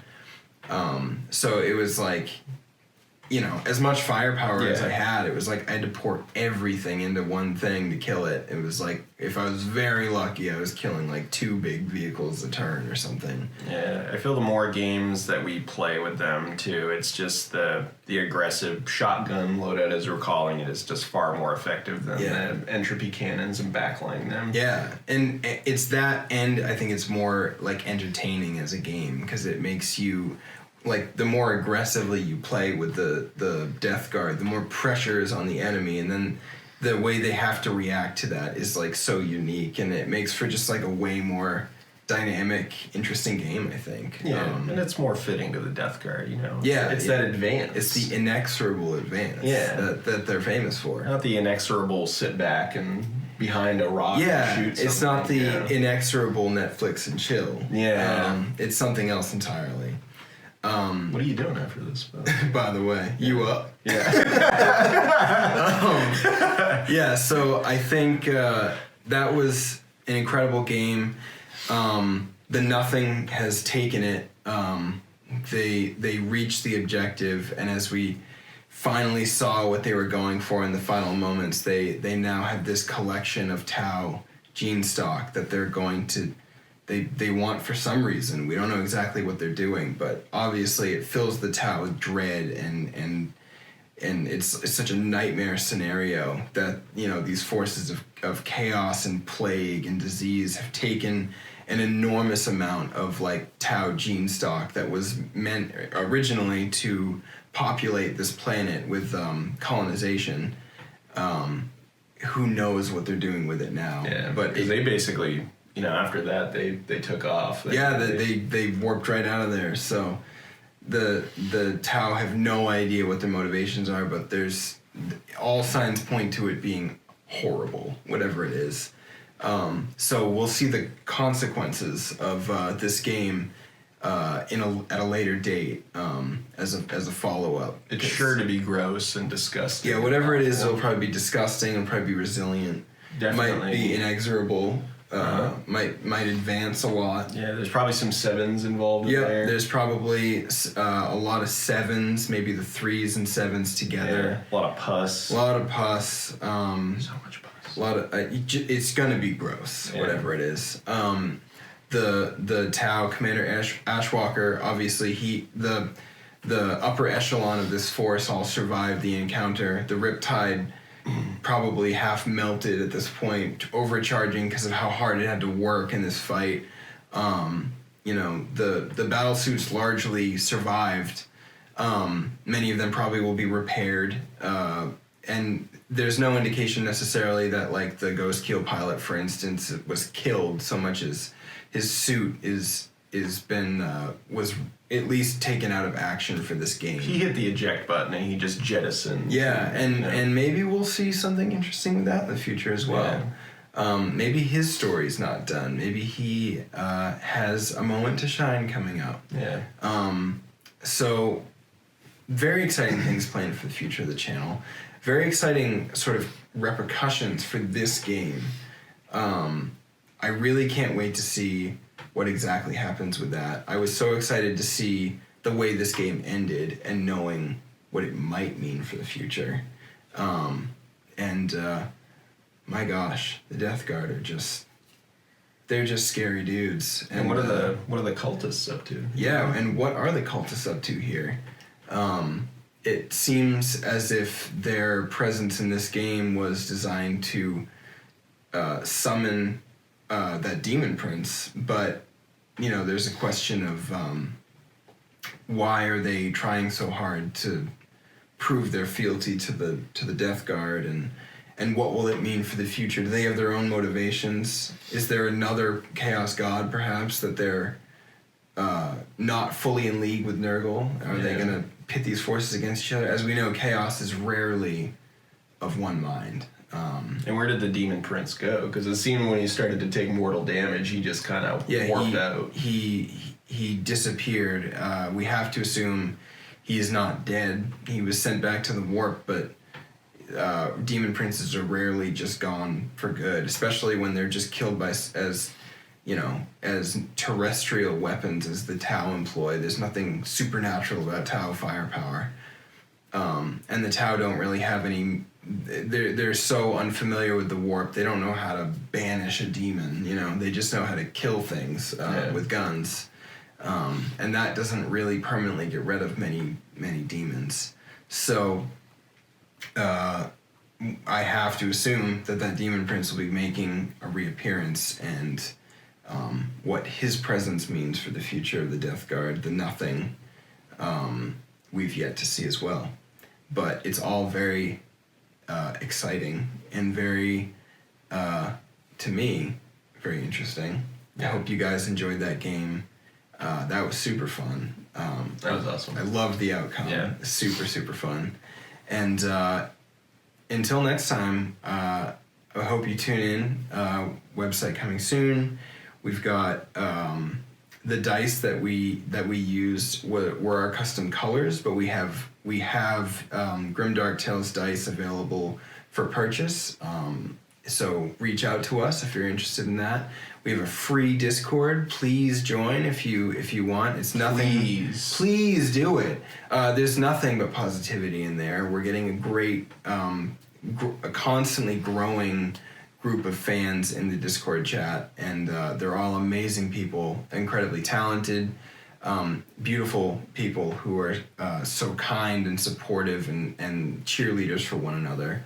It's a beautiful thing to be in there, and truly inspiring to know that we helped. That we know what they look like and they're beautiful. Yeah, that we've seen their beautiful Slaneshi faces.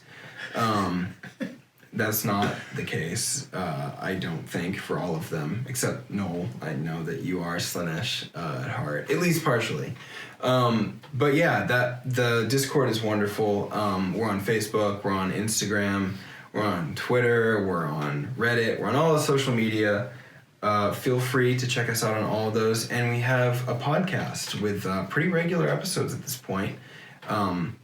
And it seems like that's been a really well-received supplement as far as the people who are already fans.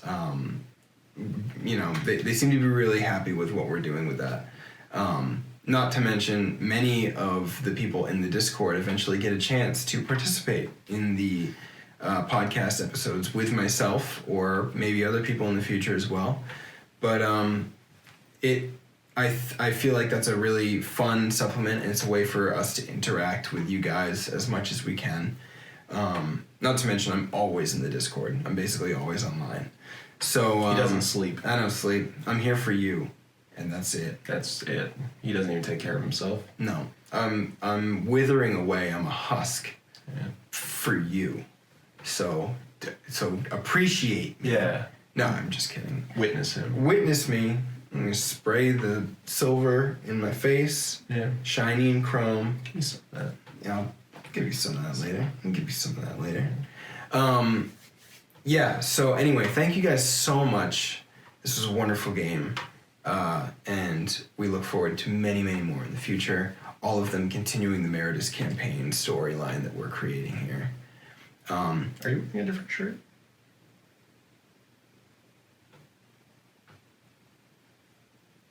Are you wearing a different shirt? It's a different day is what that comes down to. It took us 2 days to film this game. We went a little longer than we intended to, and we hadn't seen each other in so long that first time. I wanted to catch up with you a bit. Yeah. And it ended up taking a bunch of time. So Took us 2 days, and it's now 3 in the morning. Yeah. Despite what it may seem, we actually enjoy each other's company. It's yes. Quite surprising. Yes, I know that's weird, but we're friends outside of this. But anyway, thank you guys so much for tuning in, and we look forward to having you back for our next game after this. Bye.